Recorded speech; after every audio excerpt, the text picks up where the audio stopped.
together online, and I've got serious respect for his game. He's aggressive, balanced, and very experienced, but unfortunately, all his talent wasn't evidenced in this hand against Franco. I think possibly out of frustration with being the short stack, Titan Tom made the mistake of trying to outplay and bully the more amateur player. Choosing the wrong time to get out of line can result in a weaker player turning you into a reckless player. Let's break it down. Tom begins the hand by raising Jack 9-0 on the hijack with 21 big blinds, which is marginal to begin with, though not a bad idea considering he's raising into the least experienced player on the table. He makes a standard continuation bet on the flop, and Franco calls with his overcards. It's Tom's turn play that I have a really big problem with, and here's why. The 10 on the turn doesn't really provide much in the way of a scare card for Tom to represent, and the board now contains enough draw possibilities that it's not crazy to think a less experienced player may bet out with a stronger hand, afraid of that potential river suck out. When Franco bets out, he's doing so for a third of Tom's remaining stack, leaving Tom little fold equity on his shove unless Franco really is holding nothing. Come on. When Tom moves in, he's laying Franco an excellent price, getting about 3-1. I call. I think that in a more level-headed moment, Tom likely wouldn't shove this turn. I feel a good deal of his motivation comes from having someone he knows is a weaker player than him trying to bet him out of a pot right after he picked up draw equity, and the frustration that comes from not having things go your way at the crucial times. Despite his mistake, Lady Luck visited Tom on the river, but she wasn't the only woman on his side during the hand, and if his girlfriend's hilariously loud and over-the-top reaction is any indication, I can assure you that his neighbors already believe that Titan Tom is quite the Titan. We are back in the action where Franco Brunetti is all in and at risk. Let's get down to Mike and Vince. Well, he lost that last spot on a horrible beat on the river. Now he's short stack. Franco Brunetti's all in here with king high against the 8 high of Kyle Wilson, who's looked him up. Now Kyle's gonna have to get lucky to eliminate him and see if he can do it. Oh, he did so far. He's out-flopped him. Kyle Wilson out in front with the 2 6s. For Franco to stay alive in this tournament, he's gonna have to catch a king or 2 runners to make a straight or a flush. And the Kyle Railbirds rooting their man on. Turn card coming up. Well, the 9 comes off, so we're off to the river here. Franco Brunetti must catch a king on the river, otherwise he's going to be out in 6th place. Well, it's a queen of diamonds. It's not going to do it for Franco Brunetti. Got this tournament through a satellite. A real gentleman. Tough beats here tonight. Well, Vince, as Franco Brunetti walks out in 6th place, this is also a good time to tell everyone about the World Poker Tours, ClubWPT.com. Well, Mike, I'm not just saying this, but I love ClubWPT.com. It is amazing. For only $19.95 a month, anybody can play. You play in tournaments, you can win prizes, you can win cash. I mean, it is incredible. It is the best deal in poker. Folks, if you like playing poker, give Club WPT a try. Guarantee you're going to love it. Okay, let's get back to the table. All right, action goes to Kyle Wilson. Our Canadian, a lot of momentum with a king deuce and the button is going to raise. Tom Lee out. Frankenberger, though, with a queen jack, is going to play. Here's the flop. Oh, a nice flop for Andy as he flop top pair comes Jack 6-5. Yep, and he's first to act. Look at this, he's going to lead right out and bet, Vince. 100,000. Kyle, always suspicious as to why a guy would lead out into a pre-flop raiser. And wondering if he can make a raise here, if he'll just take the pot away from this guy. Well, he's got nothing. He'd have to be doing it with a lot of heart, and he's going to try it. And he's made it 325,000. Whoa. I call. And Frankenberger not going anywhere. He has made this call. Well, those are not the words Kyle wanted to hear.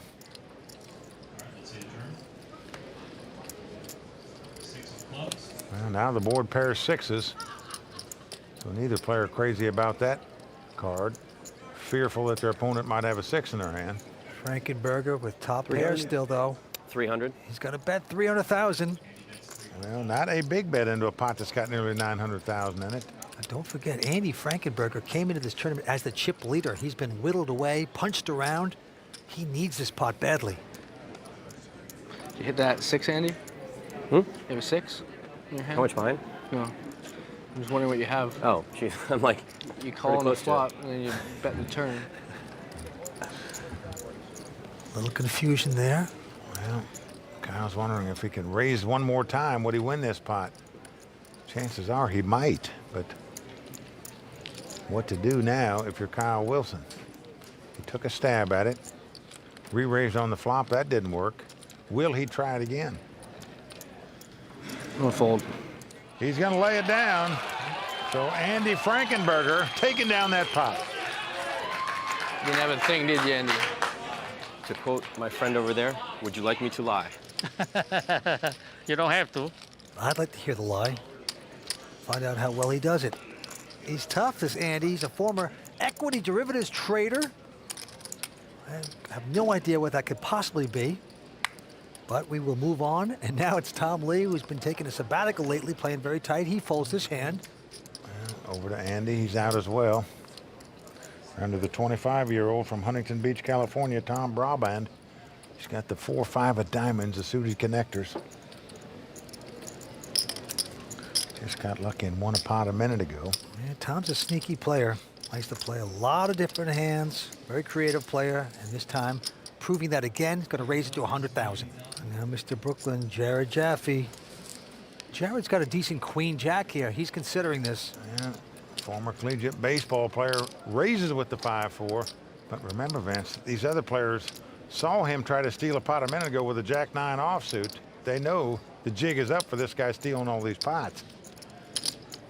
And Jared's going to make the call with the Queen Jack. Kyle Wilson with just 9-7, also going to make the call.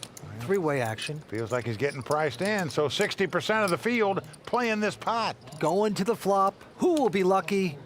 Oh, All three players have flopped a pair. Jared has flopped top pair. He's going to check. yep. Kyle's flopped middle pair. He also checks. And now a continuation bet. Nope. Brabant also checking. To the turn we go. Oh, and a 7 comes off. Oh, no. How many times tonight at this table have we seen the slot machine come up? 3 7s. For the Canadian, now he's been checked into now how to play a 3 of a kind. What a card for him. And he's going to bet right out with him, Vince. Yeah, it looks like 200,000. Now, Tom's saying to himself, this guy really got something, or he's just making a stab at this pot because we didn't bet on the flop. Wow, Tom is going to give a little something here to it with just a pair of 4s, 200 grand. Well, he's going to make the call. And now Jared's got a tough decision. Remember, nobody bet the flop. Now all of a sudden it's been bet and called on the turn. I think you get away from this hand, even if you got the best hand here. Oh, he's going to do the opposite. He's shoved. Well, Jared doesn't think that, so. please. He has shoved his stack in over the top. Now Kyle's thinking to himself, okay, do I re-raise this guy behind me? How to play this properly? Well, what he's thinking about is, does this guy have me beat? Well, you can't lay down 3 7s, though. Not with a small stack like this. Well, you still got a man behind you, remember that. Call. But Kyle is going to make the call. And Tom Brabant goes away. Got a 7, right? I have a 7. What a disaster here for the 2-day lawyer. Good game. Well, the 2-day lawyer's got 2 outs here. Must catch a jack on the river to win this pot. Otherwise, he's going to be out in 5th place, and it'll be case closed for the lawyer. Kyle, as you can see, not jumping for joy until that river card hits the board. All he's got to do is dodge a jack to win this pot. Here comes the river. But it's a king. So that's going to do it for the 2-day lawyer, Jared Jaffe, out tonight in 5th place. Well, a big effort for Jared. Disappointing, but he is going to take home $86,000. And just like that, we have 4 players remaining at the Legends of Poker. Well, it wasn't in the cards this evening for 2-time final tableist Jared Jaffe, tonight's 5th place finisher. But things seem to be falling into place for Kyle Wilson. Join us again for WPT's continuing coverage of the Legends of Poker at the Bicycle Casino. Until then, for Mike Sexton and Vince Van Patten in Los Angeles, I'm Kimberly Lansing. Thanks for watching. See you next time, right here on the WPT. We have to play poker now. What do you have betting so big? Can I see your cards, please? Show me bluff, maybe $100. Well, we've got the race situation here between the 2 young guns at the table. And out come the beautiful Royal Flush girls. This is why everyone plays cards. Everybody on their feet. Here's the Come flop. on, come on, come on. We are down to the river. He has done it.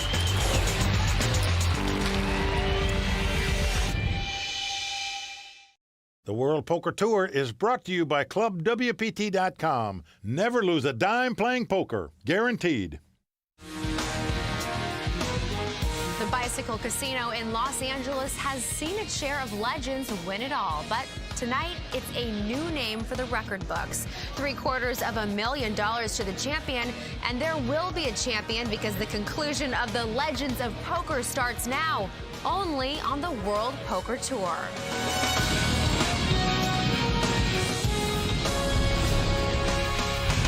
Well, the crowd all standing. He is circling the drain. They are going bare knuckles in the center of the ring. He needs the extreme miracle.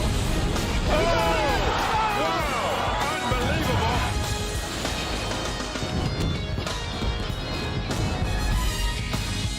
Oh, yeah. He's going over the top. Well, the 62-year-old takes the chip lead. Let's go a bit faster, boys. Let's Well, go. the former baseball player about to strike out here. He did it. He hits an 8. You're allowed to celebrate. That's a big hand. You just got to say the poker gods were not smiling on Franco here tonight.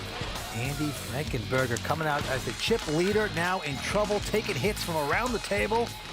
We were a little faster. What a disaster here for the two-day lawyer. The Canadian Railbirds rooting Kyle Wilson on. Jared Jaffe out tonight in 5th place. And just like that, we have 4 players remaining at the Legends of Poker. As you can see, it's been an exciting competition so far. The Legends of Poker tournament here at the Bicycle Casino is where poker icons Doyle Brunson and Dan Harrington earned their WPT titles. And with 4 players left, one lucky player is going to join that elite group. Action is about to resume, so let's get back to the call of the game with Mike Sexton and Vince Van Patten. Well, thanks, Kimberly. There you see our 2 chip leaders, Kyle Wilson and Tommy Lee. Both of these guys have been to a WPT final table before. It looks like experience might bode well for our champion tonight. To the table we go. Andy's 5,000, blinds 25 and 50. It's been folded around to Kyle Wilson from Canada. Kyle looks down at an 8-5. Well, Kyle is the current chip leader, but the guy he's up against here is in 2nd chip position. And he's picked up 2 aces. I'm talking about Tommy Lee. And just calls, Vince. Does not re-raise with 2 aces before the flop here. And here comes the flop. 10-5-3. So Kyle's flop 2nd pair. He's checked. Surprised he would check there after raising pre-flop. Well, Tom Lee very sneaky with the weapons of mass destruction, pair of aces, coming out for a bet, 300,000. Tommy, a former helicopter pilot in the Vietnam War. 300? Now a real estate broker. And Kyle's going to call with the 2 5s. Yes, he is. Going to get stubborn. A little strange he wouldn't lead out and bet the flop. Now he's going to call and be at a guess as to what his opponent has all the way through the hand. As the Queen of Hearts comes off on the turn, action on Kyle. He checks again. He knows he's up against a guy in 2nd chip position, who most likely will be chip leader at the end of this pot. And now Tommy Lee got in this tournament through a satellite. A dream come true for this tough poker player. Well, he's an unorthodox poker player. All the players think this guy, you never know where he's at or what he's doing. Relax with your diamond draw. I know this. He's played 9 WPT events. He's cashed 4 times with 2 final tables. That is impressive. Can't say anything, right? Okay. You get diamonds, right? Well, he's going to bet. How much is that? 700,000? 900,000. 900,000? Yeah. No, 700,000, sorry. Yeah. You know, 700, 900 might do the same thing. Kyle does lay down the 2 5s, and wisely so. What do you have betting so big? I don't know. Sorry, I don't want to tell a lie. That must have a big flush shot. Big hand, big hand. Yeah, you did have a Sorry big he hand. didn't call. That's what you're sorry about. Tommy Lee taking down that pot, and right now that makes him the chip I'm just leader. asking. We'll be right back from the Bicycle Casino with more exciting poker brought to you by ClubWPT.com.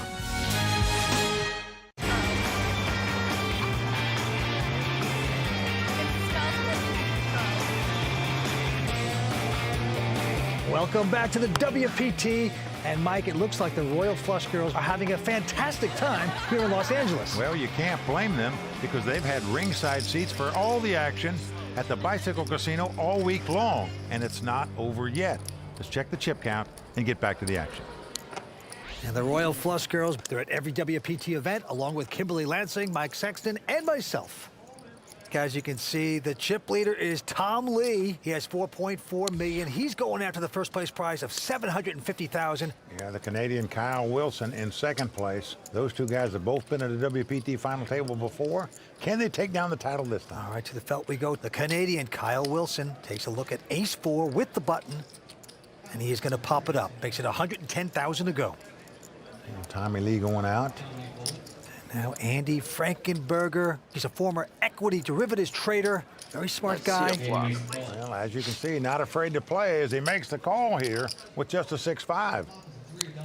And it looks like a good thing maybe because he's taking the lead with 2 5s as well as a gut shot straight draw. He has bet it, even though he didn't raise before the flop. Kyle is a two-way straight draw. A deuce or a 6 would make him a straight. An ace would give him the best hand, so he makes the call. Here comes the turn card. Well, Wow. deuce at diamonds comes off. This gives Kyle a straight. Does give Andy a flush draw to go along with a straight draw, but he's going to have help to win this pot. He's bet $175,000. And there's Greg Mueller and Sean Buchanan, two great poker players, Kyle's friends. Both from Canada, rooting their fellow Canadian on. Kyle has made the straight with 3 diamonds out there. You're saying to yourself, could this guy really have a flush? Kyle's just calling here. Down to the river we go. Oh, and the queen of diamonds comes off, and now Andy does have the flush, and he has the best hand. How much is that? Oh, Not a big bet. $175,000 is all he's bet here. Andy, what do you have? And you can see the disgusted look in Kyle's face. What do you got left? I want to know what he's got left. 0 chance he's going to raise it here in my mind. Even though if he did, he might win the pot, but he's got a straight, so he's just going to call and hope his opponent doesn't have a diamond. A diamond, obviously. What? I called. Well, there he looks like a bobblehead doll going sideways. So lucky. and Frankenberger's going to put a little extra ketchup on the burger because he just took down Kyle. Kyle, disgusted, say, "You are so lucky. Welcome to the WPT." Well, Andy Frankenberger, the double major from Duke, taking down that pot. Day one was pretty slow for me. I had Joe Hashem sitting to my immediate left, and you know, seeing a guy like that on your left, you're gonna sort of watch what you do. But I also know I don't want to do anything stupid because he'll take advantage of it. Well, you made a monkey out of Hashem. He's gone. You're not. All right, to the action we go. Tom Lee going to take a sabbatical, folds his hand. Frankenberger on a little bit of a rush now with a 9-7 of clubs. Folks, this guy got the perfect 800 on the SAT math test. So that shows you he's Mensa quality. Well, he's called it. Tom Braband with just a 9-6 in the small blind. Well, Tom, the former baseball player in college, going to make the call. And Kyle with a king 4. Has an option to raise, but he says okay. So we got three-way action here. Let's come ace, king, 5 with 2 clubs. Kyle out in front with the 2 kings. Andy, of course, with the flush draw. Tom is checked. Kyle is checked. Will Andy bet the flush draw? Both opponents check to him. He's on the button.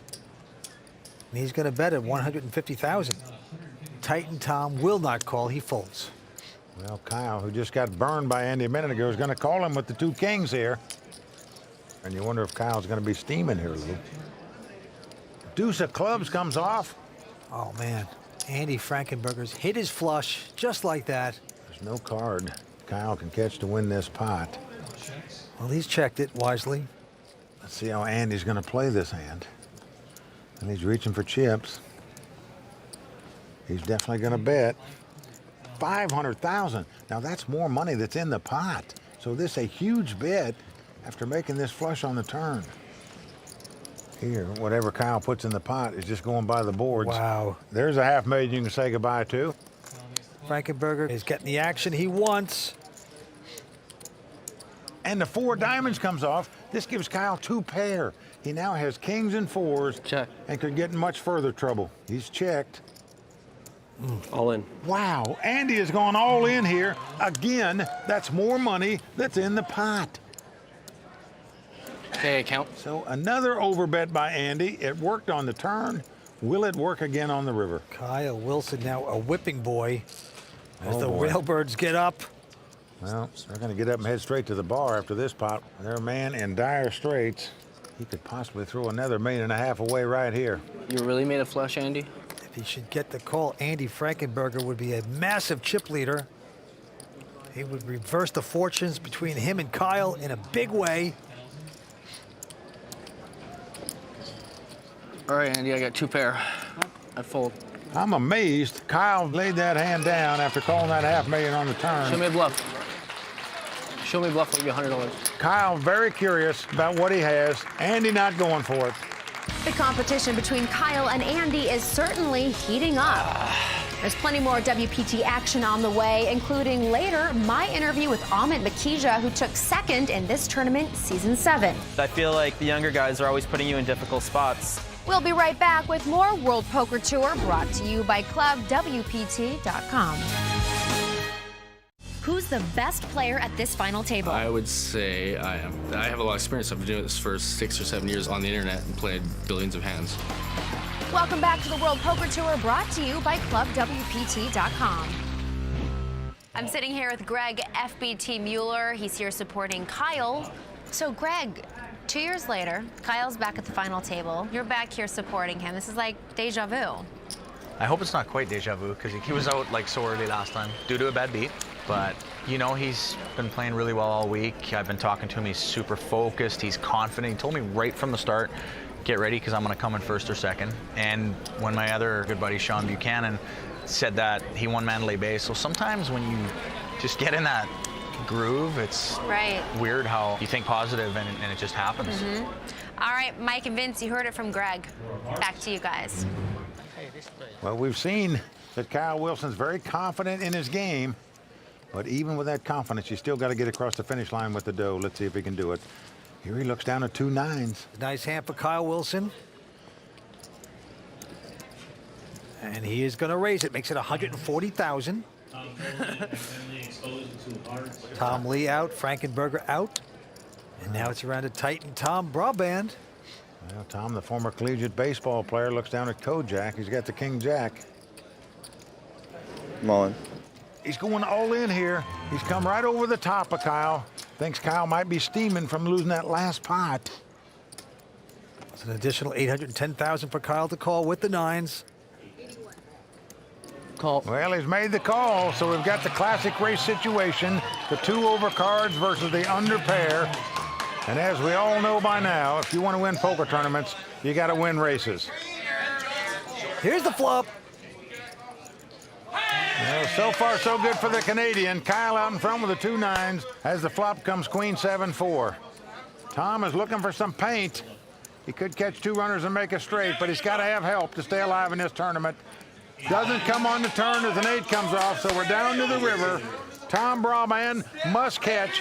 A king or a jack doesn't do it as the 9 comes off. Well, that's going to do it for the 25-year-old from Huntington Beach, California. Tom Braband is going to finish in 4th place tonight. But you got to hand it to this guy. He's played 3 WPT events. Yeah. He finished 23rd in the LA Poker Classic. He made it to the final table tonight, finishing 4th. But in 3 tournaments, folks, let me tell you something. That is performing. Well, he is a player, no doubt about it. Fine effort, but he's not a legend. One of these guys will be. Tommy Lee is the chip leader, 63 years old. He's the senior at the table. Can he finish here tonight? You know, Tommy Lee started out like a racehorse at this final table and then went into a big shell, letting these other guys go at it. Let's see what's going to happen from here out, if he's going to step it up a notch. Well, Mike, why don't we take a moment to tell everyone at home our favorite things about our new sponsor, ClubWPT.com. Absolutely. It's a great site created by the people at WPT. And what I like most about events is that anyone who plays on the site will never go broke playing poker because it's a membership site. You only pay $19.95 a month and you still have the chance to win real cash and prizes and even a seat into a WPT tournament. Boy, I wish they had this when I started playing poker. Well, when you started playing poker, you didn't play with numbers, you had spots on the cards. But nevertheless, it is the best new thing in poker, I have to admit. Well, what about you, Vince? What's your favorite part of being a member? You know, I love the poker too, but I also get a kick out of watching the WPT bonus footage. And I love chatting and tweeting, believe it or not, with our other WPT friends like Tony Dunst, Kimberly Lansing, and the RFGs. The RFGs? Royal Flush Girls. You mean Melanie, Michelle, Melissa, Sunisha, Jennifer, and Katrina. Wow, first name basis, very impressive. Well, Vince, maybe you need to spend a little more time on ClubWPT.com. I'm on it, but apparently I do. And so can you. Just go to ClubWPT.com, where you'll never lose a dime playing poker, guaranteed. All right, let's get back to the action. Tom Lee now looking down at a pair of jacks and the button. Great starting hand. Yeah, especially in a three-handed poker game. And he's putting out the raising chips like he should. Makes it 250,000 to go. And now Andy's going to fold. Only one to beat is Kyle, but look at this, Mike. He's got a pair of kings. Unbelievable. Well, this could spell big trouble for Tommy Lee right here. Kyle comes over the top. He's going to raise it. Makes it 650,000 to go. Vince, most players would just shove right here with the two jacks. Says if you can beat this hand, good luck to you. 400,000, right? Yep. Tommy just calls with two jacks. Does not re-raise here. Now it's come Queen 10-5. So there is an overcard to the jacks out there, but Kyle out in front with the two kings and checks them. Setting a trap. Well, once he's checked, I don't blame Tommy Lee for betting here. Yeah, he's going to bet all right, $1 million. Look at this little acting job. The deep breath, sitting back in the chair. Now he's going to look back down at his cards here. Yep. Usually a guy sighs and moves around in his seat like that with his shoulders back. You know he's got something pretty good. I'm all in. And he's going to push all in. Now, you wouldn't think a guy would go through all that gyration and acting there if he was bluffing. Now, his Canadian buddies on their feet now. Now let's see what Tommy Lee's going to do with the jacks. What do you got, Tom? Got ace queen? And if he had ace queen, he would have already been in the pot. I can guarantee you that. He's very surprised Kyle would even ask that question. Yeah. Looks very confident, Kyle does to me. I'm with you, Vince. Looks like he's got a strong hand the way he's been acting. Indeed he does. You'd like a call, wouldn't you? Just out of curiosity, that's the only reason I want. Yeah. No, you don't care about money. Well, Tommy Lee's going to lay it down, and I believe Kyle did a little too much chatter there. I agree. He let his player off the hook there a little bit, but Kyle Wilson will take that pot. Oh, look at that. The Wonder Cam shows a jack on the turn, a 6 on the river. Kidding me. Incredible. Had Tommy played that hand fast before the flop or on the flop, he would have busted Kyle Wilson out of this tournament. More to come from the City of Angels.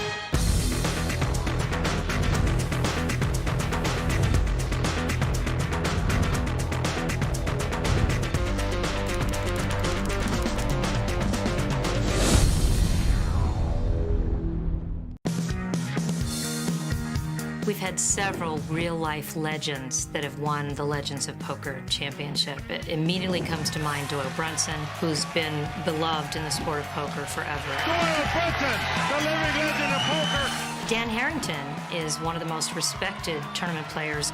And then Prahlad Friedman. Prahlad Friedman from Malibu, California is our champion. Top pros in the world. Just ask them what's one of the greatest places to play, and they'll all tell you the Bicycle Casino.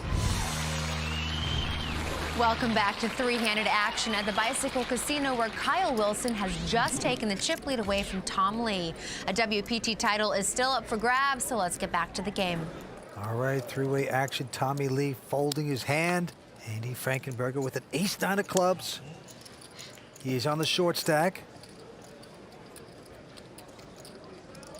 I'm all in. And he's saying all in.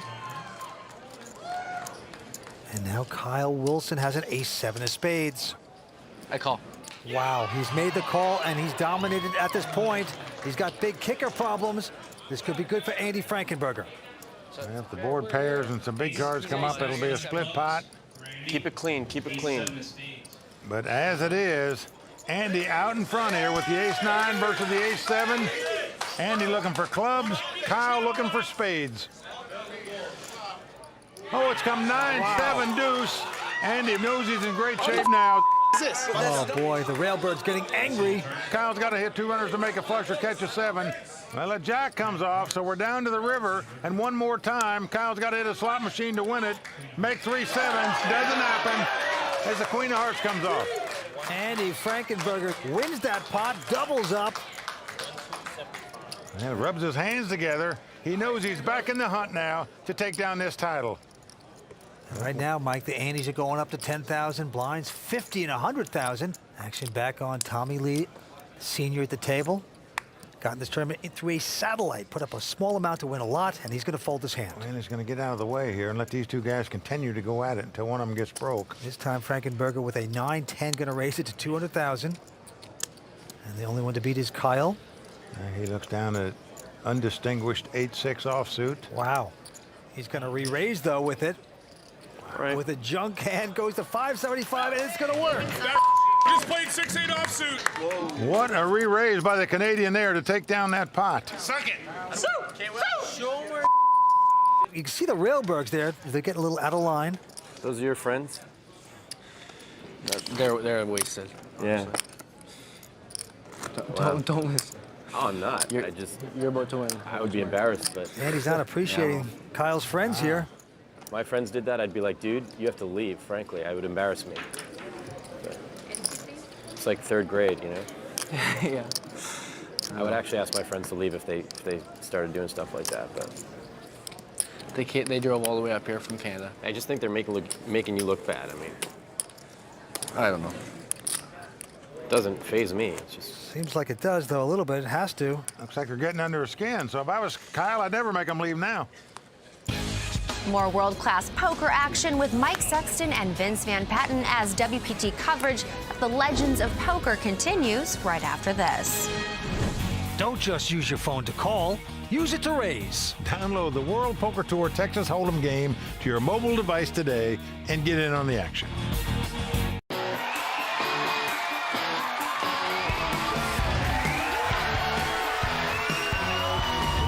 Fist pump. Fist pump. Fist pump. I have a scale of happiness on how happy I am, and so I judge that by fist pumping. Like, the happier I get, the fist pump meter slowly starts to rise. Sometimes when you win a really big one and you get the rush of euphoria. That's the double fist pump. Fist pump meter's off the chart. I like fist pump a lot. I'm Melissa Grace, and you're watching the World Poker Tour. Some of the spectators here have been getting a bit out of control, which begs the question, do the players at the final table have the responsibility to keep their friends in line? Let's check in with our own Tony Dunst and see what he thinks in this edition of The Raw Deal. Drunken friends in the audience, entirely obnoxious or totally awesome? I'm Tony Dunst, known as Bond 18 online. Let's talk about drinking. This edition of The Raw Deal brought to you by Rise. So Kyle's friends begin with a little everyday drunken profanity in the ace-9 versus ace-7 hand here. Then they amp up the harassment and begin shouting things at Andy after he folds to a re-raise from Kyle pre-flop here. Suck it. Am I the only one who finds it odd for a guy to taunt another guy with the phrase, suck it? My friends did that, I'd be like, dude, you have to leave, frankly. I would embarrass me. Were I in Kyle's position, I wouldn't ask my friends to leave, but I'd certainly go over and tell them they're acting like a bunch of jerks and that their behavior is uncalled for. Whether Kyle realizes it or not, the conduct of his friends reflects on him to the audience at home and the greater industry, even if they've just had a couple too many and are trying to have a good time. I think almost anyone that would voluntarily submit themselves to watching several hours of live poker should be entitled to a few drinks, and I can't remember the last time a friend made a major final table and his surrounding social circle didn't see it as the perfect excuse to get hammered in support, which seems pretty inevitable given today's heavily 20-something poker crowd. However, insults, continual vulgarity, and harassment are simply out of line. Those are your friends? And nobody playing for that amount of money should be submitted to it when trying to concentrate on the task at hand. Look, I'd love to tell you that I haven't shown up tanked and wearing a profane t-shirt that I wrote myself for a friend's final table, but I'm just not the lying type. Still, when the production crew insisted I put on my dress shirt to cover up the expletive, I had the good sense to throw it back on and drown my disappointment in the beer in front of me. I urge you to show the same consideration when you're in the audience of a WPT final table. We can always count on Tony to call it like it is. The game continues, so let's get back down to Mike and Vince. We are at the Legends of Poker in Los Angeles as 3 players remain. And these are the 3 players that came to this final table as the 3 chip leaders, and they're the 3 guys left battling it out for this title. Winner's going to take home $750,000 here tonight. All right, back to the action. And Andy Frankenberger with an ace-king. And he is going to bump it up, makes it $275,000. But Kyle behind him with ace-9. Quick to call. So as the cards lie, Andy has him dominated. Ace-king versus ace-9. And what a flop for Andy. He's flopped the joint, the best hand possible, the ace-high straight, as it comes queen-jack-10. Let's cinch the nuts. What do you do? Trap it. Dig the hole, put the branches and the twigs over it. Wait for the big sucker, Kyle, to fall in. And he is. And he's done it. He's bet $300,000 here. He does have an open-end straight draw, but the best he can do is tie this hand. That's a call. It's a call. Kyle is exactly right. That was what we call a string raise. Really? Okay. He didn't have all the chips out there at once. Kyle quickly called him on it. Next card. And said, that's a call. Now, to me, that's a bit of a tell that you don't have anything yet. Now he's caught the king. He's made the ace-high straight, too. Both players have the ace-high straight, but Andy has the ace-high flush draw to go along with his straight. He's on the free roll. There's 3 diamonds out there. And Andy Frankenberger's going to bet $775. Well, Kyle has hit the best card he could hit right here. And he has called it. At least at the moment, to give him an ace-high straight. They're tied right now. Andy on the jelly roll. If a diamond comes off, he'd make a flush and have the best hand. Another diamond. 5 of diamonds does come off. So sick. So sick. Andy has made the ace-high flush. Now the question is, how much to bet to get paid off? Would you have called it if I raised before? Would I have called it? The Burger's starting to talk now, ask questions. That is a weird question to ask at this stage before you bet. I'm all in. God. Now he's going all in. How does he say? A huge overbet here in my mind. Oh, this is going to put Kyle into the rubber room. Can you count that, please? That's unbelievable. What kind of... He is confused. He's angry about this. Well, Vince, I don't blame him for being confused here. What kind of act is that? I don't know. He says so sick, and then he goes all in. Not too bad, actually. I think it was a very strange act. I agree with Kyle here. There's no way you say all that and then you don't have a diamond in your hand. Yeah, I said, would you have called me if I'd have gone all in on the turn? And now he goes all in on the river. Now, in my mind, the only way you can make that play is if you have the ace of diamonds or you don't have a diamond. If he had nothing, it'd be the greatest bluff of the WPT, but not to be. Kyle figures it out, lays down the hand, good fold. Well, Kyle laid down the ace-high straight, a good laydown by him. So sick. But very peculiar questioning in my mind by Andy there before he bet. Kyle Wilson getting punchy here at the Bicycle Casino. We'll be right back. The World Poker Tour is brought to you by ClubWPT.com.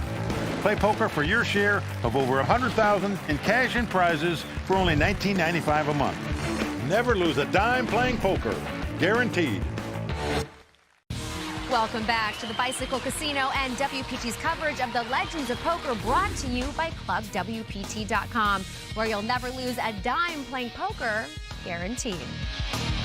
In Season 7, rising star Amit Makija almost became the youngest winner in WPT Legends history.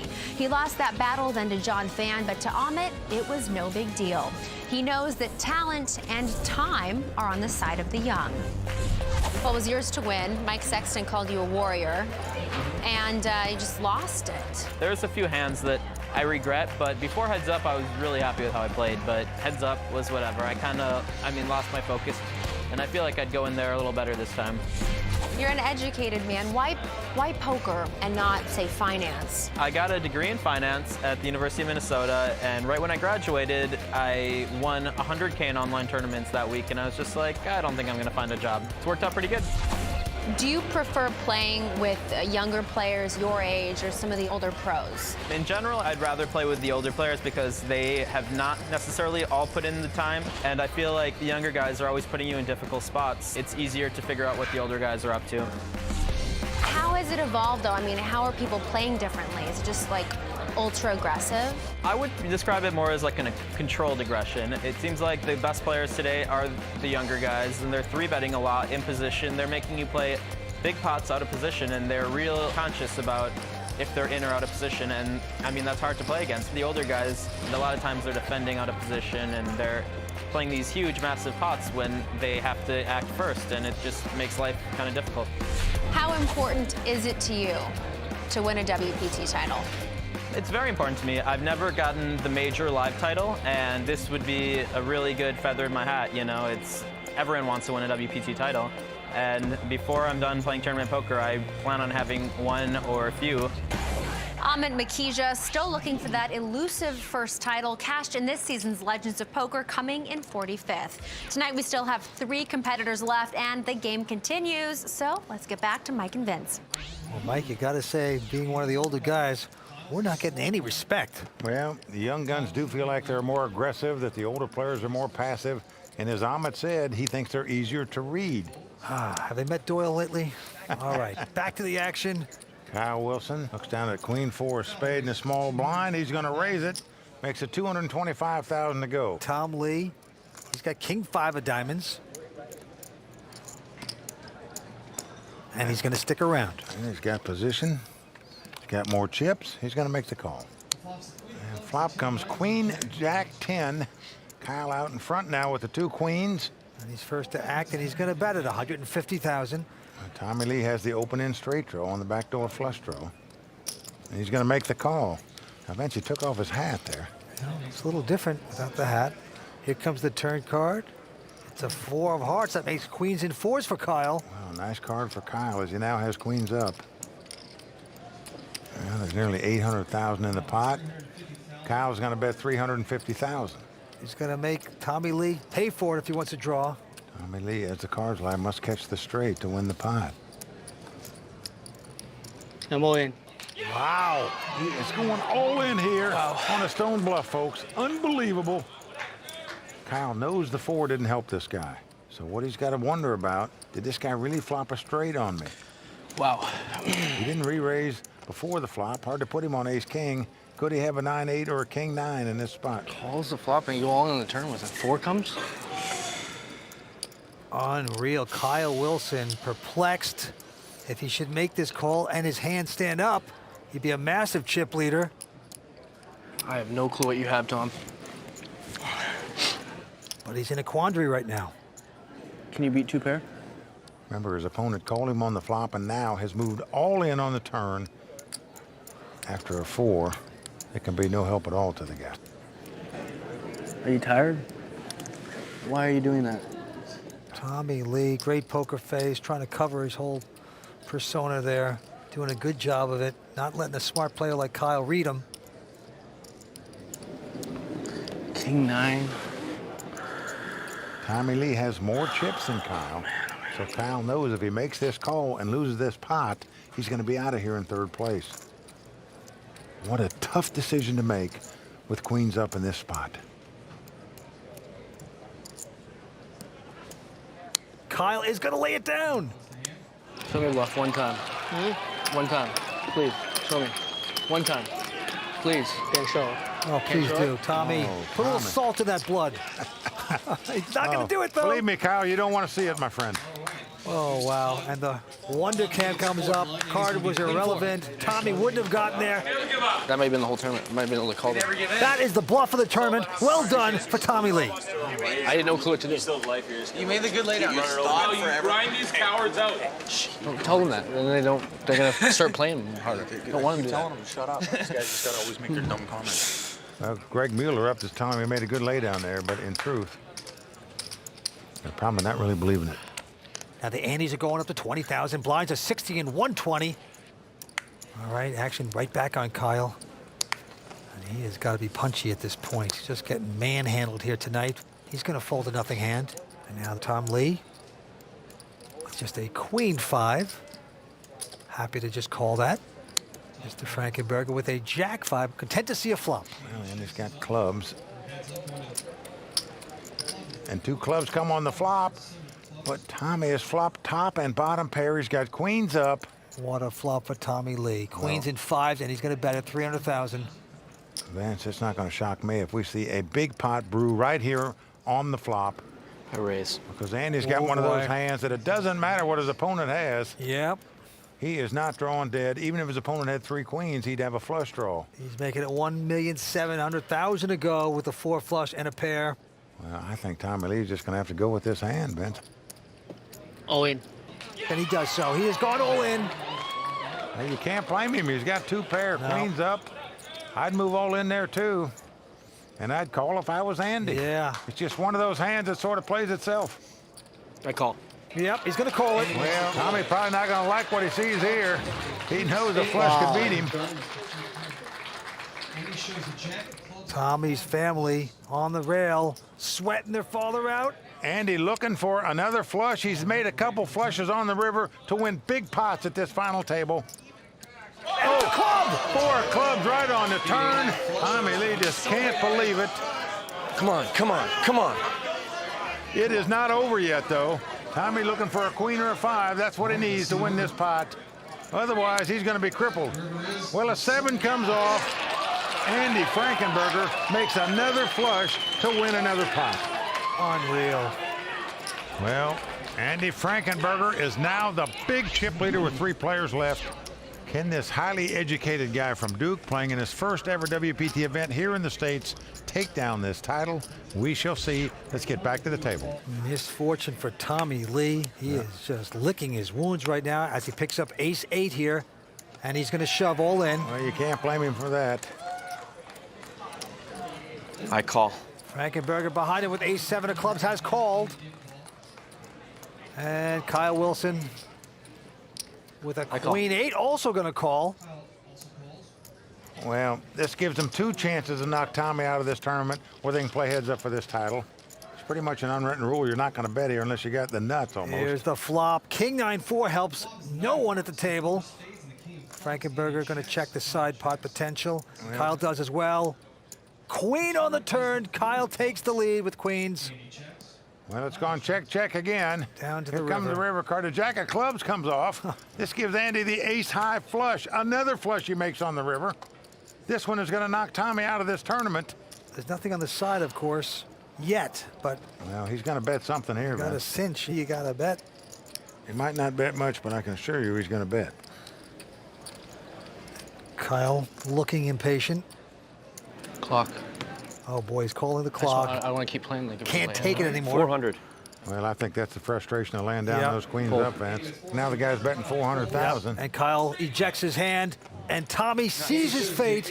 It's not good. Nice hand, Andy. He is gone. Well, that's going to do it for Tommy Lee. Just very unlucky those last couple pots. Tommy Lee, a gentleman, very entertaining player. He's going to go home with close to 175,000. Don't worry about everyone. Just like that, we are down to 2 players on the WPT. As is the custom on the World Poker Tour, when we get down to heads-up play, we have our money presentation. So show us the money. And out come the beautiful Royal Flush Girls, brought to you by prestigious models, Sonisa, Melissa, Katrina, and Jennifer. This is why everyone plays cards. Well, the winner tonight is going to take home $750,000 and a coveted WPT title.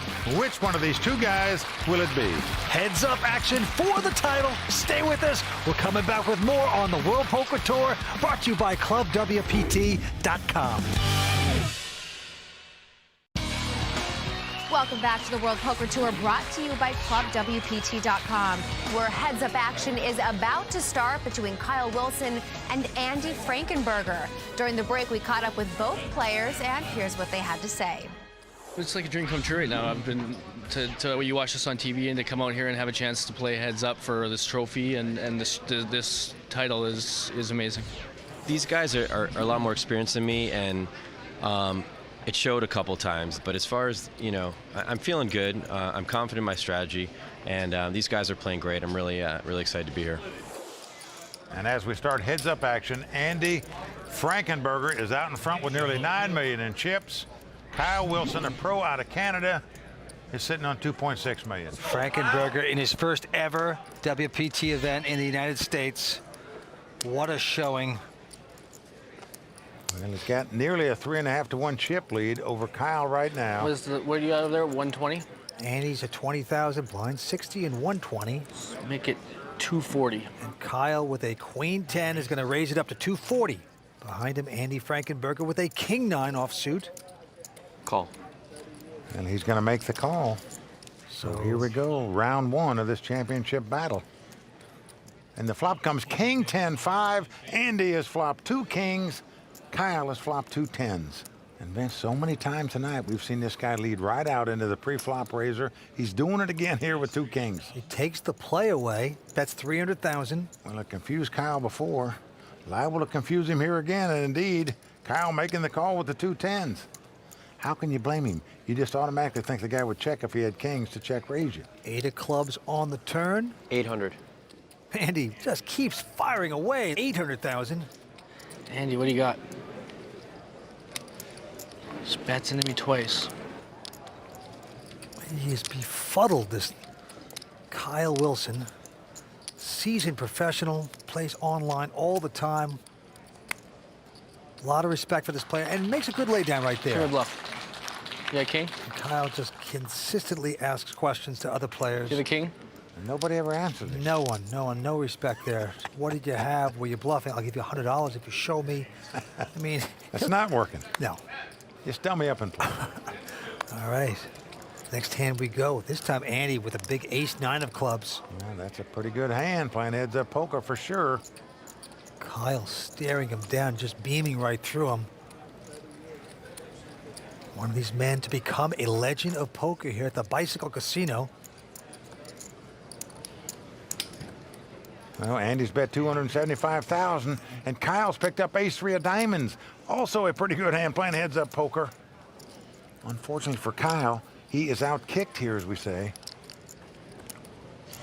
I'm all in. Wow, he is going to ship it. He says all in.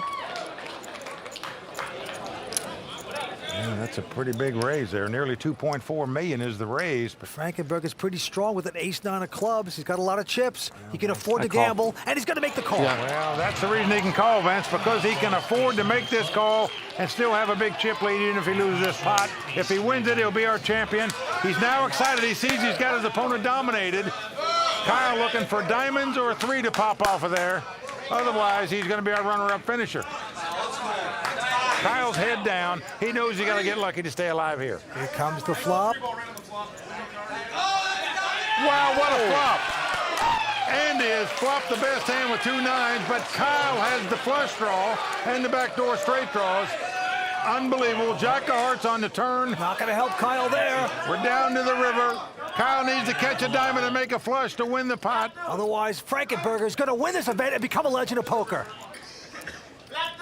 Well, here comes the river card. It's the 6 of spade. Andy Frankenberger made a lot of flushes at this final table, but to take the title, he had to dodge a flush. He's our champion. Andy Frankenberger taking down the legends of poker, picking up $750,000 here tonight. What an effort. We have our champion of the Legends of Poker, Andy Frankenberger from New York City. Congratulations to all of tonight's players. From Los Angeles, this is Kimberly Lansing saying good night. Good to see you here. This is a nice greeting. We just play poker now, okay? No more complaint, no more nothing. Show me bluff, I'll give you $100. Everyone sucks at poker besides me and like 10 people. Mike, it looks like the Royal Flush Girls are having a fantastic time here in Los Angeles. Bottom line is, look at my chip stack. How am I not playing well? Well, there he looks like a bobblehead doll going sideways. So lucky. You can't get a read on me, baby. My friends did that, I'd be like, dude, you have to leave, frankly. I would embarrass me. Andy Frankenberger taking down the legends of poker. He's our champion. And until next time, may all your cards be live and your pots be monsters.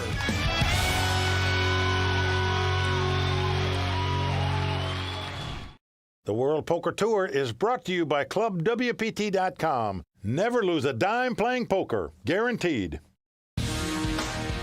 In Atlantic City, 1,000 players have become 6, and tonight, 6 will become 1 as the Borgata Poker Open crowns not just a champion, but the ultimate survivor. And it's only on the WPT.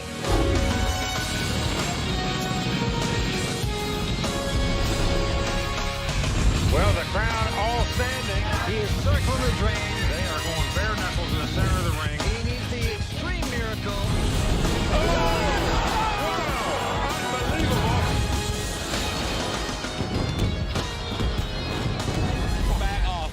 The largest tournament in the history of the WPT has turned out to be the ultimate test of survival. Over the previous 5 days, this record-setting field of 1,042 players was whittled down to only 6. One of those who made a deep run here at Borgata but came up just a bit short is here with me right now, our very own Mike Sexton. Mike, congratulations on your 20th place finish. First the Hall of Fame, now this. Soon you're going to be demanding a bigger dressing room. Well, thanks, Kimberly. You know, I don't get a chance to play a lot of poker tournaments anymore, so whenever I get to play a big event like the Borgata Poker Open, I thoroughly enjoy myself. It's a lot of fun for me. You know, it's always disappointing when you get knocked out of tournaments, of course, but the truth is only about 10% of the people make the money in a poker tournament. Anytime you make the money, that's good. You know, I'm an old school guy. I still love to compete against the young guns to see how well I can do. So this has been a real fun week for me, even though I didn't quite make it to the final table. You know, I've really enjoyed myself. And bittersweet, of course, but still quite an achievement. Congratulations again, and don't go anywhere. But Mike Sexton's tale from this event is just one from the multitudes that came to Borgata this week seeking poker glory. Let's take a look back at the bloodbath that ensues when 1,000 players go after one championship. Welcome to the Borgata Poker Open. On behalf of the Royal Flush Girls and everyone at the World Poker Tour, shovel up and deal. History was in the air early on day one as the number of entrants set a WPT record with 1,042 registered players. And in a sea of 1,000 players, one man, Olivier Bousquet, stood alone, hoping to become the first WPT champion ever to win the same title 2 years running. But to do so, he would have to get through a field that was stacked with notable players. 2010 Legends of Poker champion Andy Frankenberger couldn't make it 2 titles in a row. He ended up on the losing end of a flush over flush situation against poker pro Daniel Mikovsky, and Frankenberger hit the rails soon after. The day ended with 641 players. Canadian Vincenzo Abate was in the chip lead, young gun Jeff Papola in 4th. Mike Sexton made it through with a healthy stack of over 70,000. Olivier Bousquet's chances to repeat looked bleak as he limped into day 2 with 29,000 in chips, far behind his fellow 2009 Borgata Poker Open final tablists Keith Crowder, Jeremy Brown, and Yannick Brodeur. With 641 players going after one title, tempers were bound to flare. No. You might influence him, dude. Don't mind you winning the pot, but you're jacking your jaws too much in that game. While some tried to keep their true feelings to themselves, others weren't afraid to tell people how they really felt. Give it to me all back. Okay, you're right. I knew I was gonna get him.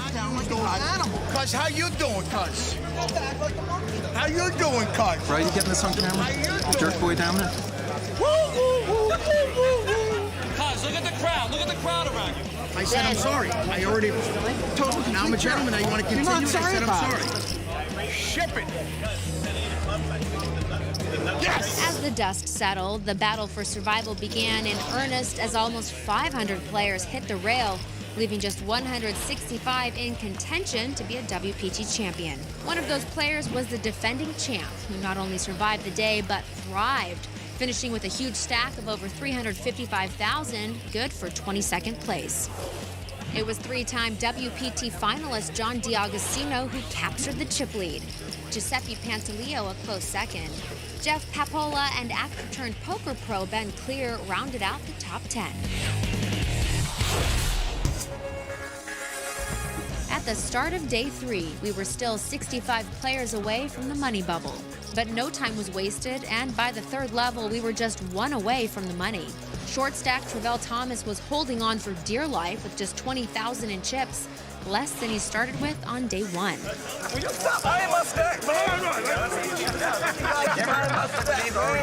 But it wasn't a short stack who burst the bubble. Greg Merritt was all in for over 250,000. He was quickly called by chip leader Giuseppe Pantaleo, who had flopped a set of deuces. No help on the turn or river meant that Merritt was our bubble boy.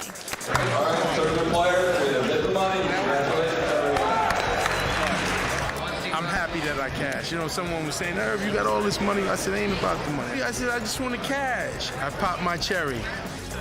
Travell Thomas was knocked out shortly after in 97th place for his first WPT event cash. Better luck next year. Other first-time cashers included our own Mike Sexton. Also cashing were Jeremy Brown and Keith Crowder. The returning champion, Olivier Bousquet, continued his repeat run with a huge day 3. So last year around this time, I actually didn't have as many chips, relatively speaking, as I do now. Now I think I'm one of the chip leaders, so I'm in a little bit of a stronger position. He finished the day in 5th chip position. Our new chip leader was semi-pro Brandon Novina, who at one point earlier in the tournament was down to just 1,325 in chips. I am very proud of these, and these will multiply. Remember that. The final 27 began with 2 big stories. Could Olivier Bousquet go back-to-back? And who would sit next to Vince Van Patten if Mike Sexton made the final 6? One storyline took a huge hit early in the day, making a tough laydown with top pair. It's not a Hollywood, it's a real decision.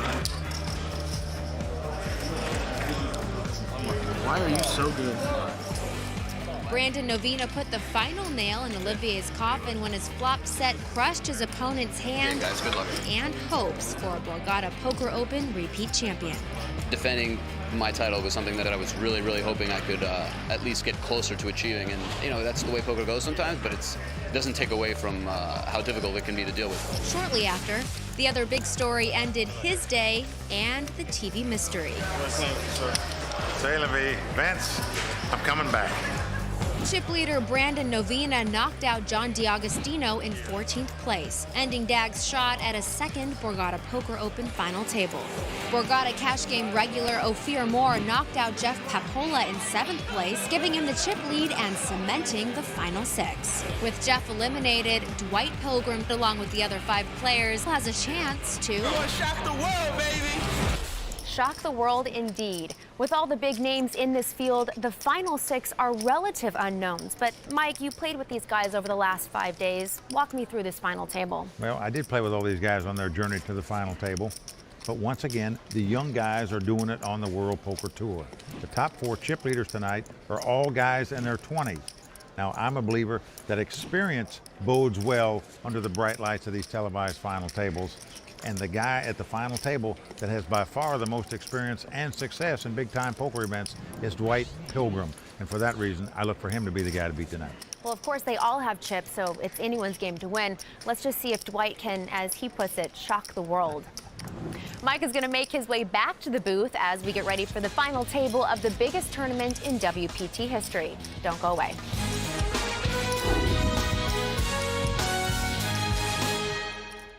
In the 2 seat, rising young star Ben Clear. I'm playing for the title. Obviously, the money is great, but the title is also just as important. New York, steady as a rock, Daniel Mikowski. Winning this title will mean, first of all, reputation and recognition of me as a good player. In the 5 seat, becoming a legend, Dwight Pilgrim. We're playing to build a resume that holds up with the big boys, with the top of the food chain. Trying to put something together that nobody can really look down and say, you know what, that kid is bringing something to the table. Hi, everyone. Welcome back to Atlantic City and the final table of the largest event in the history of the WPT, the Borgata Poker Open. And Mike, very impressive. 1,042 players put up the money to take a shot at this title, including you, my friend. I was so impressed. You finished 20th. Congratulations. Don't remind me. But Mike, there can only be one champion here tonight. Who will weed through the largest field ever on the World Poker Tour and take down this title? Lots of fun and pain coming up. Let's watch the bluffing begin.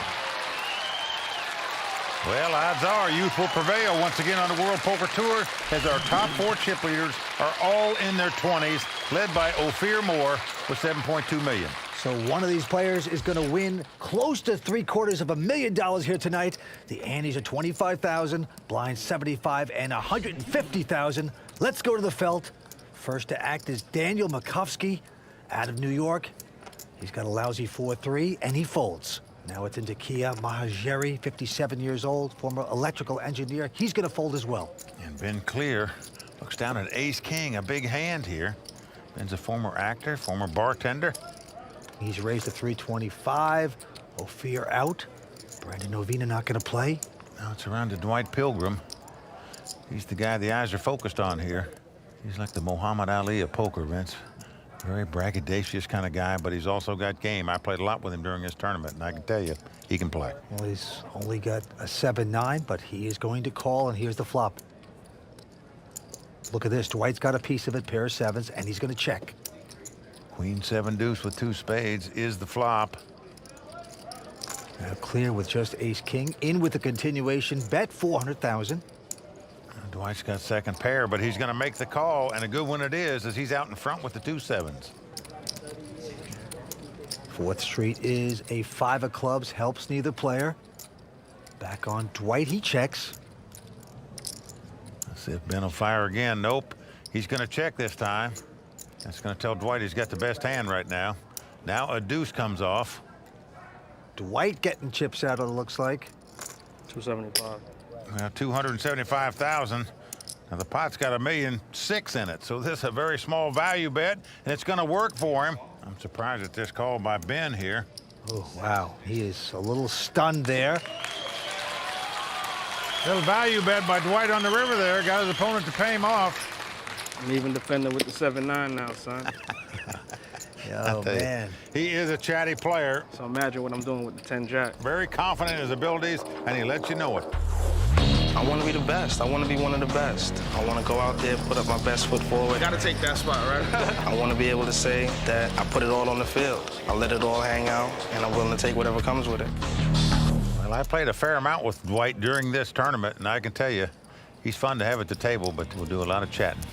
Plenty more action from Borgata, plus my 5 questions with this year's Legends of Poker champion, Andy Frankenberger. Find out which poker pro called him a clown and his response. It was like nothing I'd ever experienced before. We'll be right back with more World Poker Tour brought to you by ClubWPT.com. This is the World Poker Tour brought to you by ClubWPT.com, where you'll never lose a dime playing poker. Guaranteed. We are back in Atlantic City. 6 players remain. Well, Vince, let's take a moment and talk about our new sponsor, ClubWPT.com. Oh, Mike, well, I'll tell you, you know how I feel about the club. It's absolutely the best deal in poker.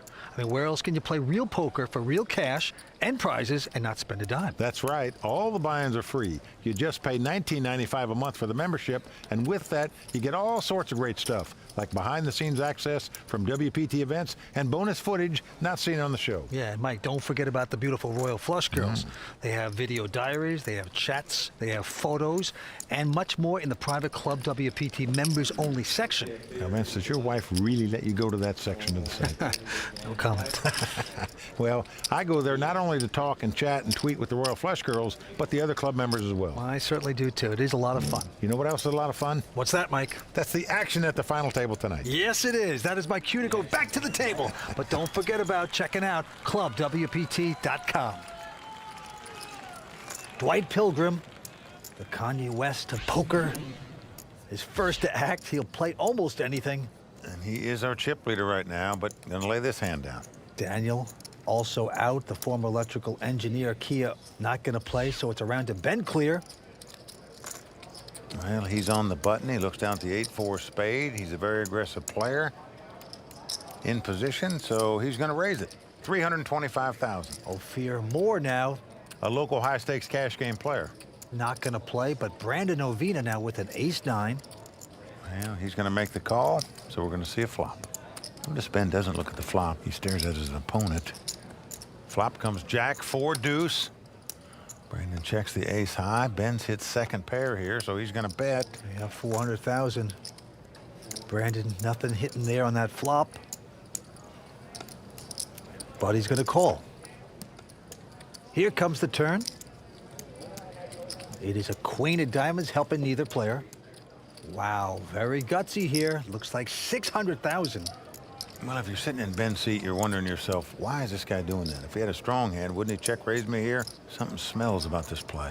It's still disturbing because you only have 4s. 1.8. But he doesn't care. He's coming back over the top and makes it 1.8 million. Well, I'll tell you, in my mind, he put 2 plus 2 together here. And this is a very good play by Ben Clear. Oh, the bartender serving up the cocktail right there into Brandon. Well, that play can only be topped. If Brandon comes back over the top of him for all his chips, he'll win this pot. Almost impossible to do. It really is. You just sickened. You made a smart move. You're tight at the table. You have a good perception of solidness, of tightness. You think that's going to work. Oh, boy, it has been foiled by Ben. Brilliantly done. Brandon has to go away. Ben Clear earned that pot, played it superbly. He is moving his chips around fast tonight, and Brandon has to pay for it. My mom is here, like all moms, you know, don't be playing that poker, you know what I mean? She was scared, you know.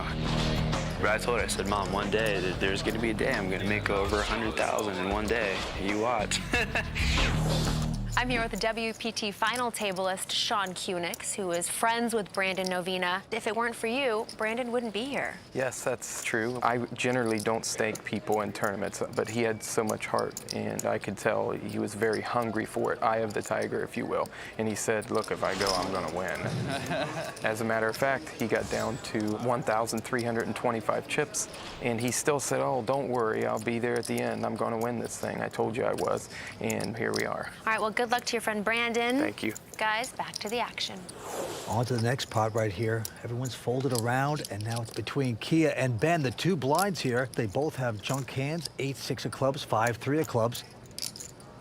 Yeah, flop comes ace, jack, 8 with 2 clubs. Both players with a flush draw, and both players checking. To the turn we go. Oh, queen of clubs comes off. This could spell big trouble for Ben Clear here.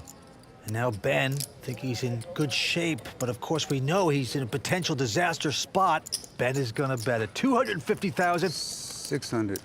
600,000 more. 850 to go. Now Ben's thinking to himself, what have I got myself into? I'm all in. Wow. I call. Yeah, all in and called. Flush over. It's flush over flush. And look at that. Ben knows it's flush over flush before Kia turns up his cards, and it's bad news for him. Good hand, man. Good hand. Yeah, I'm drawn dead. Go ahead. It's what we call a cooler in poker trade, Vince. When you get a flush, you just got to get your money in there. Well, the former electrical engineer shocking Ben. He puts the screwdriver into the ear. I'm Katrina, one of the Royal Flush Girls. Stay tuned for more World Poker Tour. The World Poker Tour is brought to you by ClubWPT.com. Play poker for your share of over 100,000 in cash and prizes for only $19.95 a month. Never lose a dime playing poker. Guaranteed. For someone that hasn't been to the Borgata, it's really a fun place to be. There's nightclubs, a lot of great restaurants, and it's just a fun place to be. In addition to our 2,000-room Hotel the Borgata, we also offer the Water Club, an 800-room hotel. The Water Club features 5 indoor and outdoor pools and a 2-story spa called Immersion. I call it my second home to all my other friends because I'm here all the time. It's a great place. Feels like home. Welcome back to the World Poker Tour. We are back at Borgata with the Royal Flush Girls, brought to you by prestigious models. They're at every WPT event, along with Kimberly Lansing, Mike Sexton, and myself. 6 players remain, and as you can see, Dwight Pilgrim is our chip leader, 7.5. Kia behind him, close behind him with about 7.3. Action's going to Dwight after a couple folds, and he's got a pair of 6s. He's just called it, but Daniel behind him has a pair of kings. I'm gonna. Well, he's going all in here. He's on the short stack. Kia out. Ben not gonna play. Dwight has called it with the 6s. Well, Dwight's made the call. Not gonna like it. It's pair over pair here. I'm surprised that Dwight made this call. This is the tightest player at the table, this Daniel Malkowski. Let me live. Let me live. And let's see a flop. Now, flop is ace, 10, 9. So Dwight's going to need to catch a 6 or 2 running cards to make a straight. They'd love to knock out this Daniel Malkowski. Well, an 8 comes up, so that does give Dwight a straight draw. He can now win the pot with a 6 or a 7. That would give him a straight. Daniel's squirming there a little bit. Will he get unlucky or will he double up? Well, deuce of diamonds comes off. So Daniel's going to double up. And lets out a sigh of relief. How much? Well, you got a showdown. That's what you want. You want to see what I'm doing, right? And folks, I can tell you right now, you're going to have to get a crowbar to get the chips from that guy. Patient, guys, patient. It's going to be like pulling hen's teeth. Tight is right, but you have to know how to use the tight image. If you're here for the money and you're here for the results, you have to be patient, be tight, and choose your spots. Vince, I can remember moving to Daniel's table. He had a lot of chips. We played all day long into the night. I don't remember the guy playing a pot, and I always kept wondering, where'd this guy get all these chips? 600. Tight, tight, tight, but this time he picks up an attractive pair of 9s, makes it 600,000 to go. Kia out. Ben with an ace-9. Boy, he's been active, but he respects the tightness of Daniel, and he folds. It's folded around to Dwight Pilgrim, and here he picks up 2 jacks. 1.8. Oh, this could be payback time. He's going to raise it to 1.8 million.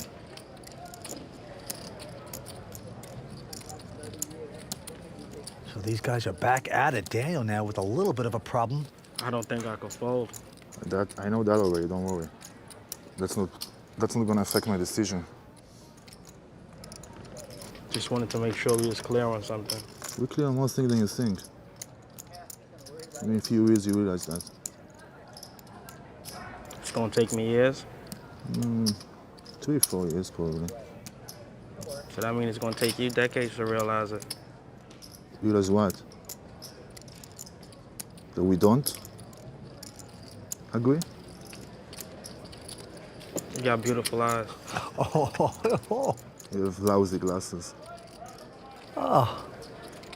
But now I see your eyes, though. Oh, get a room.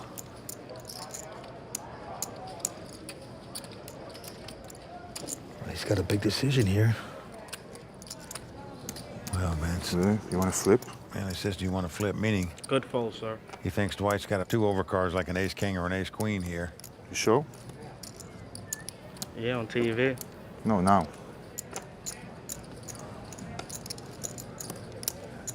No? Why show now when it's gonna be on TV? I need the information now, not on the TV. That's gonna spoil the surprise. I'm not playing for surprises.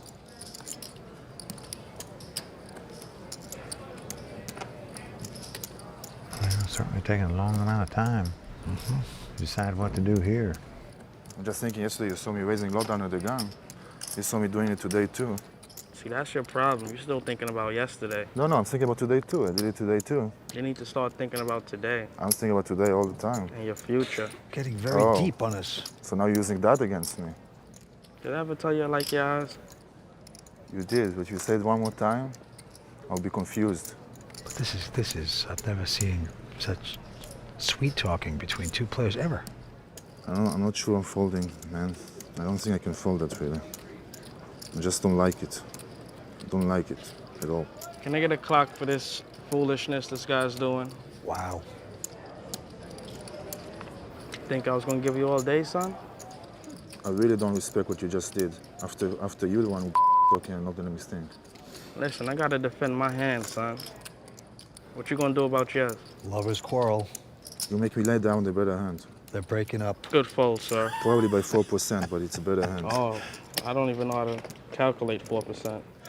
Well, Daniel does lay it down. Something I could have done about 5 minutes ago. Tough decision, and Daniel escapes there. Brilliantly done. Even if it was a race situation, Vince, he's just not the kind of player that likes to gamble on a race. As it was pair over pair, and he was in dire straits. All right, to the next hand we go. Couple folds, and it's around to the small blind Kia, who has an ace-queen. And he's going to make it 500,000 to go. Come on. I call. Wow. Ben behind it with jacks has gone all in, and a quick call by Kia. Nice hand. They both get up. These two have clashed before. One more race, please. I've won a bunch of them this tournament. So. They have pretty close to the same amount of chips, but Kia has him covered. So Ben clears tournament life on the line here. The 2 jacks don't stand up. He'll be out in 6th place. Give me 5 jacks. But if they do, he'll become the chip leader. How do you like that? Well, how about Dwight? He's up in the stands now, rooting him on. This is fun. Let's take a look at the first 3. Inside straight draw there for Kia. That's about it. Running jacks. Well, if Kia catches a jack, that would give him a straight in the best hand. At least you got his outs. Needs an ace or a queen to take the lead. Here comes the turn. Well, a 6 comes off, so we're down to the river. Kia must catch an ace, a queen, or a jack. Nothing else will do for him. One more, Ben. Likes his odds. He's chuckling it up. Can he escape one more card and double up? Here comes the river. Oh, it's an ace on the river. The retired electrical engineer short-circuits Ben Clear. He is out of here. Oh, boy, he's a gentleman, but absolutely stunned as he's going to take home $148,000. This is a fantastic player. He played very well. The former bartender probably heading to the bar right now after his opponent spiked an ace on the river to knock him out. It's definitely a lot of fun. It'd be a lot more fun if I'd won, but it's still a great experience, so. 27-year-old Ben Clear taking that hit on the river and now out in 6th place. We still have 5 players left. More with Mike Sexton and Vince Van Patten as WPT coverage of the final table of the Borgata Poker Open continues after this brief break. Well, it's definitely difficult to get through a field like this. It's not easy to get to the finals. It took a long time, a lot of people to go through. And I look at it as a big UFC contest, and there's about 1,200 fighters coming in the ring.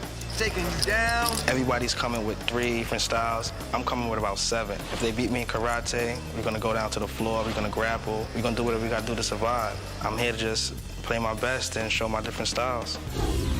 Yeah, I like that analogy by Dwight Pilgrim there. He says he's got more game than the rest of them. That's why he's confident that he's going to win. He can change styles and adapt. 5 players remain. The blinds are going up to 125 to 50. Well, Kia is our chip leader, and he has folded his hand, and now it's on to Ophir Moore. Come on. He has gone all in. Couple folds around. I call. But Daniel Mikowski with ace-king has made the call. Well, he's got to love it right here, Vance. He is dominating his opponent. Ace-king versus ace-queen. Bring it home, Danny. Bring it home, Danny. Ophir just hadn't had any cards yet at this final table. Finally picks up a hand and is dominated. Daniel has a little more money, so he could break Ophir Moore right now. Ophir from Woodmere, New York, a cash game player, 25 years old, in a lot of trouble right now. Well, gonna have to get very lucky to stay alive in this tournament, that's for sure. Oh, and he does on the flop. It's come ace, queen, 6. Ophir is taking the lead with the top 2 pair. Daniel just drops his head down on the table. He is sick. He knows he's gonna have to catch a king or 2 runners to make it straight. Otherwise, he's essentially gonna be down to nothing. Only Ophir can do it. Well, he better get real lucky, otherwise he'll be on the morphine drip. What a flop for Ophir. Here comes the turn card. No help for Daniel with a 7 of spades. Well, we are down to the river. Daniel must catch a king, or Ophir is going to double up here. What will it be? No, it's a deuce of hearts. Ophir doubling up. And Daniel Mikowski, a very tight, solid player. Oh, man, he is hanging on by dental floss. Well, Vince, he doesn't even have half of the small blind left, so he's going to be all in on the next pot. Let's do a miracle, guys. Chip in a chair. I heard stories about this chip in the chair thing. Oh, boy, back in the straitjacket. Let's see if it happens. Well, Vince, he might trade that sweater in for a real straitjacket after that beat. All right, back to the next hand. Action Ophir quickly folds. Brandon Novina not playing. But Dwight Pilgrim now with an ace-queen. Just calling. I guess there's no protection here. Well, he's just calling because he doesn't mind the big blinds being in the pot in this situation. He would be just as happy if Kia won this pot, almost as happy as if he won the pot, because you knock out a player and you move up in prize money. Well, the flop is Jack 8-8. Actually, Daniel's out in front with his 5s. Take it. Check, check. Both other players check for the side pot. Yeah, you just want to check it down this spot. Hope that one of you can get lucky and outdraw this guy. Oh, man. hard luck for Daniel, but can he get lucky here? Oh, now a jack comes off. Check. That is a bad card for Daniel. He now must catch a 5 on the river to win this pot. 7 of hearts. Check. Well, Dwight Pilgrim is going to win this pot with jacks and 8s and an ace kicker. And that's going to do it for the former biologist as he blows up his test tube and goes out of here in 5th place. He's going to take home $183,000. A lot of respect for this young guy. Really took a tough beat when he played for all the dough, essentially, when he had ace-king up against ace-queen. Sometimes it's just not meant to be, Vince. The Fidel Castro lookalike walks away into the darkness of Borgata. Daniel Mikowski out in 5th place. Sometimes it's just not your day. We started with over 1,000 players, but now only 4 remain. WPT's coverage of the Borgata Poker Open, brought to you by ClubWPT.com, continues right after this. Don't just use your phone to call. Use it to raise. Yeah, download the World Poker Tour Texas Hold'em game on your mobile device today and get in on the action. It is very difficult playing against young online players. It is hard because they don't have experience. They find themselves in this tournament playground like a dark room when they come into it with a handgun in their hand and they start shooting and trying to hit the bullseye without knowing that first they need to turn on the switch. There you go, Kia. That's senior pride for you. Well, I've never heard an analogy like that about online players. They just come in a dark room and start shooting, hoping they hit the target. Kia is the chip leader. Why not? And he is first to act. And he's got the 5, 6 of spade. I call. He's going to make the call. Ophir out. Brandon now with a queen 9 of diamonds. Going to call. And Dwight with just a 5-3, not going to raise. Now flop comes queen 5-4. Brandon, he's out in front. He's going to check his queens. Dwight's got 2 5s. He also checks. And now Kia with 5s as well. 650. He's going to bet 650,000 with second pair. Brandon's mom sweating her boy. Raise. He's going to raise it here as he's got the best hand. Dwight goes away and back on the chip leader. Kia took a stab here. And he's folded the hand. Well done, Brandon. Oh, look at this. Brandon's mother just rejoicing there. Just before coming to Borgata, the WPT stopped at the Bicycle Casino where amateur player Andy Frankenberger garnered his share of abuse for his unorthodox play. But now with the WPT bracelet on his wrist, nobody is arguing with the success of a champion. Earlier this week, I caught up with Andy for this edition of 5 Questions. How would you describe the feeling of winning a WPT title? It was like nothing I'd ever experienced before. For me personally, it validated a lot of the decisions I'd made to date to play and to take some time to travel and play poker, so it was very rewarding. Why did you deserve to win? I think in any given tournament, you can't really expect to win, but on that particular tournament, I really did play pretty disciplined throughout. And they quoted Phil Hellmuth as saying that, maybe the guy got lucky and he'll end up giving back the money. Maybe he didn't play against the top players or something. I mean, I played against some very, very solid players throughout the tournament. Jonathan Little, he called you a clown on Twitter. Why would he say that? I can't speak for him, but obviously another bad read on his part. He said, oh, I caught runner flush. Well, it's not really catching runner flush when you bet all in after the river. I mean, it's not like I got my money in bad. I made a big bet when I had the hand, so nothing against him. I'm sure he's a great player. I just think he had another bad read about calling me a clown. Why did you say that Kyle Wilson's friends should have been asked to leave? Well, I didn't say that they should have been asked. I said if I were Kyle, I would have asked them to leave. That is played 6-8 offsuit. Whoa. Suck it. Can't wait. Sure. Those are your friends? They're wasted. They can call me whatever they want. It doesn't bother me. It's just, I think it makes him look bad that his friends are saying obnoxious things. I said if I were him, I would want them to leave because it makes him look bad. I want to talk about this bracelet right here. You took it home at the bike, and now you brought it to Borgata. Yeah, I'll probably stop wearing it when it loses that thrill, but I'm not so sure that'll happen in the near future. Picking on the new guy. Well, Vince, I don't know how you criticize anybody that's got a double major from Duke. Scored a perfect 800 on his SAT math test. He is far from a clown and a super nice guy, I might add. Well, it's back on Brandon. He's got a 6-4 of diamonds. Look at that. He feigned like he was going to muck it. Probably should have, but now he's getting chips ready. This guy plays very unorthodox. He's getting some confidence. What's he going to do here? He's going to raise. Makes it 625,000 to go. 1.8. But right behind him, Dwight with just a king-jack says 1.8 million. Well, Vance, the only way he could do that is because he sensed what you just said. Yeah. That he could feel that the guy wanted to muck his hand to start with. So why not give him a chance to muck it, raise it with the king high? Don't you think Dwight missed a thing? He was studying his man. Now, that could have been a fake, but we know it's not. Uh-oh. I don't like this play at all. Damn, you ready to jam the flop, huh? Stop and go time. Why you look back like it even matters? Like you're not jamming this flop. Here comes the flop. Now flop is queen 7-3. Brandon flops a gut shot straight draw and is going to check. $1 million. And now Dwight hitting nothing there. Just king high bets $1 million. Brandon's just got to shove it here or muck it. He got himself in an awkward position here by calling that $1.2 million raise. He's gonna fold it, so Dwight Pilgrim gonna take that pot. You let me win that $3 million pot with nothing? You let me win this pot, $3 million pot with nothing. Just by me saying $1 million, you fold. Yep. Which one you want to see, son? That one. Sure, go ahead. Nothing. Okay. Look at this. He's table talking Brandon, making him feel worse, putting the salt in the wound. I don't know too much, but I'm giving up $3 million pots for the next guy got nothing. Very strange hand. Let's see what Tony Dunst has to say on this week's Raw Deal. Brought to you by Rise.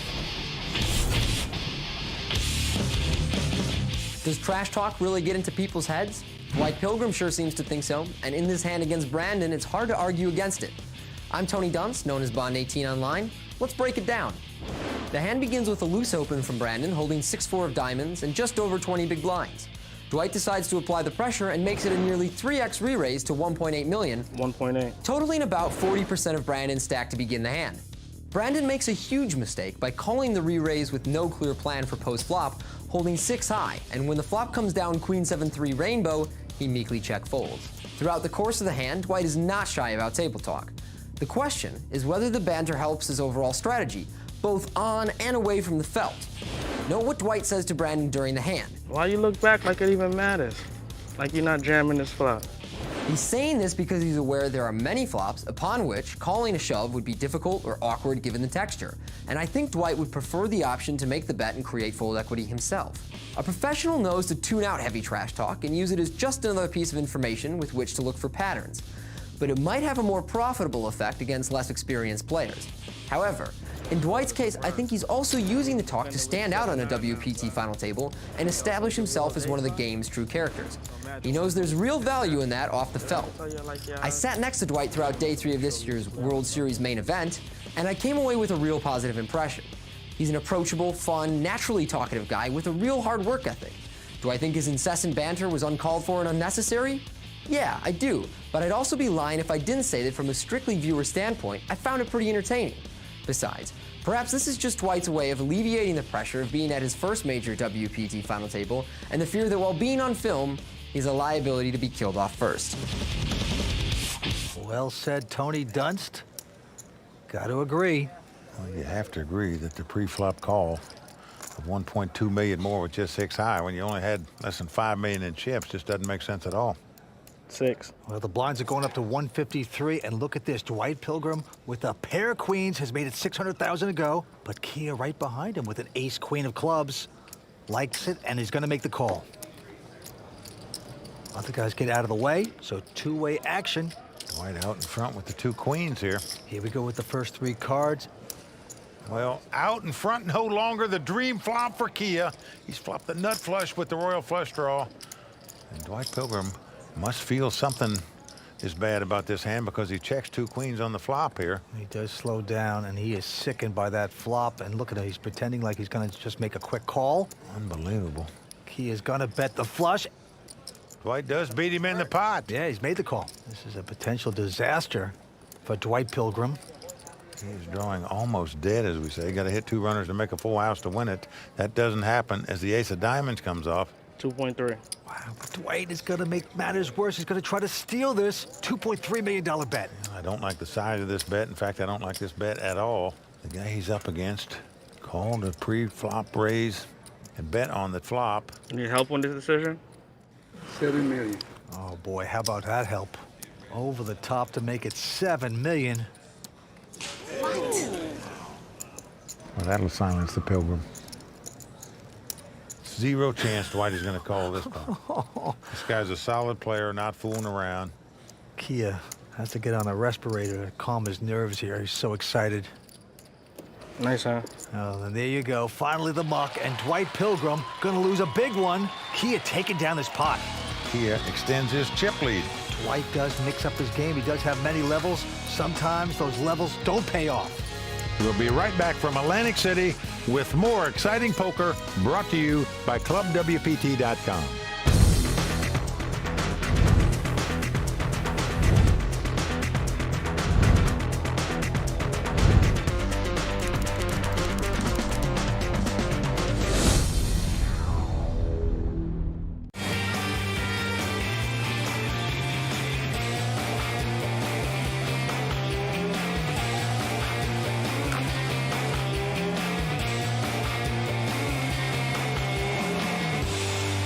Welcome back to the World Poker Tour, brought to you by the Royal Flush Girls. Actually, I mean ClubWPT.com. A little distracted there. Oh, man, Benny, I'll be at the pool tomorrow. Well, we are down to 4 players here. Winner's going to take home close to $750,000 here tonight. And action goes to Brandon Ovina, who picks up a pair of 6s.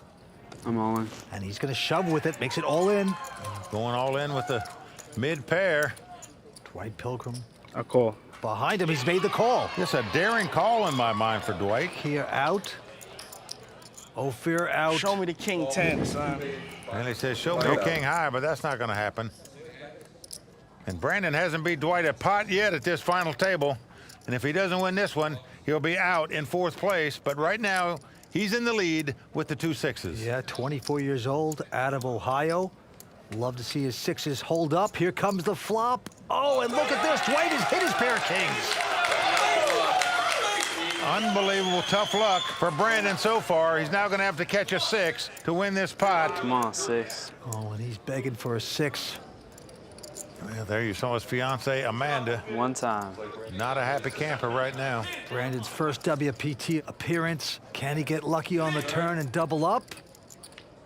Well, a deuce comes off, so we're down to the river. Brandon must catch a 6 to stay alive in this tournament. Otherwise, he'll be our 4th place finisher. He's down to a chip and a chair on day 1, but he has no more chair here as he goes out in 4th place. Dwight Pilgrim has knocked out Brandon Ovina, who's going to take home $223,000. A big effort. And Dwight Pilgrim celebrating with his fans. And just like that, we are down to 3 players at the Borgata Poker Open.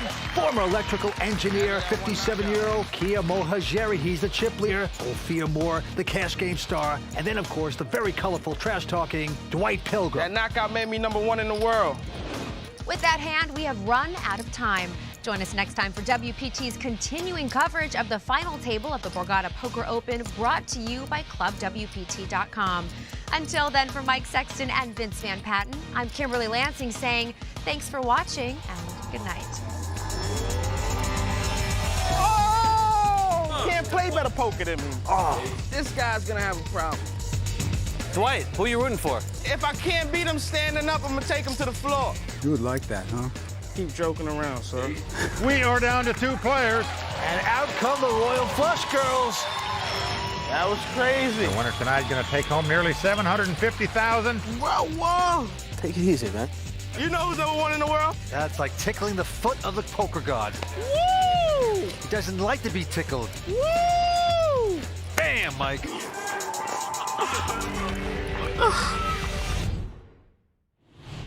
The World Poker Tour is brought to you by ClubWPT.com. Never lose a dime playing poker. Guaranteed.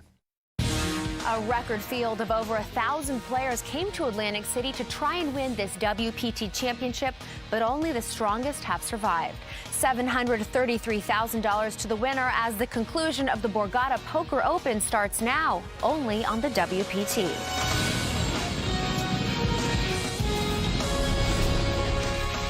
Well, the crowd all standing. He is circling the drain. They are going bare knuckles in the center of the ring. He needs the extreme miracle. Oh! Wow! Unbelievable.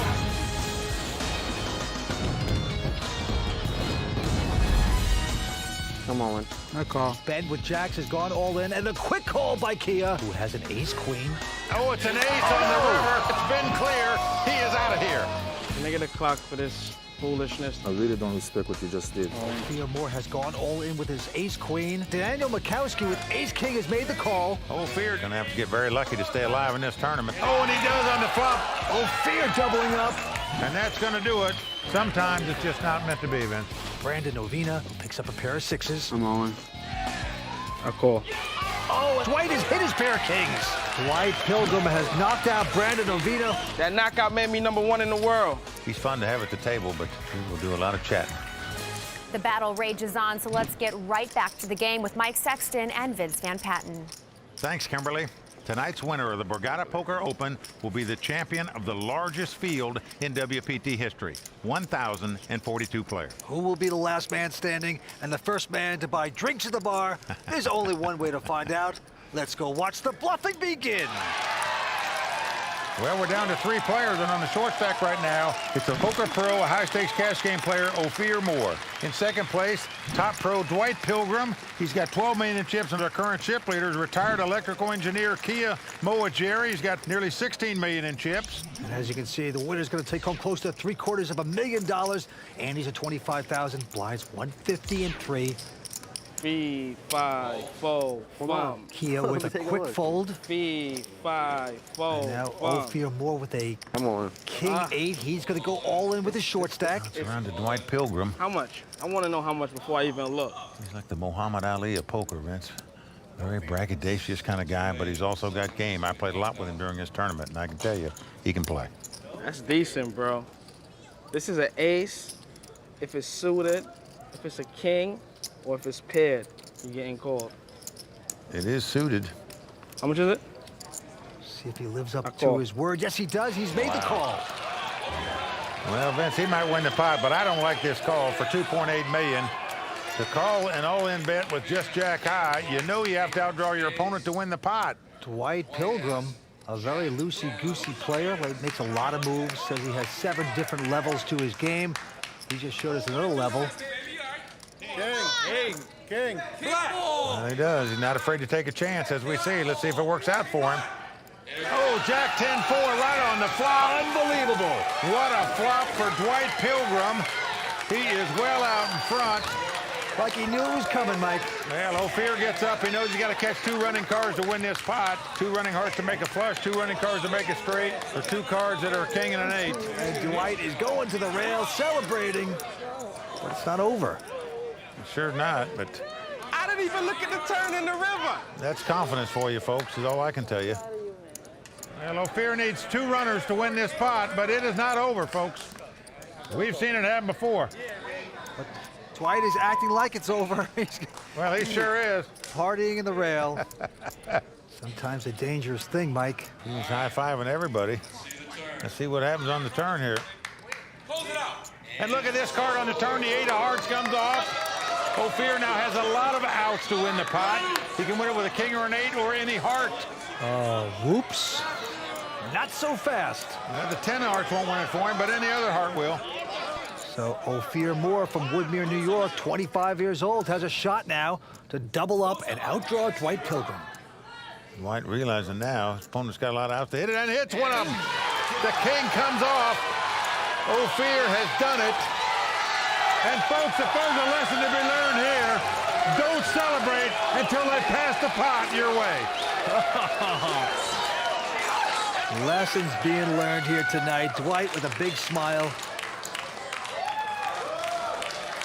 Oh, there he is. Well, Good he's chuckle. laughing at himself because he knows he celebrated prematurely. sometimes the best hand holds up, kid. Ophir Moore now back in contention. deserve that. You got just that can't right. torture the poker gods like that No, you don't. and be celebrating before you win the pot. That's like tickling the foot of the poker god. He doesn't like to be tickled. Bam, Mike. Oh, boy. Jeez. It would mean a lot for me to win this WPT event, especially since it's at the Borgata. I play here every weekend, cash games, so it'd be great. It'd be like winning on home court. I'm here with Matt Glantz. He plays in a big cash game here at Borgata, and he's friends with Ophir Moore. And when I say friend, I go onto Twitter, and I find a tweet. I don't have a piece, but he plays every week in the mixed game, so I feel like I got 20%. It's just a joke. He's a good friend, and he plays in the game. He's a winner in the game, so it's just a little bit of humor for him. Give him some incentive to do well in the tournament. Now, I'm looking for some predictions. What do we think? Right now, I'd say Dwight's probably the favorite at this point. All right, let's get back to the action. Go get him, Ophir. There you have it. Matt Glantz, a high-stakes player here at Borgata, rooting for Ophir, but picking Dwight to win it all. I call. Kia Mohajeri, the chip leader, is going to call with a Jack-9. And Ophir Moore's going to pick up an Ace-6. Well, he's got a new lease on life now, so he's got to be feeling good.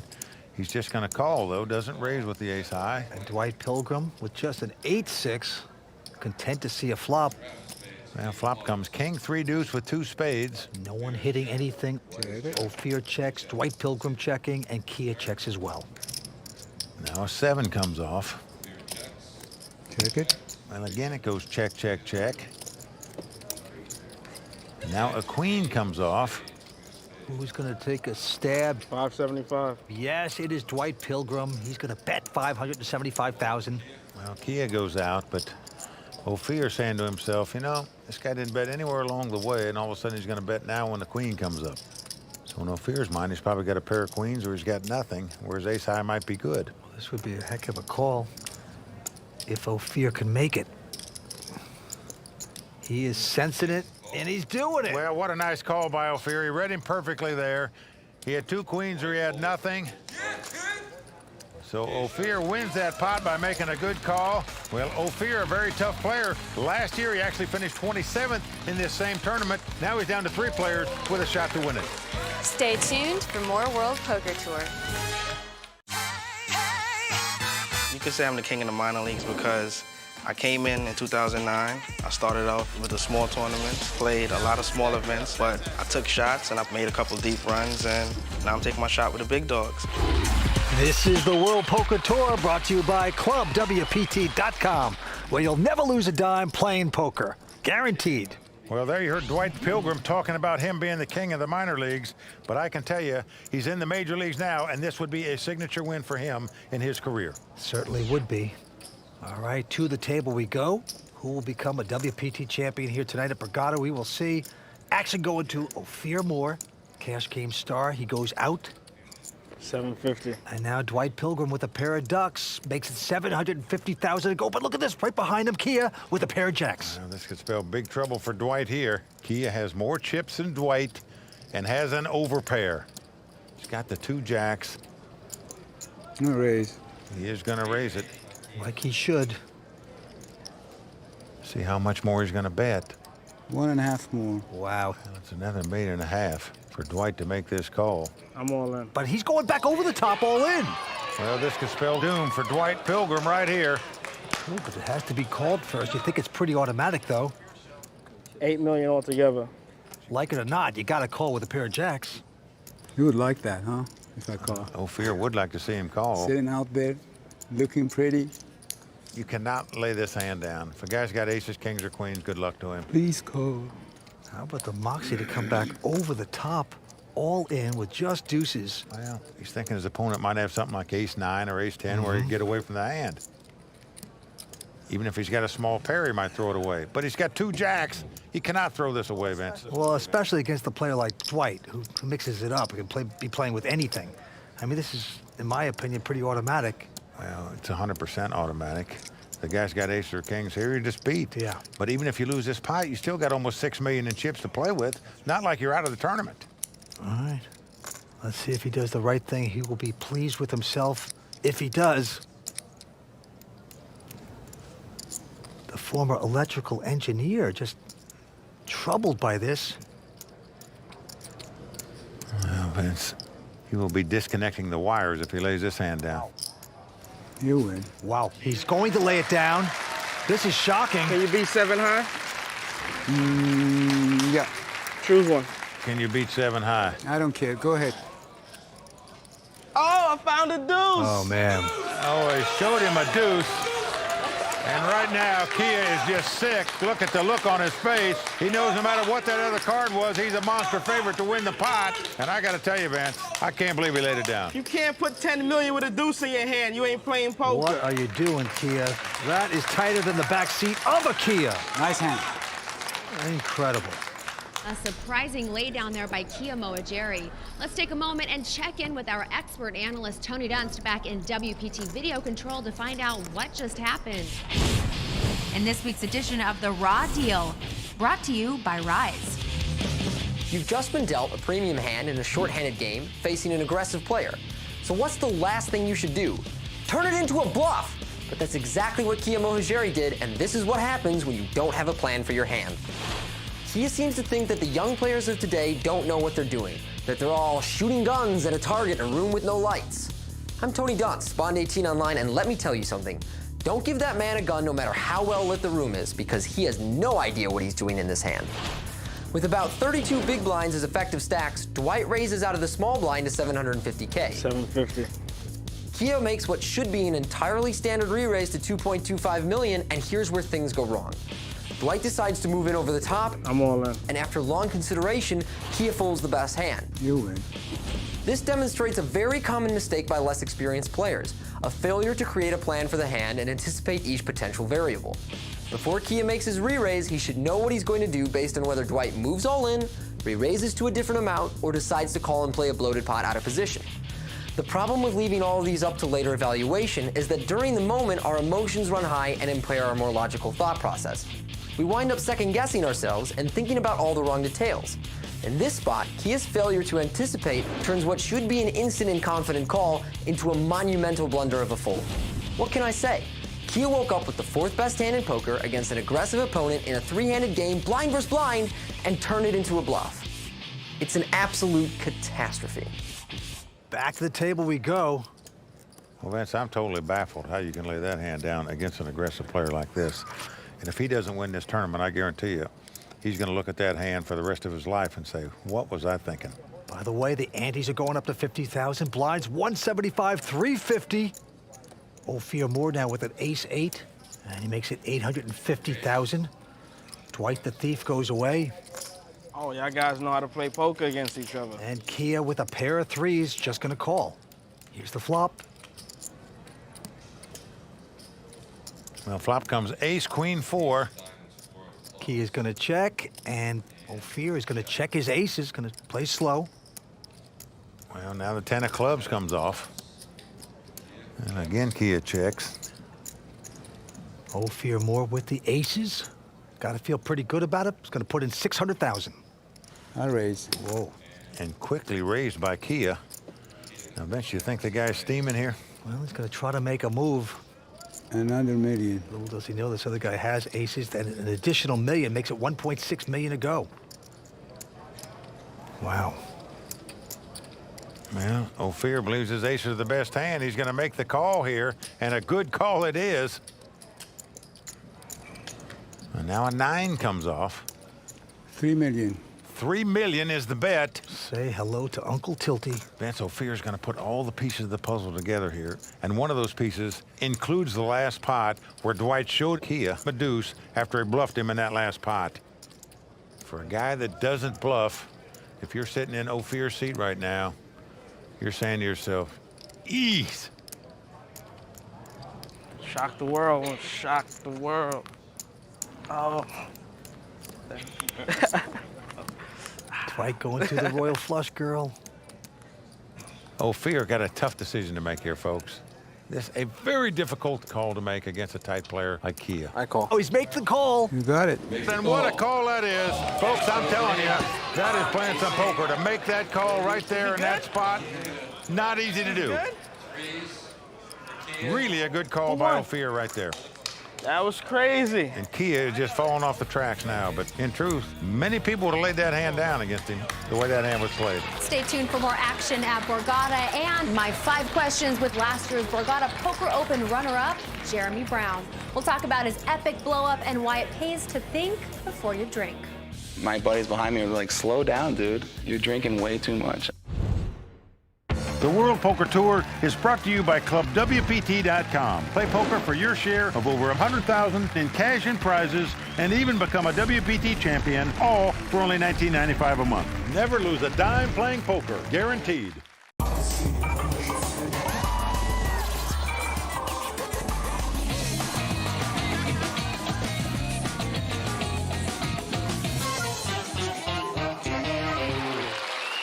Welcome back to the World Poker Tour, brought to you by ClubWPT.com. And Mike, where the heck were we when they were shooting these things? Good question. I'm calling my agent.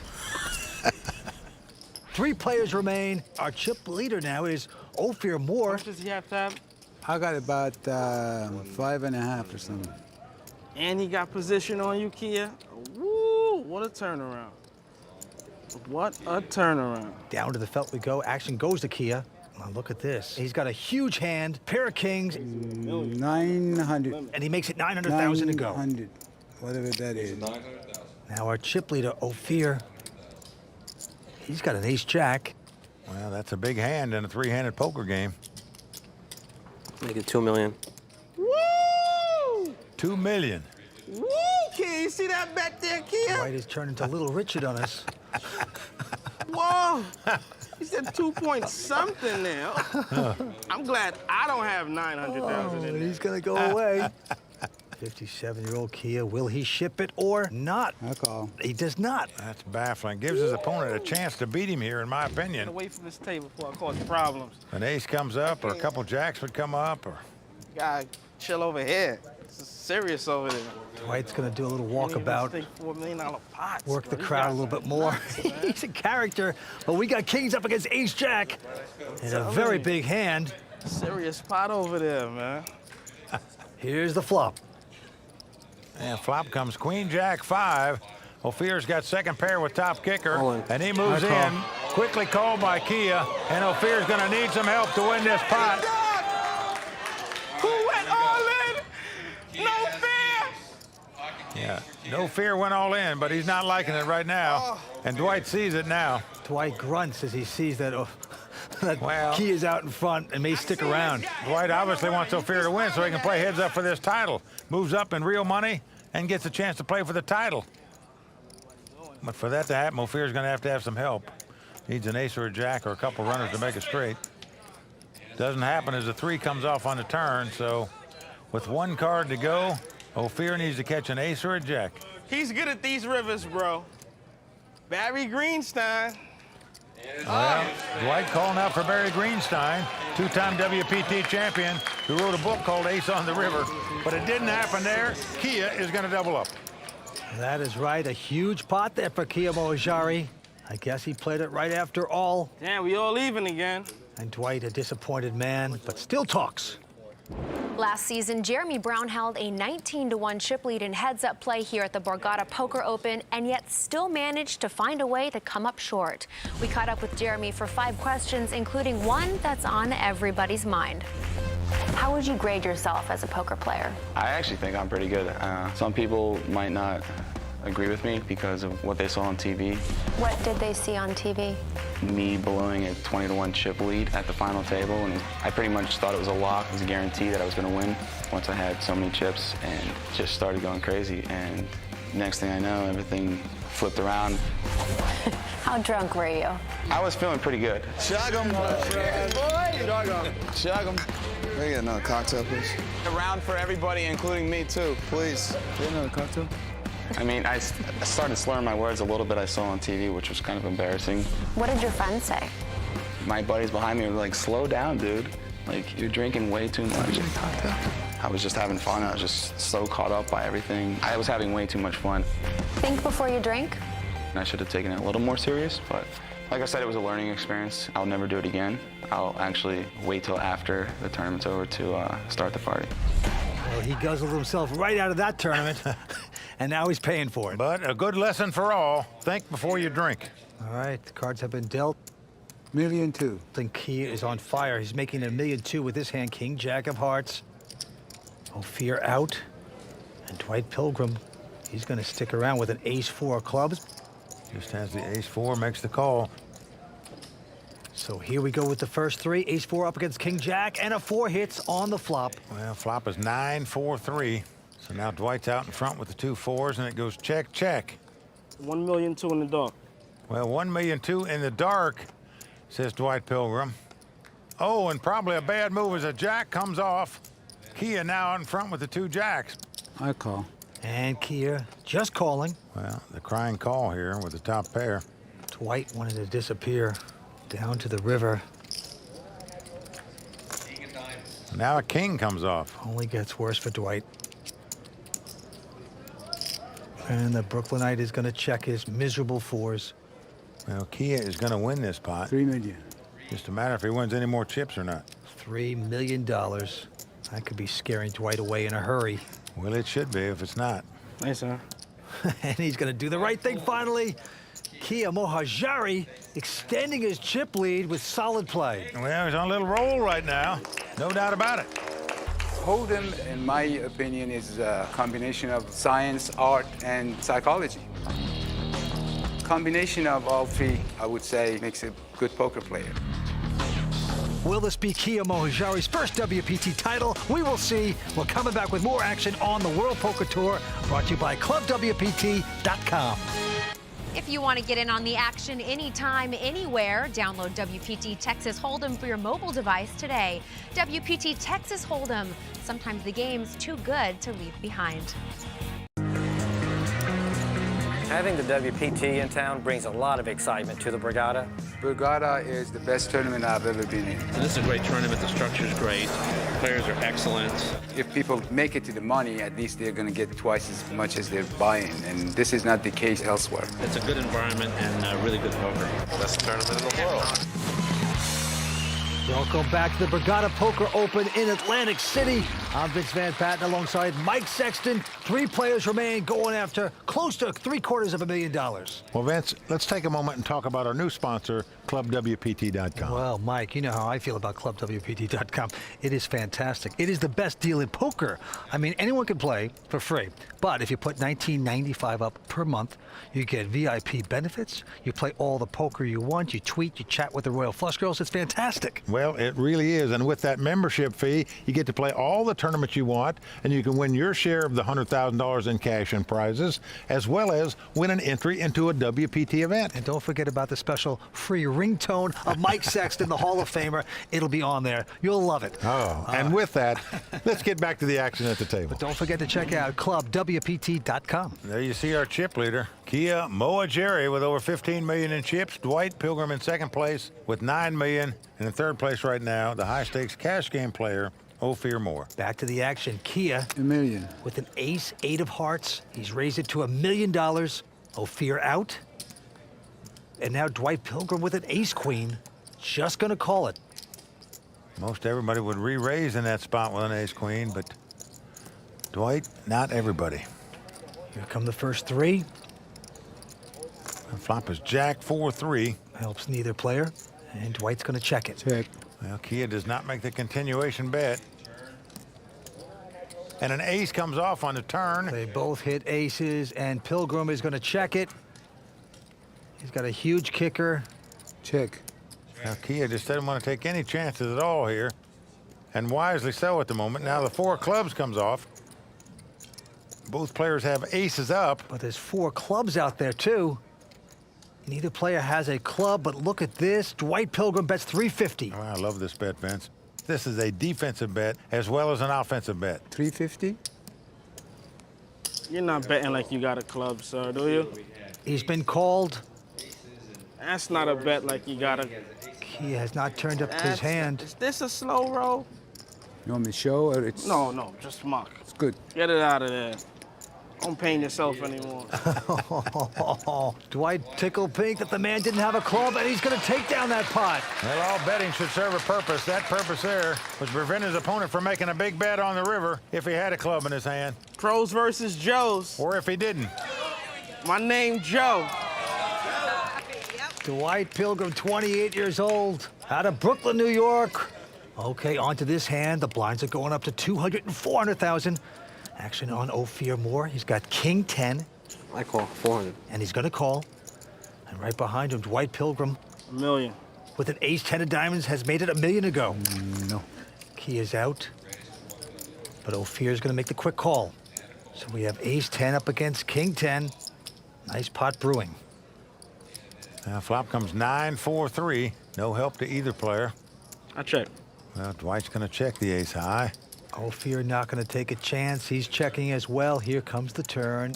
Oh, a 10 comes off. Deadly. They both hit 10s. The dream card for Dwight Pilgrim because he's got top pair with top kicker. 600. His opponent's got top pair with second top kicker. And there's a bet of 600 by Dwight. And a routine call there by Ophir. Down to the river we go. Well, a 5 comes off. 1.2. I call. He's going to bet 1.2 million. He's quickly called. Oh, and he's not going to like it. I know that sound when I hear it. Kidney shot. I know that sound when I hear it.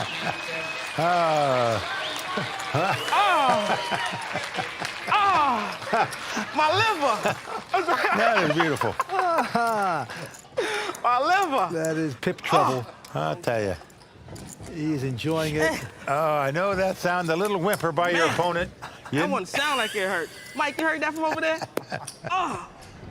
Well, he is having a ball right now. Oh, man. What do you think? You think I never have a hand, son? Come on. You kidding me? It just looks like I never have a hand because I'm crazy. He is putting his players through the torture chamber here tonight. When is the blinds going up? Because this guy's going to have a problem. They just went up. Oh, the blinds just went up. Wait, they just went up. yeah. Take it easy, I'm right? trying to... Take it easy, man. Get it in there. And we continue three-handed poker. Very entertaining here at Borgata. And this hand, Dwight's going to quickly fold. 2 million. Kia, our chip leader at this point, making it 2 million with just an 8-7 of clubs. I'm on. I call. Oh, Fear going all in with the ace high. And Kia with a quick call with his 8-7. Yo, this could be like a $200,000 7. Well, Dwight pulling for Kia now. Well, because it means 200,000 in real money almost. That's the difference between third and second place. I ain't never wanted to see a 7 or 8 bad, and I don't want to see it right now. Give me a 7, give me an 8. Dwight, who you rooting for? 200,000. Who you rooting for? Who you rooting for? I'm rooting for 200 grand. The next one out. I don't know who that is.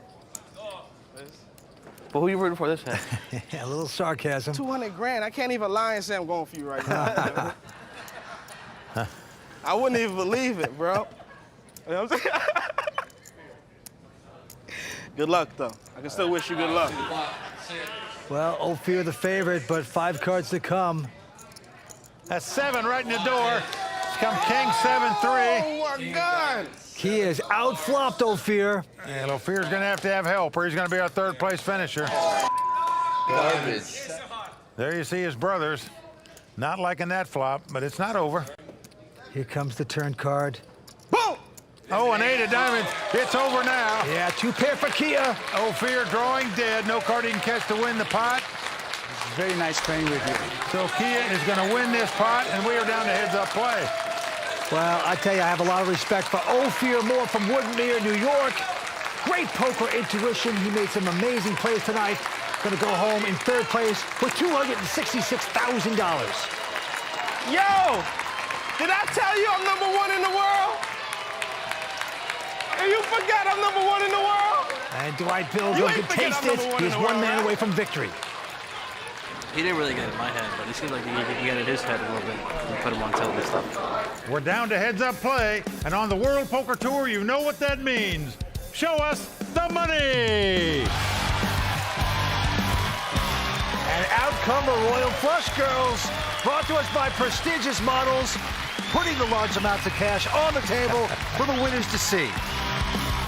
And the winner tonight going to take home nearly $750,000 and a coveted WPT title. The Royal Flush girls keep putting tray after tray onto the table, and there's some other goodies to go with it. We've got the coveted WPT bracelet by Tiffany's, as well as a beautiful trophy that the winner can put on the mantle. We are coming back with Heads Up Play in just a moment on the World Poker Tour, brought to you by ClubWPT.com. Welcome back to the World Poker Tour, brought to you by ClubWPT.com. Heads Up action is about to start between Kia Mohajeri and Dwight Pilgrim. During the break, we caught up with both players, and here's what they had to say. It doesn't bother me. He's a young man, and he does what he does. It's just his personality. It doesn't bother me none. I might be joking around, I might be having fun, but at the end of the day, it's all about being focused, being ready, being able to take it to the next level, and just make it happen. You know, it might look like I'm having fun, but trust me, I'm making the right decisions. Well, a great trash talker. That is a poker weapon in itself. Don't kid yourself. It distracts players, it makes them play differently, and that is a big edge that Dwight Pilgrim has in this heads-up battle. Let's go to the felt. I'm not sure about all his right decisions. I am sure he's in the right position to take down this title, playing heads up for it. Well, he's got queen 3 of clubs this time. He has called it. 900. Kia behind him with ace 4, gonna get aggressive. Makes it 900,000 to go. Gotta come stronger than that to make me fold, buddy. Well, that's a pot-sized bet, but as Dwight says, not strong enough to get me out. He makes the call. Both got about 15 million in chips, and there's the flop. 8-8 deuce. Kia out in front with the ace high, but checks. 1.3. Dwight with the flush draw fires out 1.3 million. You hit that flop? No. Never stopped you before. It's kind of surprising that Kia didn't come out with a continuation bet with the ace high. It's like a walk just after the flop. I can't believe it. He wouldn't bet with that flop, 8-8 deuce. And Kia is putting up the white flag. He folds his hand. The first hand going to Dwight Pilgrim. And with that pot, Dwight Pilgrim is now the chip leader. Even? You kidding me? He's about to say something interesting, no doubt. I know I got the edge if we even. Confident, isn't he? I know that for a fact. I don't care how long you've been playing poker. It's getting personal here. It's a Dwight Pilgrim factor. Oh, boy. The peacock is strutting. To the next hand we go. Kia now. First to act, he has an ace-7. Check. Just going to sneak in there and call. And behind him, Dwight content to see a flop with king-7. Surprised he'd limp in with the ace high, but he did so. Flop comes queen 6-5. 2 spades, no help to either player. Dwight is going to check it. And again, no continuation bet out of Kia. Yeah. Now the 8 of spade comes off. What an interesting card. Dwight has an open-end straight flush draw. 1.4. But Kia has the nut flush draw. Wow. With the open-end straight draw. Dwight bet 4. Kia's coming back over the top to make it 1.4.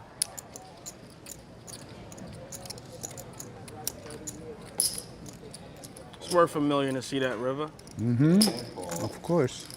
Well, Dwight's going to make the call, wants to take this draw. Down to the river, big pot brewing. Well, king comes off, a dream card for Dwight Pilgrim. He now has the lead. He comes out and bets 400,000 with the 2 kings. 2.5.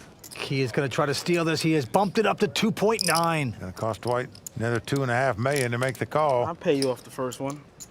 Call. Good call by Dwight. Ace high. You keep joking around, sir.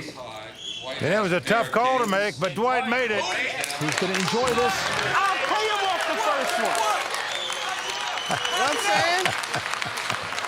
He can't play better poker than me. He can't play better poker than me. He can't play better poker than me, man. Now, he's the Muhammad Ali of poker. I am the greatest, this guy says. Gracie Jiu-Jitsu. This is reality TV at its finest here on the WPT. You think I don't know where I'm at? Think I don't know where I stand? You think I don't understand every facet of this game? No censorship in this sport. We're coming back with more action on the World Poker Tour, brought to you by ClubWPT.com. Vince, I'm coming back. It's Benny. Right there he is. Save my spot in the booth, my friend. I'll be there. Yes, I'm out. They just got me. I'm out in 20th or something. Well, I'm coming back. Don't worry. I don't want to leave you alone up there. Welcome back to the Borgata Poker Open in Atlantic City, brought to you by ClubWPT.com. That's Mike Sexton. You got knocked out, but what a sport you are. Did you jinx me there? You called me. I got broke in 20th place, but I appreciate the call to see how I was doing. I might have. Anyway, the antes are going up to 75,000, blinds at 250 and 500,000. Both players have a lot of chips. 16 million against 14. Let's go to the felt. Dwight called on the button. Here's a flop. Well, what a flop for both players. Both players have flopped top pair. 1.2. Dwight Pilgrim has the better kicker, though. Sounds like a good bet. You like that bet? That's a real good one. Right here, Kia with his nines, with a 7 kicker, has bet 1.2 million. And Dwight with his nines with a 10 kicker has called. Queen of clubs comes off. Check. So both players have 2 nines and a flush draw, and Dwight Pilgrim has got the best of both. 1.2 sounds good. I like 1.2. And Kia has checked it, and Dwight's going to put out chips. Looks like 1.2 again. Kia has made the call, though. Down to the river we go. The 3 of clubs comes off. Both players have made a flush. Check. You know what? You made 1.2 sound so nice. A call. And it's bet and called. Dwight's got the 10 of clubs. Kia's got the 9 of clubs. Dwight gonna win this pot. Just an aggravating hand all along for Kia Mohajeri. Yo, if I can't beat him standing up, I'm gonna take him to the floor. Oh, man. Whatever style it takes to win, that's Pilgrim's motto. I like it, man. Threatening bodily harm. Well, he's got some table talk, Dwight Pilgrim. Back to the hand, though. Kia this time with a queen 7. Has called it. You keep completing that bet just cause. We're gonna show you how. You're gonna be like, yo, what happened to that 2 million I had? 800,000 on top. And Dwight with a king 10 of clubs gonna re-raise. 800,000 more. And Kia now, I think, getting a little frustrated calling these raises with queen 7 off suits here. Let's see the flop. Now flop is ace, ace, 10. Pilgrim out in front with aces and 10s. And he's gonna check it. Kia with nothing, checking as well. Now a king comes off. This improves Pilgrim's hand. He's now got aces and kings. Nice for Dwight, and he's gonna try to trap. He has checked it. Check. Kia checks again. And Kia must catch a jack to win the pot, at least in terms of having the best hand. Well, the 3 of hearts comes off, so possible flush out there now. 900,000. I'm all in. Wow. 900,000 and all in quickly by Kia. And Vince, I don't know that you can call with 2 kings in this spot after your opponent goes all in. Might have a straight, might have a flush, could have 3 aces, a full house. Nothing like free information. Kia has risked it all, and it's gonna work with absolute zip and pip. Brilliant play there by the former electrical engineer. Superbly done. Yeah, I think that was just sort of a combination. Frustration, all-in bet there, but it works well for Kia. We're coming back with more action on the World Poker Tour, brought to you by ClubWPT.com.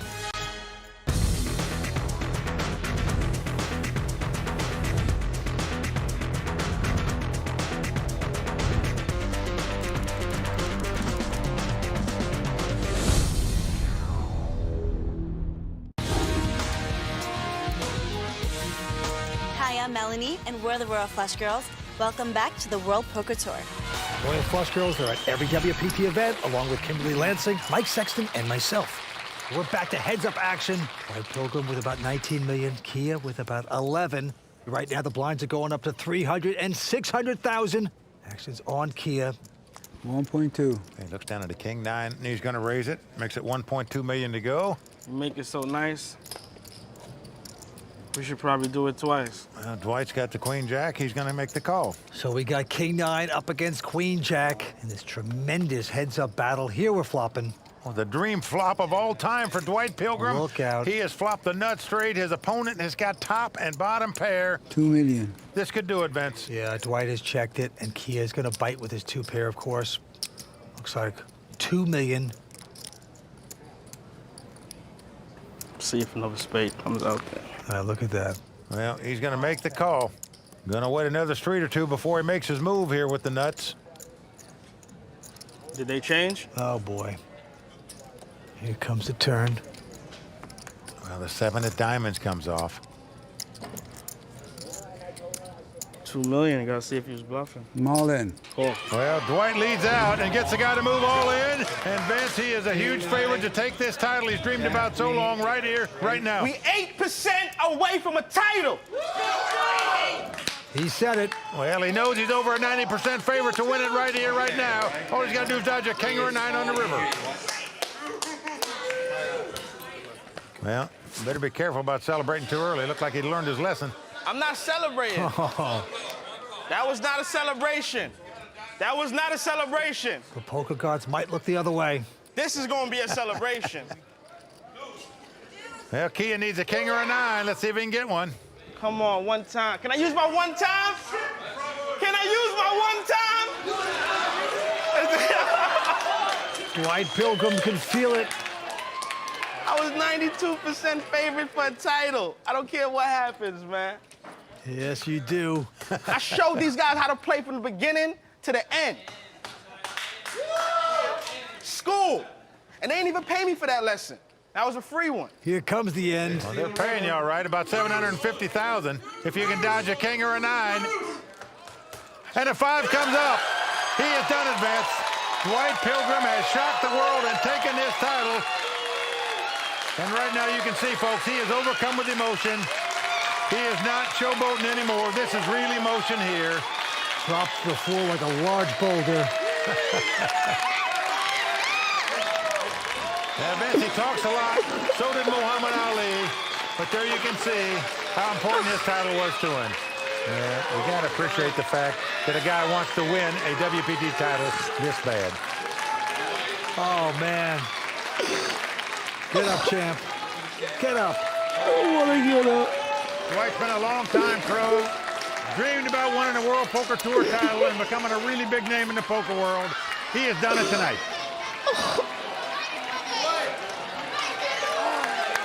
On his feet. Oh. Well, Vince, in all sincerity, Kia had his chance when he could have called him with the 2 jacks. You deserve it. Good game. Nice play. When Dwight had the 2 deuces when they were playing 3-handed. But Yo, we competed with these guys without the bankroll. Now imagine what we're going to do with the bankroll. Dwight making future plans. Bigger and better. Well, that's one thing for sure. We're going to see this guy a lot more in the World Poker Tour. Congratulations on being WPT's newest champion. Oh, thank you so much. Sir, I think you have just shocked the world. Oh, that was my whole initial point, to show the world what I'm bringing to the table. When I was going in there, I was trying to throw elbows, I was trying to get them to the floor, I was trying to grab a limb, and I was trying to break it. Well, I think you did so. That was my game plan. Congratulations again. Job well done. Thank you so much. Well, that's going to do it from Borgata in Atlantic City. On behalf of Mike and Vince, I'm Kimberly Lansing saying thanks for watching and good night.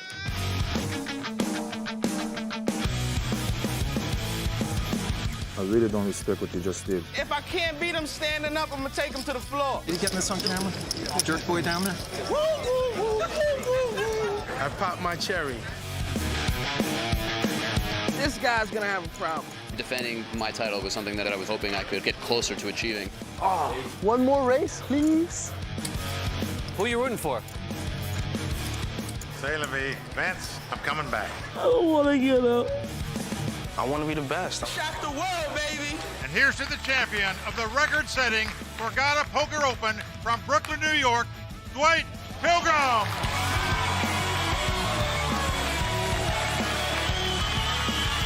And until next time, may all your cards be live and your pots be monsters.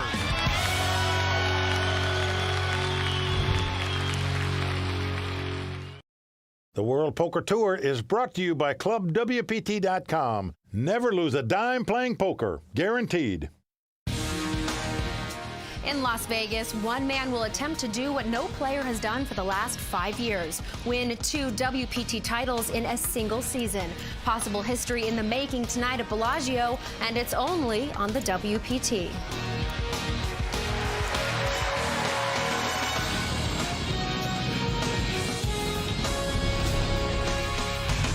Well, the crowd all standing. He is circling the drain. They are going bare knuckles in the center of the ring. He would love to knock this loudmouth out.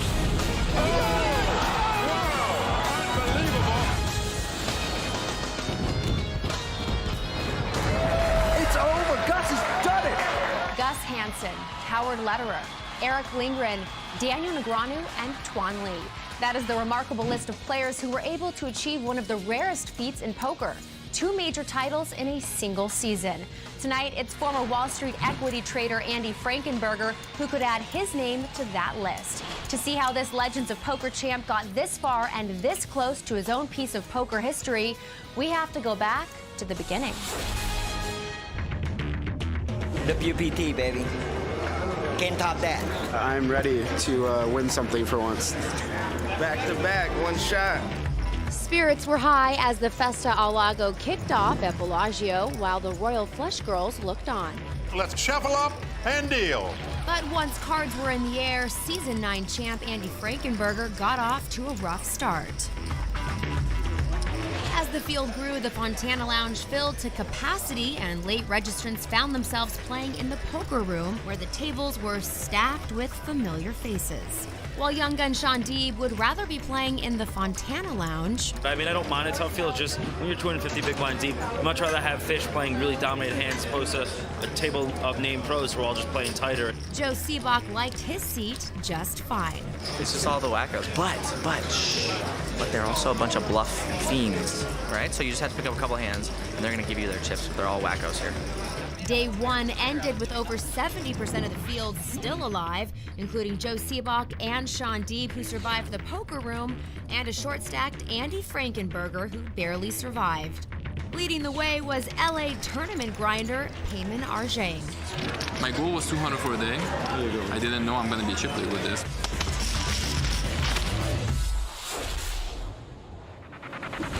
Day 2 saw the total number of entrants in this tournament surge to 335 players, and the late arrivals wasted no time in mixing it up. At least I made level 9, and there's 170 people that didn't do that.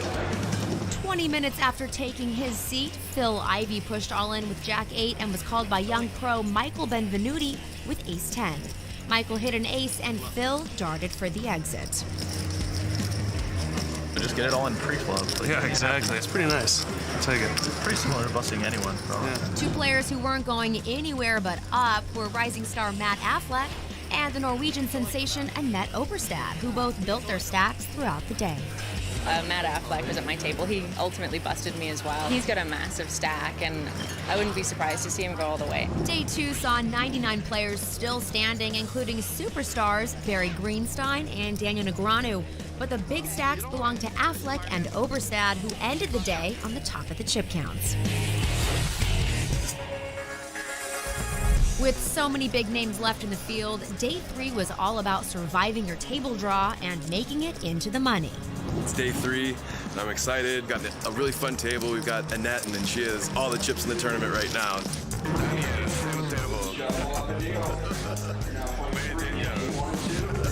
Despite amateur Waki Yasuhiro's assessment of Daniel Negreanu, Waki took on the 2-time WPT champ in a pot where Daniel held pocket kings versus Waki's ace-queen. Daniel flopped a set, but with 5 spades on the board, it ended in a chopped pot. Come on! Denied a chance to double up, Daniel was soon after eliminated. Every time I played an all-in pot with way the best of it, or even close, I seem to not run good. Canadian Owen Crow was all in on the money bubble, where he was called by WPT champ Gavin Smith. But Owen could not catch a queen or a 10. And just like that, he was out, and the 50 remaining players were in the money. I bubbled the tournament. It was a lot of fun. With 41 players remaining, only Hall of Famer Lyle Berman broke through the monopoly young players held on the leaderboard, which was topped by 2 young pros from North Carolina, WPT finalist Steve O'Dwyer and WPT champ Randall Flowers. Well, the 2 best players in the field, I mean, they ought to have the most chips. Yeah. On day 4, tension in the Fontana Lounge was high as the field narrowed down towards the final table. A As short-stacked Barry Greenstein was all in with ace-king against online pro Lauren Kling's pocket jacks. Barry couldn't hit an ace on the river and signed over a copy of his book to Lauren. But with his 38th place finish, Barry tied WPT champ Lee Markholt for the most number of cashes on the WPT. It's all about making final tables. That's where the big money is. So cashes might be fun on the scorecard, but it still isn't what you're going for. Barry was not the only named pro to hit the rail on day 4. One-time chip leaders Matt Affleck and Steve O'Dwyer both hit rough times as Steve was eliminated in 25th place, and Matt busted to Randall Flowers in 22nd place. As players continued to fall, the story of day 4 became 22-year-old Annette Oberstad, who amassed a huge chip stack that she would take with her into day 5, the last day of play before the WPT final table. Joining Annette atop the leaderboard were tough pros Jeff Madsen and Noah Schwartz, and Season 9 Legends champ Andy Frankenberger, who was closing in on his second big cash in only his 4th WPT tournament. On day 5, the final 13 players were playing down to 6, and Andy Frankenberger summed it up best. It's about survival at this point, right? Chip leader Annette Oberstad seemed poised to make her first WPT final table when she doubled up 62-year-old Skip Wilson not once, but twice, leaving her short-stacked. Her tournament run ended soon after, and Annette quickly went from first in chips to the first player out on day 5. Yeah, my day didn't exactly go as planned, if you want to say that. We started out as chip leader. If you can't win flips, you can't win tournaments, just the way it is. Good job, guys. Good luck, everyone, all right? With 8 players left, WPT champ Randall Flowers was drawing thin with King 10 against the pocket kings of Michael Benvenuti. Randall hit a miraculous straight on the river to give him a mountain of chips. Left with only a few big blinds, Michael somehow survived, doubling through Jason Kuhn and then again through 8th place finisher Bobby Sewer. It looked like Michael had used up all his luck when he pushed all in with Jack 6 and was called by Jason Kuhn with Ace 6. Michael hit running cards to make a straight, and Benvenuti was back in action. Michael's string of good fortune was bad luck for 2-time WPT finalist Alan Kessler, who was eliminated on the TV bubble by Jason Kuhn. It was destined that I didn't make this final table. And the final 6 players were set, including the amateur player Skip Wilson, tough pro Noah Schwartz, WPT champions Andy Frankenberger and Randall Flowers, and young internet pros Michael Benvenuti and Jason Kuhn. Thank you, God. As you could see, the playdown day to this final table became a test of survival, and 12.5 hours of play left these players exhausted and the blinds sky high relative to the starting stacks. For how all that will factor in, we turn, as always, to Mike Sexton and Vince Van Patten. Gentlemen, how will the blinds affect this final table at the start? Well, Kimberly, because the blinds and antes are relatively high in relation to the average chip stack, that means we could see fireworks early on at this final table. Because if any players are planning on sitting back and waiting for premium hands, they're going to find themselves blinded down to a short stack pretty quickly. And Vince, talk to us a little about Andy Frankenberger, and can you put in context what he's trying to accomplish tonight? Well, it's amazing, Kimberly. Who is this guy, Andy Frankenberger? He's going after his 2nd title on the World Poker Tour in the same season. Now, that has not been done in 6 seasons, so very impressive from a so-called amateur from Wall Street. Let me put it this way, Kimberly. The Burger Man is going to take home a lot more cash to go with his fries and shake. Well, there you have it. Amateur poker player Andy Frankenberger bids for history when we return to Las Vegas for the start of the Festa al Lago right after this. We are back here on the World Poker Tour with the Royal Flush Girls. I'm Vince Van Patten alongside Poker Hall of Famer Mike Sexton. Where we're just moments away from the start of what could be an historic Festa El Lago final table. Can Andy Frankenberger win 2 out of the first 4 tournaments of our WPT season? We will find out. Let's go watch the bluffing begin. We started 5 days ago with 335 players. We are down to our final 6. All 6 of these players from the U.S., 4 of them in their 20s. And right there, you see the chip leaders. Randall Flowers, only 22 years old, with 3.2 million in chips. Let's go around the table. This is Skip Wilson, a 62-year-old retired businessman. In C2 is 24-year-old Michael Benvenuti, was a pre-med student at the University of Texas, quit to become a poker player. And there in seat 3, Jason Kuhn. He sold insurance for 3 months, gave it up, and now he is playing poker, only 25 years old. In seat 4 is Noah Schwartz, 27-year-old, former baseball pitcher, making his second WPT final table appearance. And in seat number 5 is the chip leader, WPT champ, Randall Flowers. And he's the youngest player ever to win a WPT event, and he's trying to become the youngest player ever to win 2 titles out here on the WPT. And in seat 6, we've got the guy they're all talking about, Andy Frankenberger. He's an equity derivatives trader out of New York City, 37-year-old, going for his second WPT title this season. That hasn't been done in 6 years. Okay, and as you can see, the winner's going to take home $831,500 here at the Festa Al Lago. The cards have been dealt. They're flying around the table. First to act is Noah Schwartz, and Noah Schwartz is going to peek down at a king-9 of diamonds. Not what we call a premium hand, but it's not slowing Noah down. Looks like he's going to raise it here. Now, I look at Noah, I always got to think of McLovin from that movie Superbad. You know? Man, he's trying to make a bad move here right now. Might be a good one, we'll see. Raises to $215,000 with the king-9. Now the chip leader behind him with ace-10, but he's going to fold it. Frankenberger peeks down at a pair of 5s, though. Caps his cards. He's a very aggressive player, played a little unorthodox at times, it seemed like, when he won the Legends of Poker. Let's see what he does here.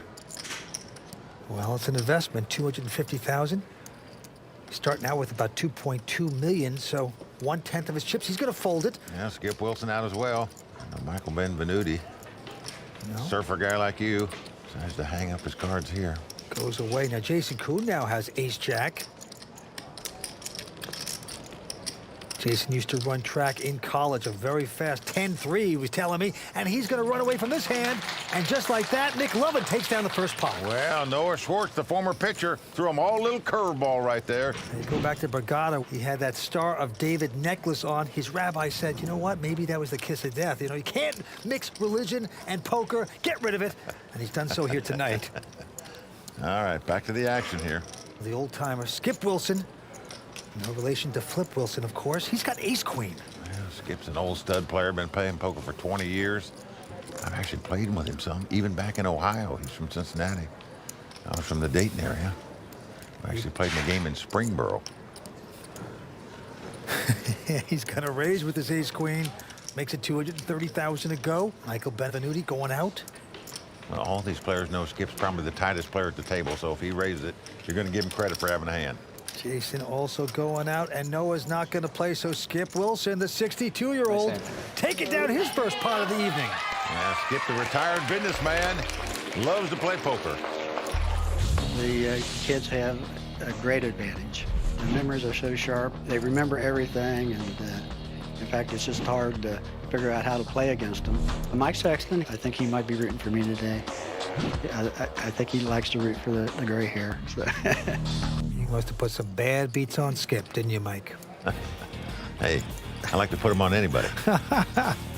We are just getting started at Bellagio. Stay tuned for more action and my 5 questions with the reigning WPT world champion, David Williams. And then boom, it comes, and it's like you get that rush. WPT's coverage, brought to you by ClubWPT.com, continues right after this. Andy Frankenberger taking down the Legends of Poker. He's our champion. If you asked me at the beginning of the season whether I'd win a WPT event, I'd say maybe, but it's pretty unlikely. Number 6 seed, Andy Frankenberger with... If you told me I'd be at the final table of 2, I'd say very unlikely. And I probably want to win even more this time than the first time because I've tasted it. And once you've had that taste of the win, you realize how good it is. Welcome back to the World Poker Tour. We are at Bellagio in Las Vegas. Okay, Vince, by now, a lot of people are aware of our Season 9 sponsor, ClubWPT.com, the membership site where you can play a lot of poker tournaments and win cash and prizes, but without paying any buy-in fees. That is true, Mike. It is a great site. I mean, it's become my little social network hub where I get to go and chat and get updated with other Club WPT members like Tony Dunst and Kimberly Lansing, and sometimes I talk to one of the Royal Flush girls. It's very nice. Well, maybe I'll start doing a little bit more chatting myself. All right, and if you at home want to start chatting it up, just go to ClubWPT.com and find out how easy it is to become a member. You'll be glad you did. Okay, let's get back to the final table. Winner's going to take home $831,000 here tonight. The leader has 3.1 million. The last place guy has over 1.2 million. So really, it's anybody's game. Now, Jason Kuhn, the former track star out of college. Oh, Vince, look at this. He's got a 7-4 offsuit. Looks like the track star's coming out of the blocks early here, Vince, with a raise of 180,000. Wow, gutsy move. Just playing position, a couple folds in front, and he's going to try to steal this one. Noah Schwartz will go away, and now Randall Flowers with a nothing hand, also going out. Around to the big blind, who I might add is what we call a defender. That being Andy Frankenberger, looks at the ace-6 of spade, makes the call. He's going to take a shot. And flop comes king, jack, 9, no help to either player. No, first to act is Andy, and he's going to check. Will the TrackMan continue with this ruse? With just 7 high, absolute zip and pip, he is going to make a bet, a bold bet of 200,000. Will it work? Yes, it does indeed. Andy Frankenberger has folded his hand, and the former track star out of college, Jason Kuhn, taking down a nice pot. Vince, he came out of the blocks early and got away with the false start.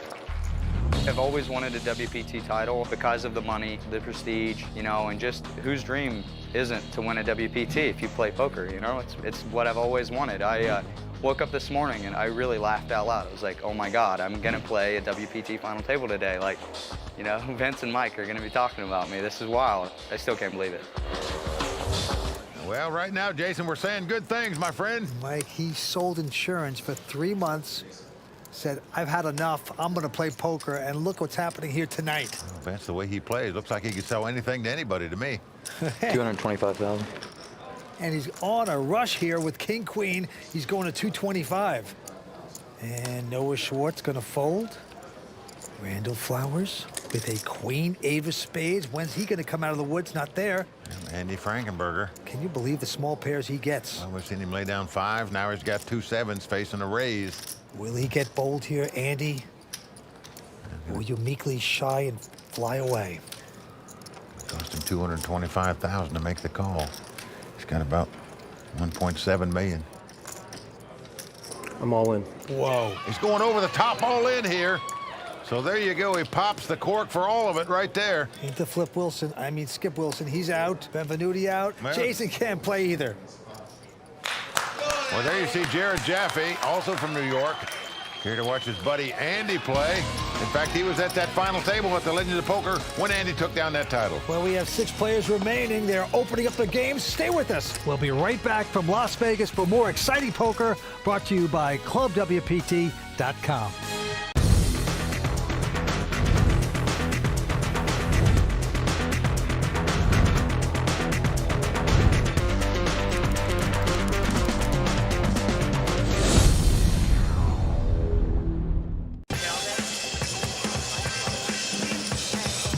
The Bellagio is recognized as one of the premier poker rooms in the world.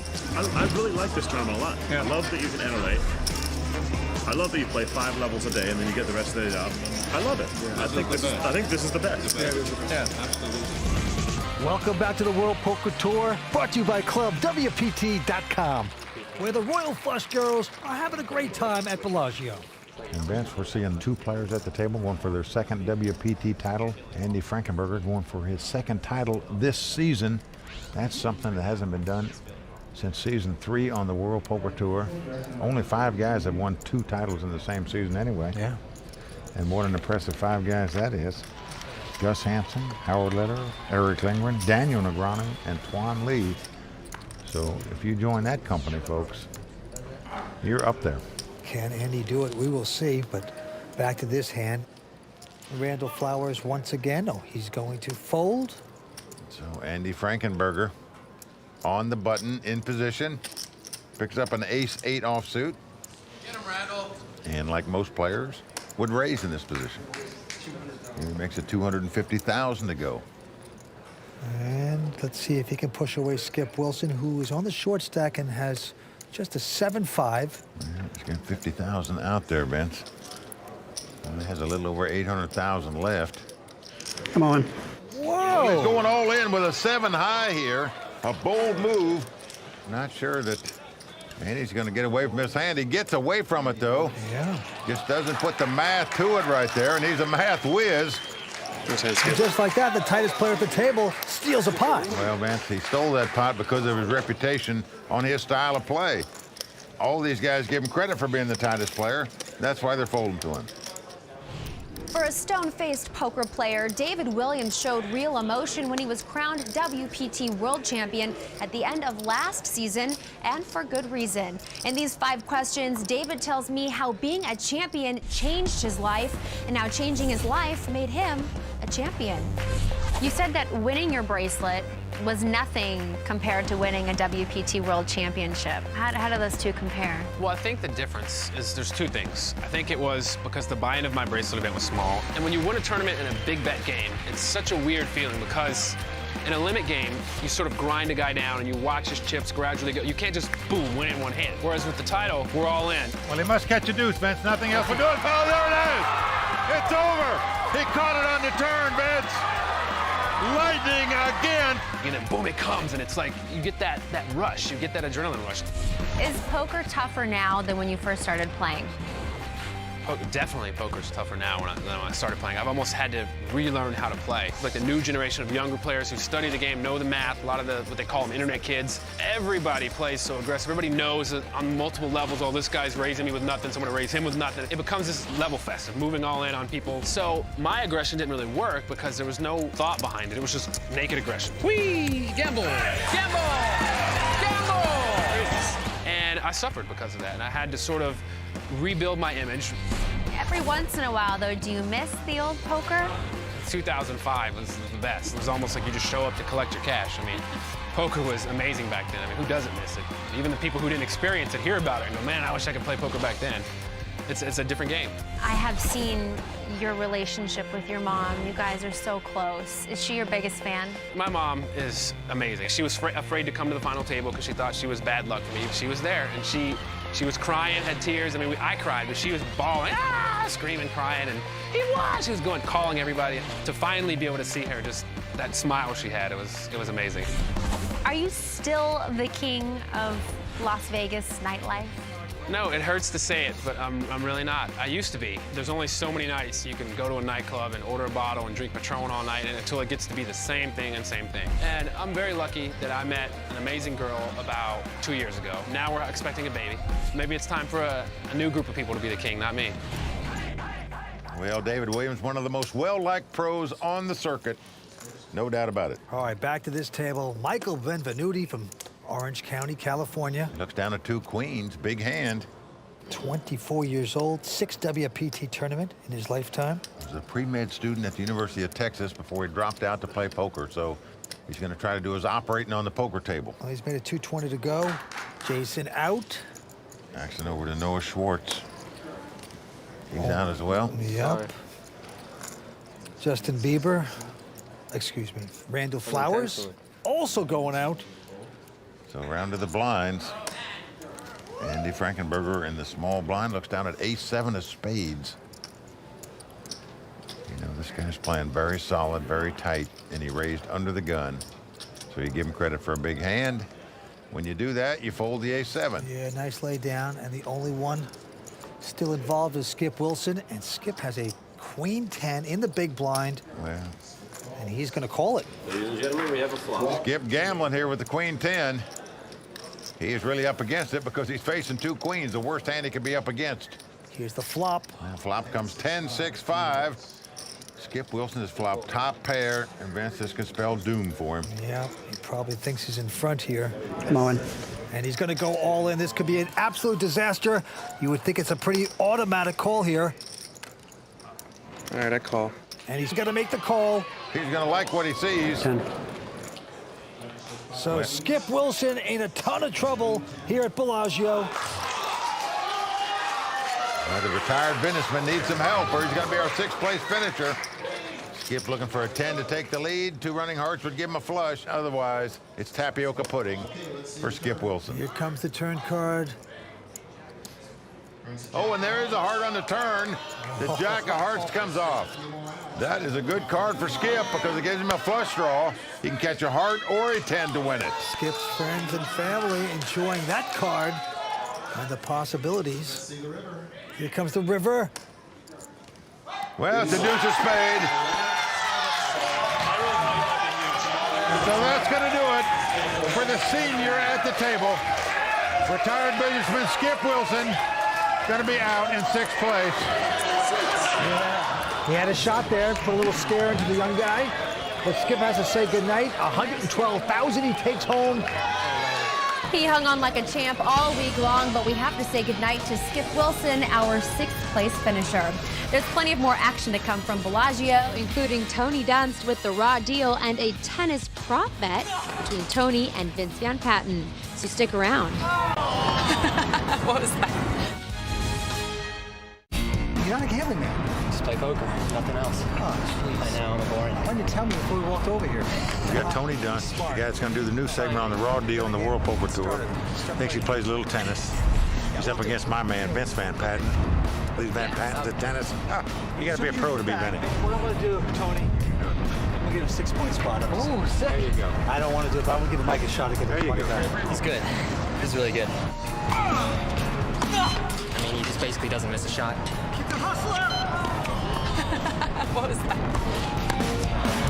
Oh my God.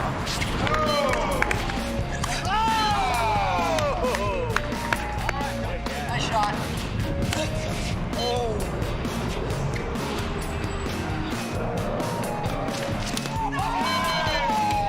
Well, that was tough. I had to give him 6 points if I lose 1. He got that little squirrely shot, hit the net, dribbles over. It's good. Pleasure. You too. Thanks, man. Good match, guys. Well, you talk about a bad beat. Let cord winner. Nicely done, Tony. Welcome to the WPT. Anyway, back to the action. Into Andy Frankenberger with the button and a queen jack. The hand most guys would raise on the button with. Looks like Andy's doing just that. Only his 4th WPT tournament. He's going to make the raise, makes it $250,000 to go. Benvenuti not going to play. Jason Kuhn with an ace-4 of spades. How much did you start the hand with? How much did he start the hand with? And he wants to know how much you got. Well, if he won't tell me, you've got to do it. That is correct. Well, he doesn't have to talk. Is it really that? I mean, cool. Yeah, it's actually very important. No, man. I know, but they're stacked to 20. I mean, I can see one red stack. I can't even see. It's like a straight line. Okay. Well, Jason getting Andy to break there a little bit and talk it up and show his frustration. A bit of a tell. I'm all in. Jason going back over the top with just ace high. The gloves have come off. What a raise by Jason Kuhn. Bada ba bing into Frankenberger. Well, Andy faced with another tough decision now as to what to do.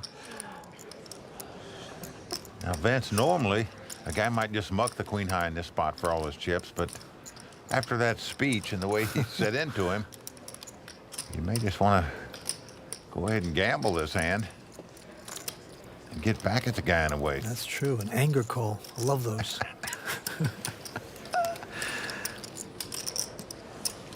Jason just making this move because he's thinking Andy's on the button. That's a good place for him to raise. He can't be that strong. If I come back, even though I just have ace high, maybe he'll fold. Laid down. And he is correct. So another nice play by Jason Kuhn at this final table. Vince, he's made the most moves at this final table with the least cards. Well, he's an online player. He's Nova Sky when he plays online poker. And he said he's won over $1 million in online tournament winnings. Pretty incredible. All right, back to the felt in this hand. Randall Flowers picking up a pair of 10s.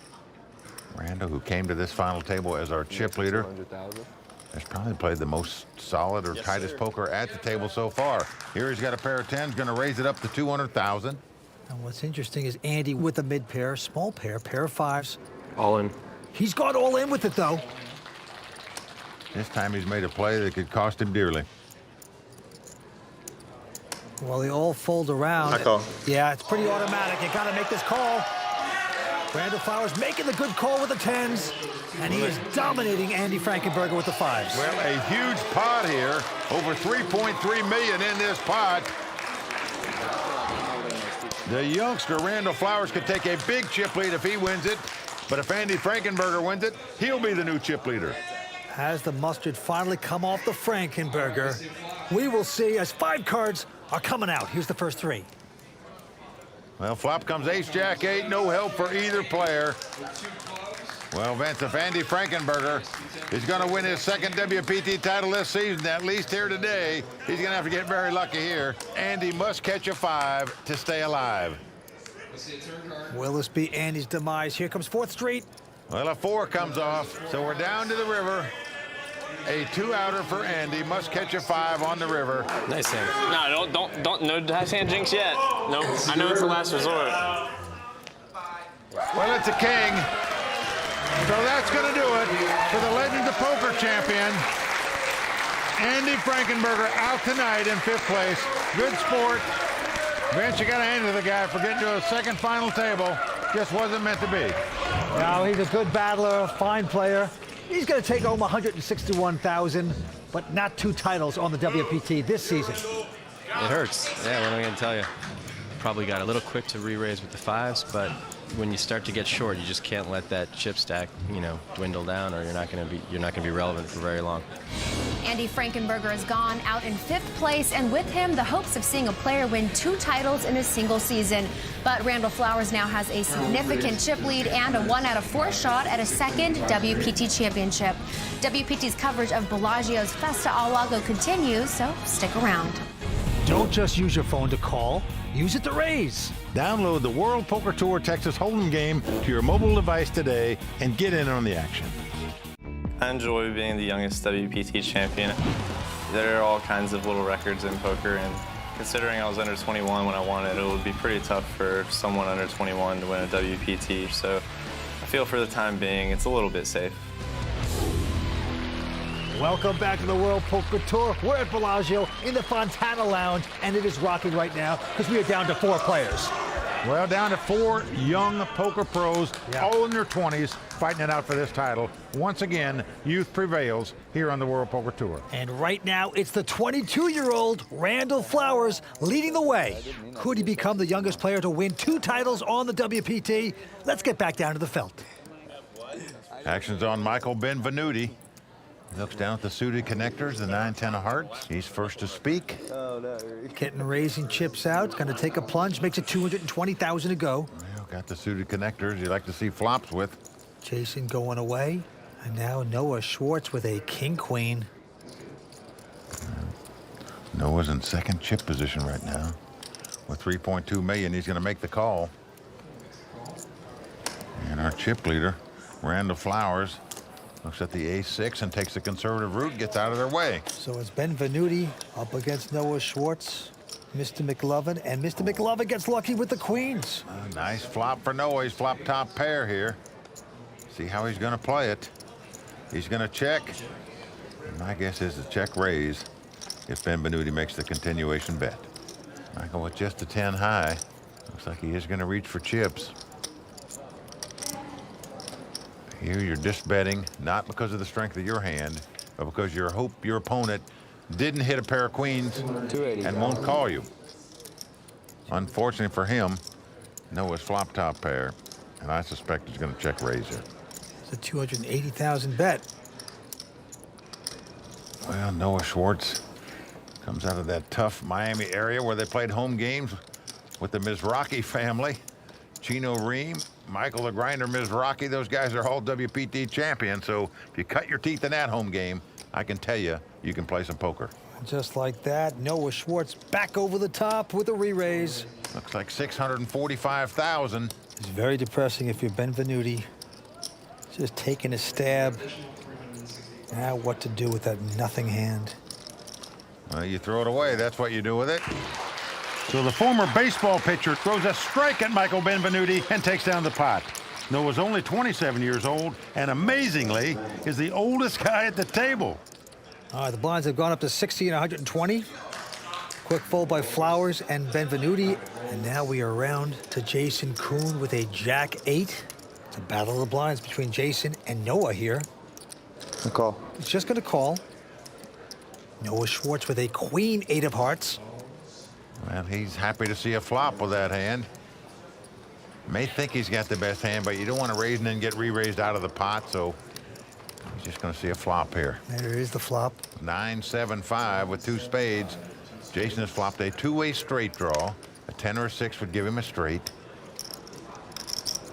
Because of that, he's going to make what we call a semi-bluff here, 150,000. But incredibly, he's gotten called by Noah with the gut shot straight draw. 6 would give him the same hand. So Noah doing some gambling here. And it's paid off as a queen comes on the turn. He now is out in front with 2 queens. But the action's still on Jason in first position. Well, the queen of spade, Vince, gives Jason a flush draw to go along with his 2-way straight draw. So even though he's betting here, it's another semi-bluff bet, as we say. You've got a lot of outs to catch to win the pot if your opponent calls you here. But you're very happy to win it without a call. Well, Jason has put in 400,000 this time. Well, Noah's a little bit leery about the 3rd spade that's come off, even though he's made top pair on the turn. But he is going to call. Pot getting bigger and bigger between these two guys. Both in the blinds. River card coming up. King of diamonds. Doesn't help either player. Well, this tells Jason the only way he can win this pot is to bet at it. Does he want to fire a 3rd shell? You know, he fired on the flop, he got called. He fired on the turn and got called. Do you really want to jeopardize more chips and bluff him off here? Well, that would be very courageous. 3 strikes. Could it work? But no, he's slowing down. He's going to check it. Missed everything. Well, he's waving the white flag, and Noah Schwartz going to win this pot with 2 queens. And Noah's got to love it when he says, I missed everything. Good pot going to Noah Schwartz. And you just wonder what would have happened had Jason moved in on him there on the river. But you were behind on the turn. We'll never know. 4 players battling for this championship at the Festa Al Lago. We'll be right back from Las Vegas with more exciting poker brought to you by ClubWPT.com. The World Poker Tour is brought to you by ClubWPT.com. Play poker for your share of over $100,000 in cash and prizes for only $19.95 a month. Never lose a dime playing poker. Guaranteed. Welcome back to Bellagio and the World Poker Tour, brought to you by ClubWPT.com. Despite busting in 5th place, Andy Frankenberger has moved to the top spot in the WPT Player of the Year rankings. We'll keep you updated on the race for Player of the Year as the season goes on, but right now, let's hear from Tony Dunst on how Andy's night went wrong in this week's edition of The Raw Deal. Brought to you by Rise. Naturally, the story in the early going of this final table was potential 2-time champion Andy Frankenberger. Now that Andy is out in 5th place, I think it's evident that the temptation of almost playable hands and the pressure of winning a 2nd WPT final table in the same season caused some lapses in judgment both in play and in conduct. I'm Tony Dunst, known as Bond 18 Online. Let's break it down. First, we see Andy being dealt a number of potentially playable hands that he winds up being forced to fold either pre-flop or on the flop. Here he releases pocket 5s to an under-the-gun open from Noah Schwartz. Then he makes a call with a suited ace-6 out of the big blind, only to have one of the worst possible flops come down and check folds. After 2 orbits of nearly everything going wrong, Andy then finds himself in a marginal situation against Skip Wilson. When Andy opens to 250K and Skip shoves for 870, come on, he's getting just over 2-1 to make the call with a hand that will likely have that much equity or more against Skip's range. It's unfair to expect Andy to ever think Skip could be shoving with 7 high, but he's likely shoving with enough hands that the ace-8 is strong enough for a call, especially since winning puts him in a tie for the chip lead, and losing leaves him short but with 13 big blinds, and not so short that he doesn't have fold equity on his shoves over the tiny raises everyone makes. Instead, Andy elects to fold and preserve his stack. All the marginal situations seem to build some frustration in Andy, who seems less than his usual calm self in the hand against Jason Kuhn. How much did you start the hand with? Is it really that? I mean, cool. They're stacked to 20. Technically, Andy doesn't have to answer Jason's question and can let the dealer count down the chips, but his tone and body language seem annoyed, given how straightforward the question is. So how do you keep the natural swings of tournament poker from getting to you? Well, don't become emotionally attached in your chips or your potential in the tournament. Take each hand as an individual situation and use the information you've accumulated over the previous ones while leaving out any of the disappointment they may have built up in you. Your goal is to make the most correct decisions, not win the most hands. All right, thanks, Tony. Now let's get back to the call of the game with Mike and Vince. Well, 4 guys in their 20s going after this title. Current chip leader is Noah Schwartz with $4.8 million. Second place, the youngster at the table, Randall Flowers, with $4.3 million. Michael Benvenuti in third place with $2.3 million. And in fourth place right now, Jason Kuhn with over $1.8 million. All right, back to the grind we go. Noah Schwartz now picks up a pair of 8s. He's on quite a rush. Certainly going to raise it here in a four-handed poker game with 2 8s, and he does so. Makes it $275,000 to go. Into the man with a Bieber haircut. Randall Flowers. He's got king, queen. Pretty nice hand. See what he's going to do with it. Yeah. He's going to make the call. Benvenuti out. And now Jason Kuhn with a jack-queen. In the big blind. I'm all in. Wow. And he's gone all in here. He has the worst hand of the 3, but he's moved all in.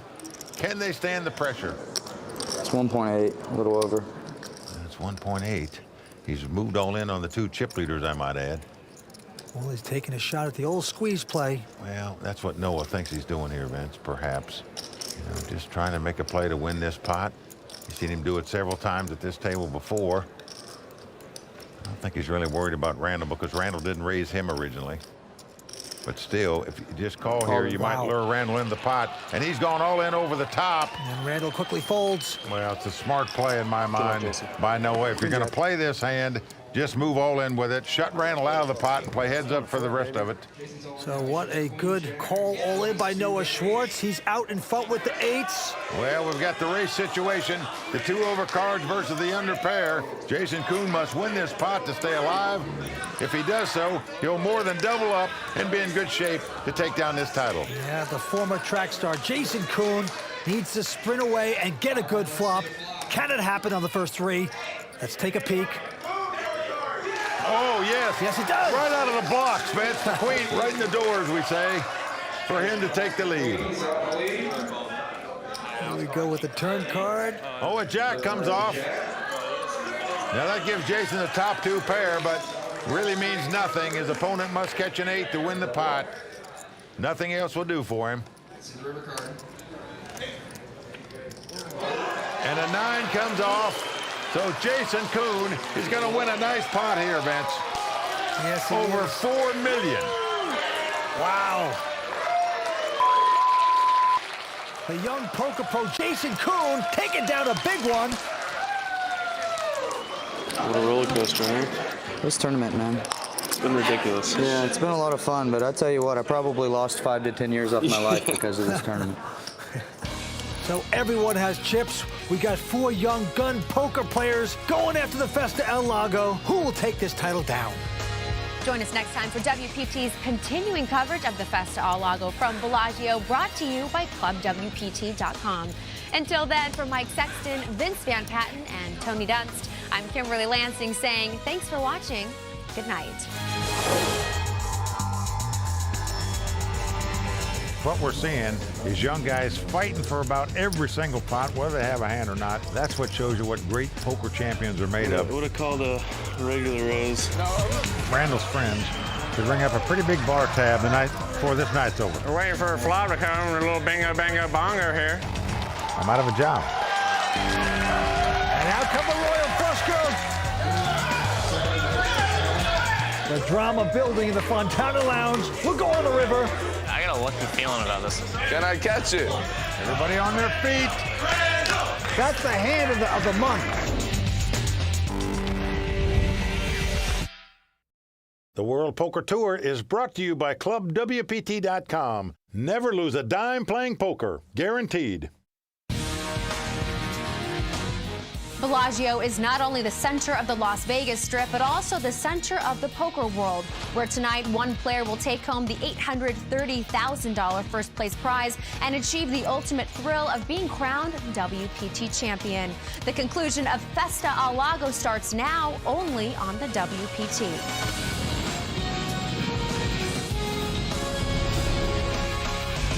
Well, the crowd all standing. He is circling the drain. They are going bare knuckles in the center of the ring. He would love to knock this loudmouth out.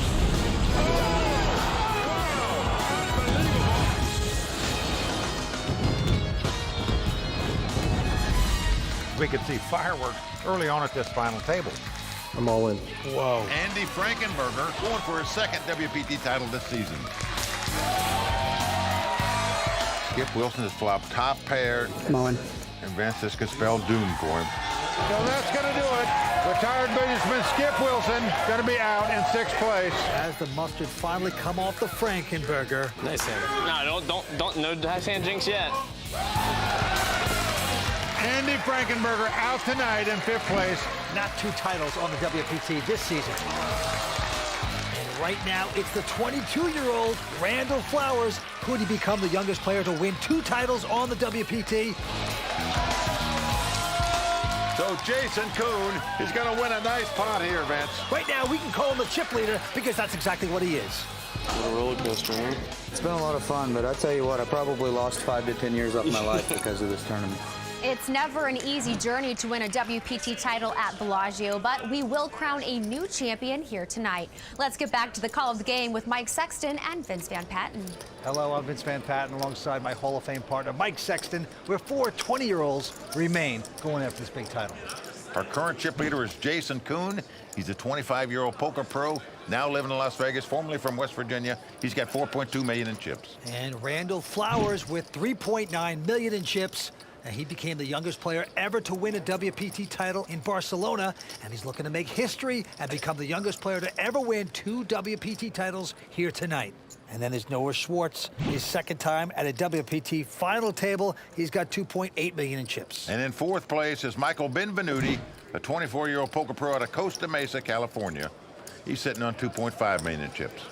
There you see the winner tonight will take home over $830,000. Andy's will start out at $15,000. The blind, $60,000 and $120,000. We are about to get started as the cards fly around the table. Action first on Jason Kuhn, the chip leader. Only his 2nd WPT tournament ever. He's an online player. They call him Nova Sky, and Nova Sky is picked up by Jack 9 in 1st position. It's all 4 of these guys in their 20s. All are young pros, incredibly youth prevailing once again on the World Poker Tour. The 4 youngest guys at the final table are the final 4 players. Well, Jason is raised to 275. Noah Schwartz gonna muck. And now Randall Flowers with the Justin Bieber haircut with a king deuce. Randall came to this final table as the chip leader, but in truth has probably played the most conservative at the table. But no longer. He is changing gears, Vince. Going to re-raise here with a king deuce. Michael Benvenuti out. So back on Jason. Well, when the guy in 2nd chip position raises you here when you're the chip leader, and you're looking down at Jack 9 offsuit, you're not very thrilled about it. No. And Jason going to lay it down. Nice play by Randall there. Maybe he's just sensing that Jason's getting a little too aggressive, doesn't have a hand every time, and he's going to find out where he's at. And he's got his buddies here tonight. He's got some momentum. Can he pull off his own little piece of poker history?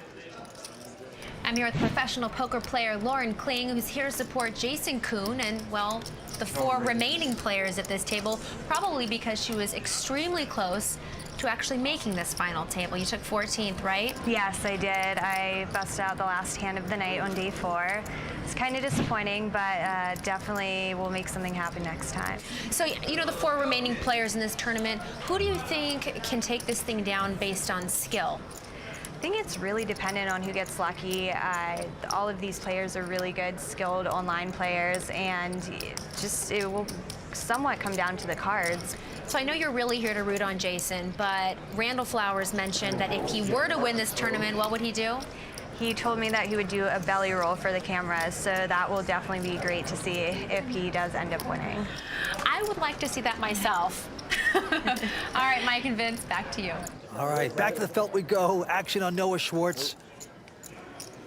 And Noah has quickly folded his hand, as does Randall Flowers.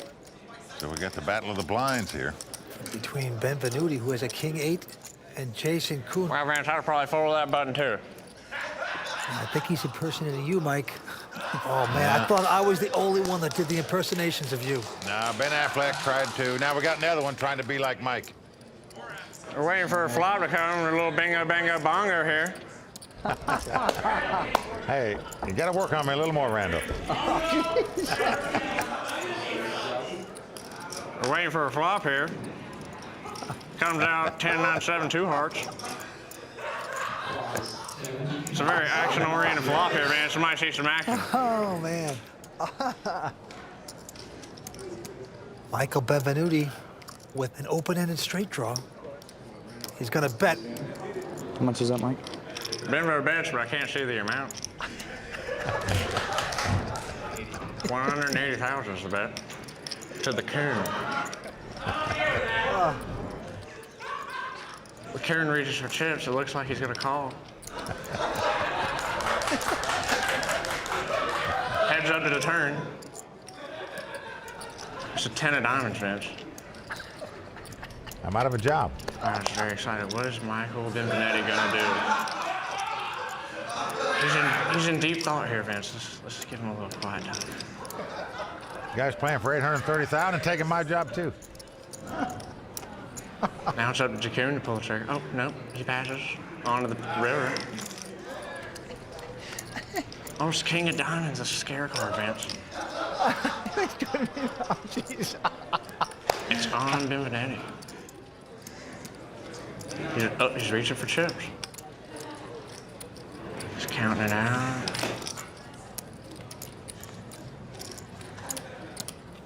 It's looking like he's firing 295,000, Vince. So sick, bro. Looks like Jason's going in the tank here. Mike, who is this kid? Is this your long-lost son that you never told me about? Well, he's actually from Greenville, North Carolina. I used to play poker in Greenville, North Carolina when I lived in North Carolina a little bit, Vince, so somehow we get the same kind of roots. Should get King X. Let's put Jason in a pretty tough spot here, Vince. All right, buddy. All right, he makes a sick fold, Vince. Benvenuti wins the pot. Well, not bad. Mike, he got you down there. I'll tell you, I wish he was up here and I was down there. Lots of great young players competed in this tournament at Bellagio, including arguably the best woman player in the world. Stick around for my 5 questions with 22-year-old Annette Oberstad. You went on the record saying that women suck at poker. I love playing at the Bellagio. The Fontana room is the most comfortable room to play in the world. The staff at Bellagio are really friendly and nice, and yeah, it's just a great place to play poker. Bellagio's, it's Bellagio. It's class. It's where you want to be. It's when people think of a big poker tournament, they think about Bellagio. Welcome back to Las Vegas. I'm Vince Van Patten alongside Mike Sexton, and this is the World Poker Tour brought to you by ClubWPT.com. And as you can see, Randall Flowers, the great Mike Sexton impersonator, is our chip leader. He's got 4.3 million in chips. As we go to the table, action on Benvenuti. He's going to quickly fold. And now the former college sprinter Jason Kuhn with a 6-5. Guy will play almost anything. Well, he's been the most aggressive player at this final table, that's for sure. Was the chip leader briefly, now sitting in second chip position. And he's going to raise here with the 6-5 on the button. Makes it 250,000 to go. Noah Schwartz with an ace-deuce of diamonds. It's like an exasperated look, Vince. Every time he wants to play a hand, this guy raises in front of him and he gets away from it. And Flowers with a jack-10 of diamonds. Because he's got so many chips, I think that will inspire Randall to play this pot with the suited connectors. Because if you hit your hand, you can win more money. Well, he has made the call. We got jack-10 up against 6-5. So here we go. Here comes the flop. Flop King 8-8. No help to either player. Action on Randall. He checks. Will Jason make the continuation bet here? Well, he is super aggressive. We've seen it all night long with nothing hands. A fearless poker player, and he's going to stick out 250,000. Randall, with no hand and no draw. Could he suspect some larceny here, Vince? And look at this. He is just calling this bet. It's what we call floating in poker, meaning you call a guy with no hand and no draw to try to take the pot away from him later.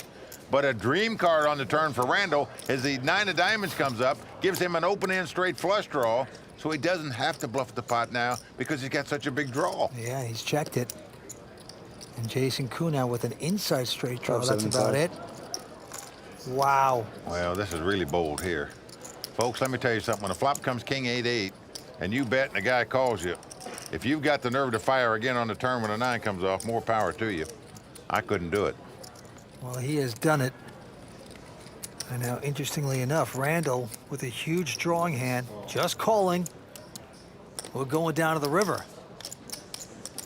Who will get lucky on this card? Oh, a 7 comes off. Oh, man. Vince, both players have made a straight.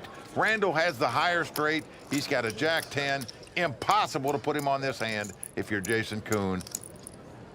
And Jason looking back at his hand, he can't believe it. He's been bluffing all the way since before the flop, on the turn, and now makes a straight on the river. And Randall has checked into him, waiting for that bet. Oh, boy. Vince, you're definitely going to bet here with a straight. 1.5. 1.5 million is the bet. And now let's see what Randall is going to do. He's for sure at least going to call with the Jack high straight, but it would take a full house to beat him. But certainly a full house a possibility looking at that board. Well, Randall realizes that Jason only has about $1 million left. All in. And he's going to come back over the top. He wants all his money. And Jason can't even breathe right now. Well, Look at him. This is just a nightmare for Jason. Oh, boy, he can't swallow a BB right there. It's hard to lay down this hand. He can't believe what's happened to him. He was in second chip position going into this pot. He was bluffing, now made a hand, and now could do all his money and be out of here in 4th place. Oh, Jesus, man. You're so pot committed. You got a pretty big hand. Yeah, I think most players will go broke on this one. I call. He's calling, and he's going to lose. Call. Well, Jason in shock as he sees his opponent's made a Jack high straight. We did it! Jason leaving the arena right now. Can't believe what's happened to him. Jason sucking up air, always a gentleman. He is a great player. We're going to see a lot of him. Yeah, no, it's good. Good luck. Thanks, man. Oh, what a devastating loss for Jason. He is our 4th place finisher. He is stunned. The crowd is stunned. They will take home $225,000, but that's the hand of the month. Nice hand, Randall. Thank you. That's pretty sick. I like to gamble a little. You know, it's like anybody else in tournament poker. I ran well to get here, and obviously not happy about that hand, but what can you do? I played the best that I could, and I got my money all in with a straight on that's the absolute Gen River card for me. Well, Vance, what we're seeing is young guys fighting for about every single pot, whether they have a hand or not. You got to love that. That's what shows you what great poker champions are made of. And the 22-year-old has taken a monster chip lead here. Randall Flowers with 3 players left. And the Festa Al Lago, the party by the lake, continues. 3-handed. Back to the felt we go. Noah Schwartz with the button. He's going to muck with a 4-deuce. And now Mr. Lucky, the Sexton impersonator, Randall Flowers, 2.16. with ace-3 says, how much you got? All in. And then he pushes all in. I'm going to try to just bully you out, but this time Benvenuti with a queen 10 of spades. Would have called a regular raise. It's a good thing I did that. Queen 10 suited. And he cannot call. No, not Glad I shoved them. Well, Vance, these are all young 20-something-year pros like Tony Dunst. Let's see what he's got to say. All right. In this edition of The Raw Deal, brought to you by Rise. 2 of today's tough young guns play the biggest pot of the tournament in what winds up being a cooler by the river. I'm Tony Dunst, known as Bond 18 online. Let's break down how misfortune stung Jason Kuhn against Randall Flowers in a hand that demonstrates the deep level of thought both players commit to the game. Naturally, an aggressive player like Jason will raise the button with a huge range of hands pre-flop, so Randall can't narrow much down before the flop and makes the call with the always sexy-looking Jack-10 suited. On the flop, Jason makes the standard continuation bet on a texture that will often get Randall to fold. But Randall doesn't fold. He makes what's known as an out-of-position float, a play that allows him to likely take down the pot on the river if Jason checks back the turn, plus possibly make a hand with one of his backdoor draws. The turn is more straightforward. 575. Jason bets because he knows Randall will call the flop with a wide range of hands that will mostly fold to a second barrel, including ace high, small pairs, and floats. Randall makes the call with what is now an open-ended straight flush draw, which he can never fold given that price. The river is the gin card, as both players make their hand. Randall makes a very wise check. 1.5 million. And Jason bets about half of his remaining stack, and what is now the majority of his stack that began the hand with. All in. When Randall moves in on him, Jason truly looks like he's going to vomit, and I can't blame him for feeling the urge. He knows that a lot of the hands Randall check shoves the river with are full houses, but he may also believe Randall would play a strong 8 this way. I really like both Jason and Randall, and I believe both players made smart decisions in this hand. There's only one thing that really upsets me about all of this, that Randall hasn't bothered to develop a decent impression of me yet. Yeah, I'm talking to you, Randall. Thought we were friends, man. Stick around, we'll be right back with more World Poker Tour. The World Poker Tour is brought to you by ClubWPT.com. Play poker for your share of over $100,000 in cash and prizes, and even become a WPT champion, all for only $19.95 a month. Never lose a dime playing poker, guaranteed. Before I was 21, it was pretty rough trying to play poker because you have to be 21 in the States. So I had to travel to a lot of places in Europe to play. When I went to Barcelona, I won a WPT. It was pretty amazing. I got a giant fake check, had someone ask me if I won the Barcelona lottery, and I thought about it for a little while, and I was like, well, yeah. I feel like this will be a little bit more well covered, so it'd be nice to get a little bit more recognition and win a title in the States. Welcome back to the World Poker Tour, brought to you by ClubWPT.com. We are back at Bellagio for the Festa al Lago, and that is Randall Flowers.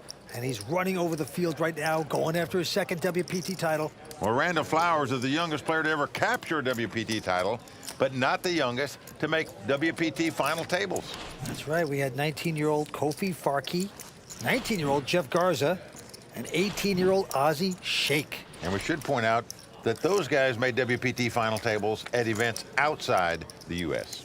All right. Winner's going to take home $831,000 here tonight. There you see the chip counts. Randall out in front with 8.1 million, Noah with 2.7 million, and Michael with 2.5 million. First to act is the chip leader, Randall. 9-8 in his hand. Not very impressive, but he is just opening up his game even more so, like you're supposed to. When you have chips in a short-handed poker game, he's going to raise. Makes it $240,000 to go. Well, Vince, incredibly to me, when we had a six-handed game, he was the tightest player at the table. Now he's become the most aggressive player at the table. I'm all in. But look at this, Michael Benvenuti over the top all-in with an ace-10 of diamonds as Noah Schwartz folds his hand, and so does Randall. So a nice all-in bet there by Michael. Oh, that is nice to do, especially when you've been pushed around all night long. Just to get back at that bully of a chip leader, Randall Flowers, has to feel good. From the time she burst onto the poker scene at 18 years old, Annette Oberstad has been considered one of the top female poker players in the world. Now 22, Annette dominated the action here at Bellagio before finishing in a disappointing 13th place. Earlier this week, I caught up with the young Norwegian superstar for this edition of 5 Questions.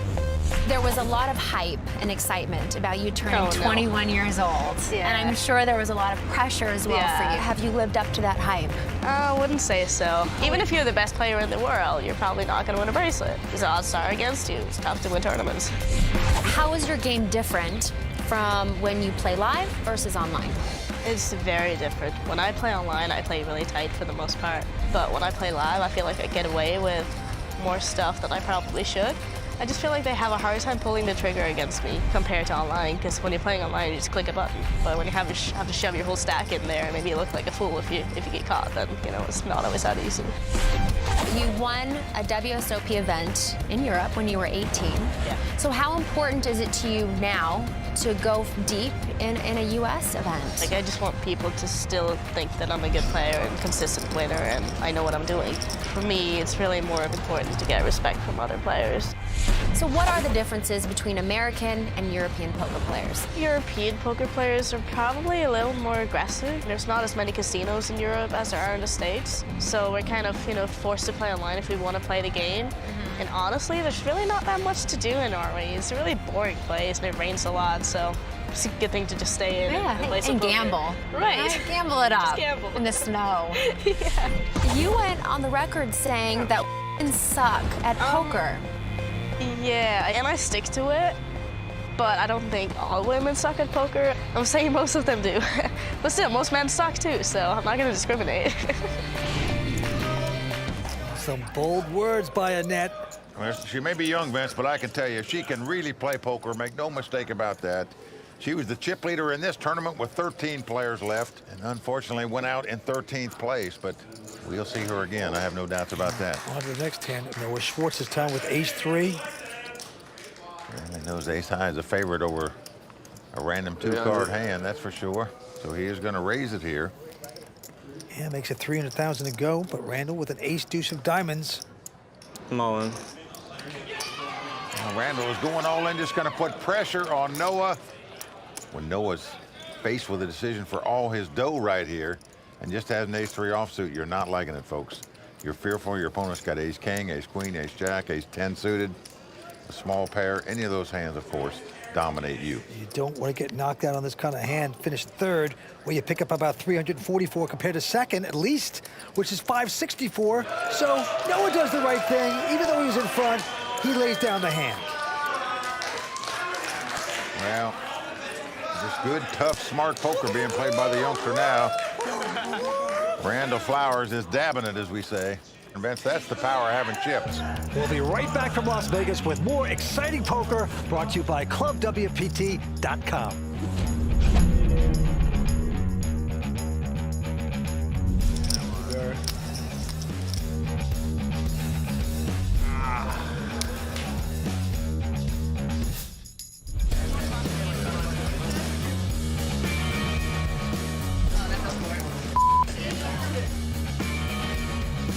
Good game, man. If you want to get in on the action anytime, anywhere, download WPT Texas Hold'em for your mobile device today. WPT Texas Hold'em. Sometimes the game's too good to leave behind.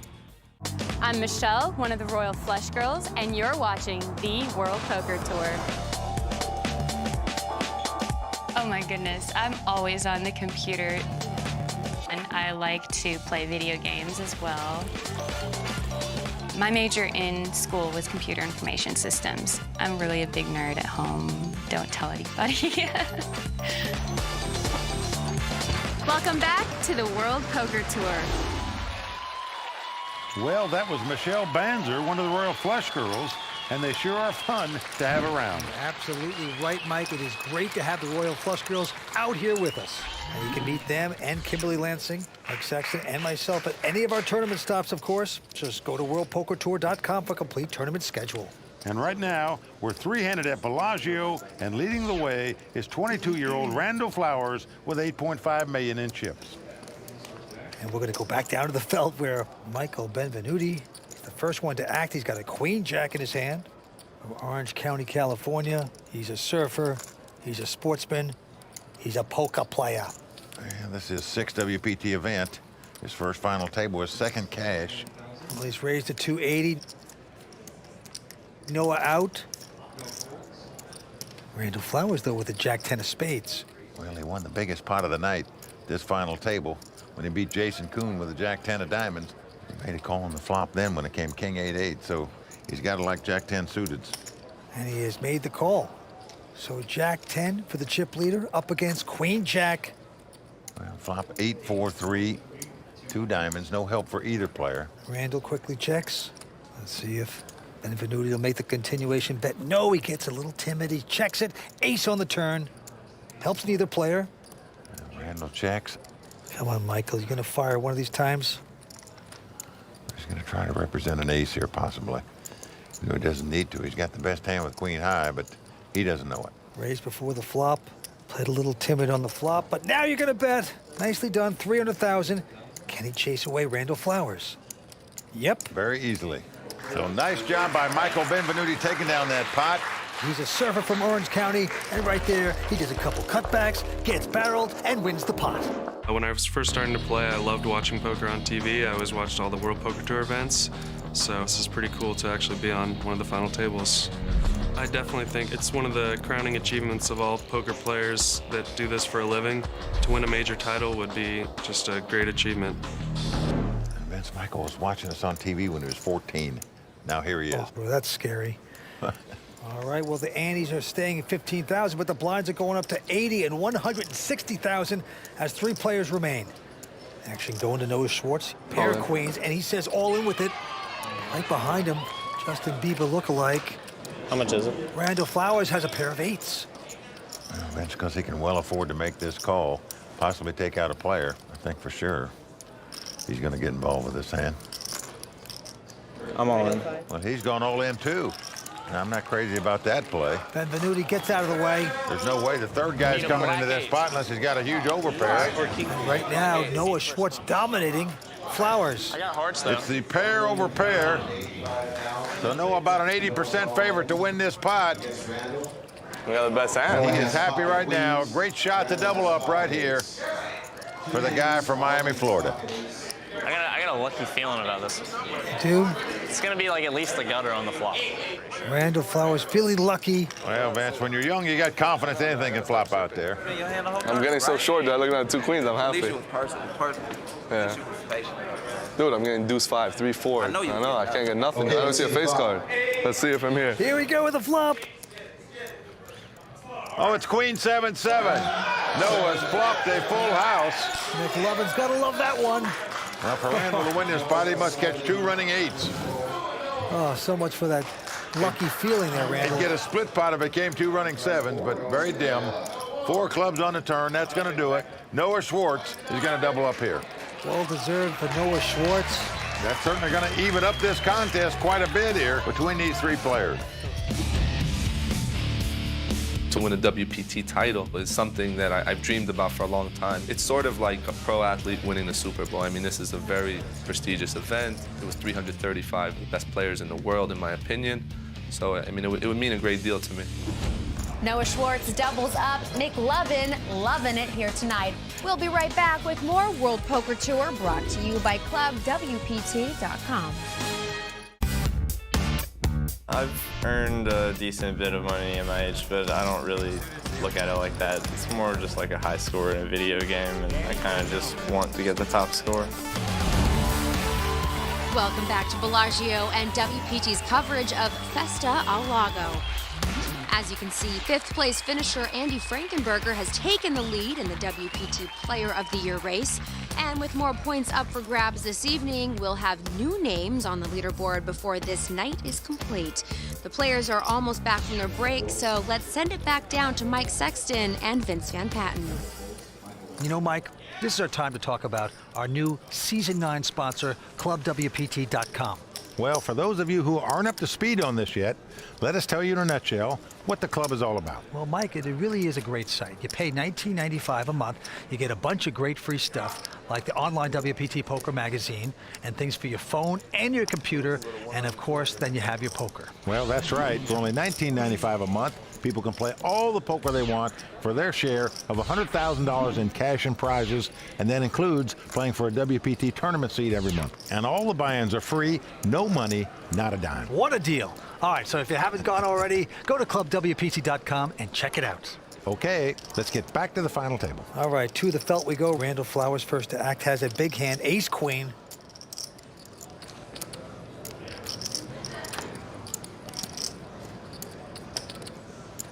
And he got chips out, makes it 320,000 to go. This is the minimum raise. His blinds are 80 and 160,000. Benvenuti going away, but Noah Schwartz with king queen says all in, and he quickly gets the call by Randall. Ace queen, king queen. And Noah is not going to like it because he is dominated, as we say. It's ace queen versus king queen. Yeah, the former baseball pitcher Noah Schwartz out of Miami, 27 years old, on the ropes right now. Randall about a 3-1 favorite to win this pot and knock Noah out of this tournament. Yeah, we gotta ship his face, kid. As he goes to his buddies on the rail. Well, there's last year's champion of this event, Tom Avitas. How does he have ace queen on the button, dude? So sick. He's watching his buddy here tonight, but he's going to have to get lucky right here to stay alive. Michael Benvenuti just rooting for him to lose. Hey, ace queen there. So sick. Like you said, I'm the best. Okay, let's see the flop. And here comes the flop. Well, Jack 7-3, no help to either player. Good game. No one looking for a king or two runners to make a straight. Otherwise, he'll be out in third place. Should have just called. Noah dismal, mumbling to himself. 10? Begging for cards at this point. 10 ball, 10 ball, 10 ball, 10 ball. Oh, we got Well, 9 comes off, so don't water the flowers yet, man. No. A 10 would give Noah a straight. A king will give him the win as well. Oh, boy. Like yesterday. The drama building in the Fontana Lounge. We're going to the river. Noah needs a king or a 10. Can he catch it? Can I catch it? Everybody on their feet. It's a 6. So that's going to do it for the Southern Florida man, Noah Schwartz, out tonight in third place. Well, a huge effort by Noah, taking home $344,000. He just didn't get any McLovin right there with that flop, turn, and river. A little disappointing, you know. Thought I'd win it, but, you know, next time. Well, it's come down to the two youngest guys at the table, 24-year-old Michael Benvenuti and 22-year-old Randall Flowers. Heads-up action for the title. Stay with us. We're coming back with more on the World Poker Tour, brought to you by ClubWPT.com. Welcome back to the World Poker Tour, brought to you by ClubWPT.com. As is the custom on the World Poker Tour, when we get down to heads-up play, we have our money presentation. So show us the money! And out come the Royal Flush Girls, brought to you by prestigious models Jen, Michelle, Sunisa, and Katrina, bringing out the cold hard cash. And look at that, Mike. What a sight to see. The cash of the girls, man. Yes, oh yes. That's pretty cool. And there's the WPT bracelet, the watch, and the trophy for our champion. What a thing of beauty. We are moments away from heads-up action where Randall Flowers and Michael Benvenuti will battle for a WPT title. During the break, we caught up with both players, and here's what they had to say. I got a bunch of my friends here supporting me, and you know everyone here is like online players that I know, and you know it's the cool feeling to have everyone here. It's just really exciting. I've never been in this spot before for this much money, so I'm feeling great. I'm just gonna play my best, and you know we're gonna be heads up, and he's gonna have like slightly under 20 BBs once we get to 100, 200. So the chips are really just gonna go in. The hands are gonna play themselves. There's not gonna be too much deep play going on. Just a lot of gambling. And Vince, one more time, youth prevailing on the World Poker Tour. The two youngest players at this final table are now playing heads up for this title. 22-year-old Randall Flowers from Greenville, North Carolina, up against Michael Benvenuti, 24-year-old from Costa Mesa, California. All right, the cards are being dealt. The drama about to start of the heads-up action. Action going to Randall Flowers, our chip leader first. He's got the button. He's got queen, deuce of spades. And he's got a lot of nerve. Getting chips out. Gonna push it. Makes it 320,000 to go. But behind him, Michael with ace-5. Will he strike first? Come on. Well, he's going all in, and what a nice all-in bet it was by him to take down that pot as Randall folds.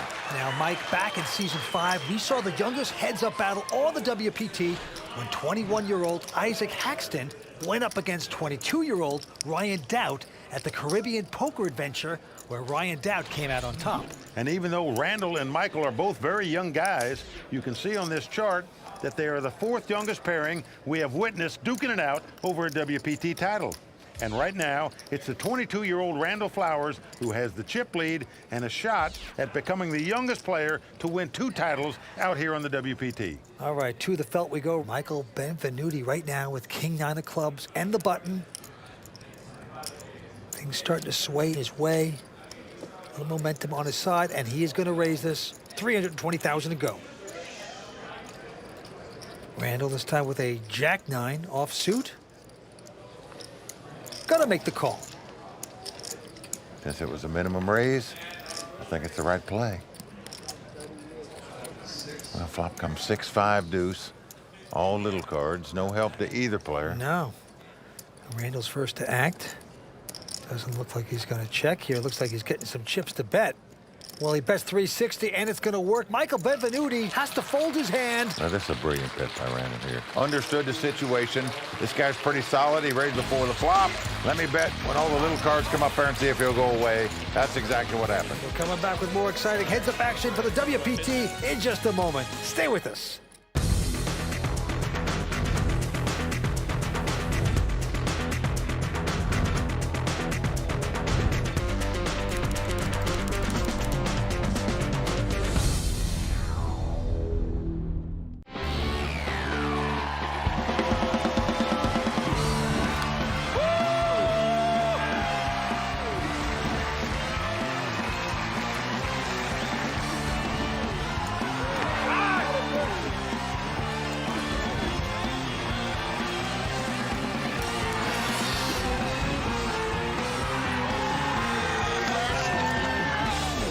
Back to the World Poker Tour, brought to you by ClubWPT.com. We've had some great champs here at Festa El Lago, including Carlos Mortensen, who won his first of 3 WPT titles here in Season 3, and Elke Gross-Piet, who won this event in Season 7 on his way to becoming the WPT Player of the Year. Right now, both Randall Flowers and Michael Benvenuti are hoping to add their names to that prestigious list. As you can see, Randall Flowers is the chip leader with 10 million. Up against Michael Benvenuti's 3.4 million. Let's go to the felt action on Randall Flowers first. He's got the button, he's got queen 3. 330. Randall makes it 330,000 to go. Michael, though, behind him with a king 10. Mullen. Wow. Oh, what a nice all-in bet by Michael there. And a quick ejection for Randall Flowers. He's just sensing that Randall's raising every time on the button, whatever he's got. So with the king 10, he just came over the top all in and took it down. Right back at him. Benvenuti this time with a king 7. With the button, he's first to act. And he's 15,000 blind, still 80 and 160. Well, he's going to raise it. Makes it 320,000 to go. Flowers with just a 9-10.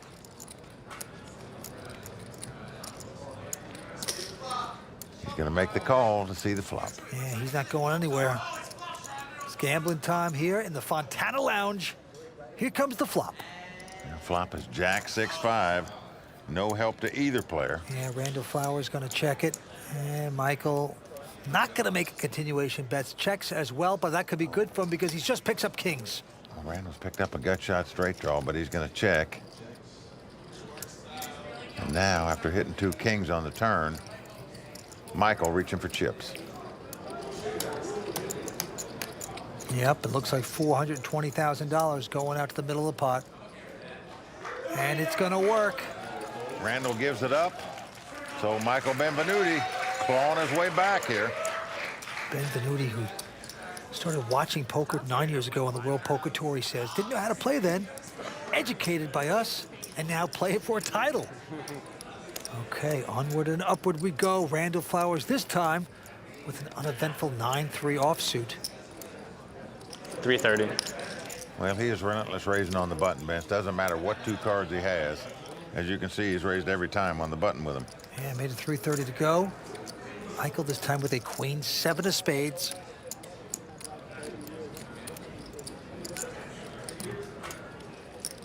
He's getting chips out. He wants to see a flop. And he's going to make the call. All right, so queen 7 up against 9-3. Here we go. Now flop comes 9-6-5 with 2 spades. Michael flush draw and a gut shot straight draw and checks. Yeah, Randall has hit a pair of 9s here, though. Yep, he's hit top pair. Will he try to protect the top pair with a bet? If you raise with 9-3 offsuit and then make 2 9s, of course you're going to bet. Yes, he's going to stick some chips out there, 420,000. Vince, I'd just move all in if I was Michael here. Well, he's got the flush draw, the gut shot straight draw.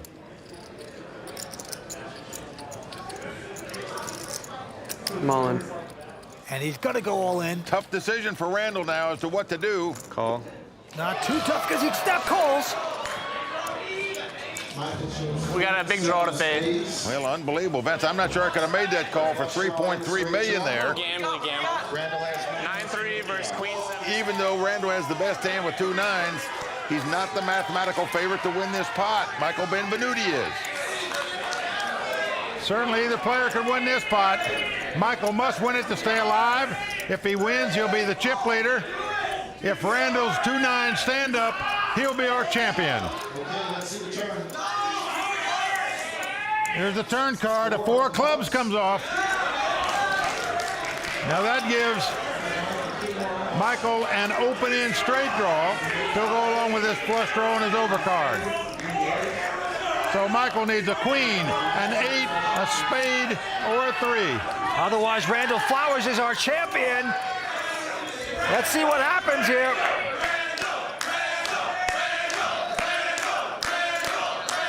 He's got to dodge a lot of outs. That's Randall. Ace of hearts. He's done it. Unbelievable. All those outs Michael had.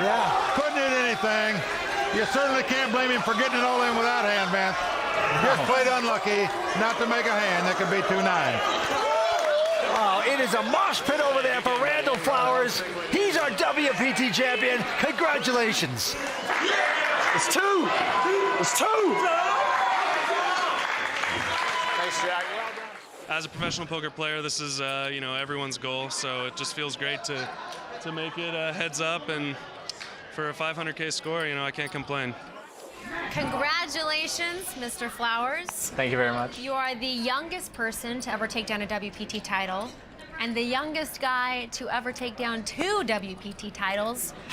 That's a nice add to your resume right there. Yeah, it's pretty nice, but I try to remain humble, else I won't be successful in the future. And I gotta tell you, you had a whole lot of support in this room tonight. They're all really good friends of mine who really wanted to see me win, so the more noise, I just knew that meant the more support in their eyes. I can't imagine what the rest of your night's gonna look like. Me either. And the most important part of this interview, I need to see a belly roll. A belly roll? Yeah, first all right. hand. All right, this is for Lauren. The belly roll. There you go. It's the victory roll. The best part of the night. Thank you. Thank you very much. From Bellagio, this is Kimberly Lansing. For Mike Sexton, Vince Van Patten, Tony Dunst, and the rest of the WPT team, thanks for watching and good night. WPT, baby.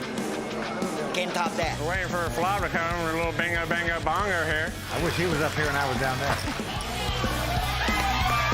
Most men suck too, so I'm not gonna discriminate. It hurts. Yeah, what am I going to tell you? Oh, my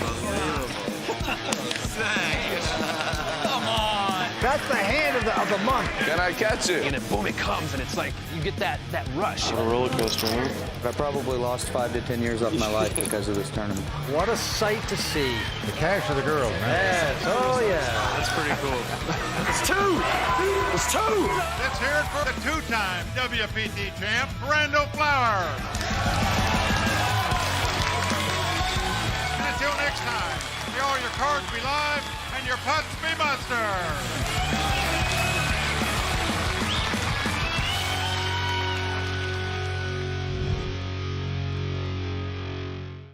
The World Poker Tour is brought to you by ClubWPT.com. Never lose a dime playing poker. Guaranteed.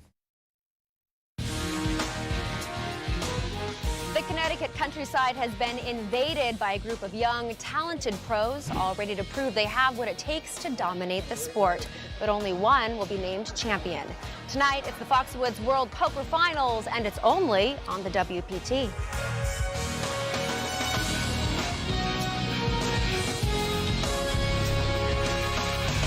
Well, the crowd all standing. He is circling the drain. They are going bare knuckles in the center of the ring. He needs the extreme miracle. Unbelievable.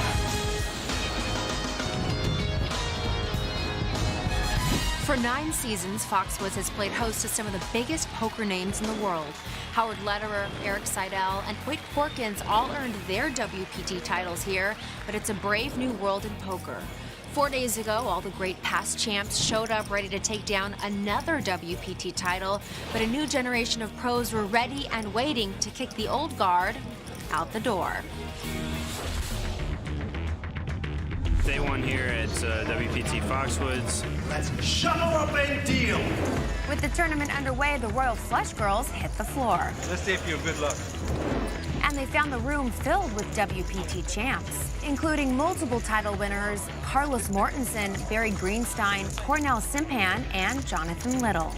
Unfortunately, some of our champs seem to be having a difficult time in the early rounds. Yeah, it's a cold hand. I can have to see it. I'm off to kind of a weak start so far. No reason to panic yet. Overall, the day belonged to the young new stars of the game, including Jason Mercier, Jason Somerville, and Thomas Marchese. 70% of the field survived to see day two, including young online pro Mohsen Charania, who was second in chips.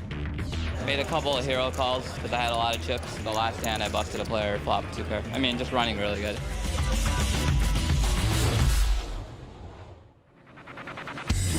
Day two started with 168 players and some familiar WPT champs still in the hunt, including Gavin Smith, Hoyt Corkins, Barry Greenstein, Carlos Mortensen, and Nick Schulman.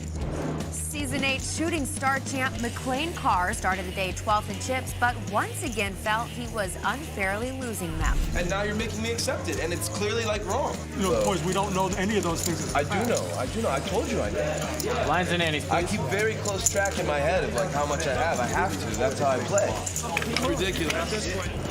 As play continued, we saw Season 2 World Poker Finals champ Hoyt Corkins chip up, while Canadian pro Eric Cajolet went from 110,000 in chips to 0.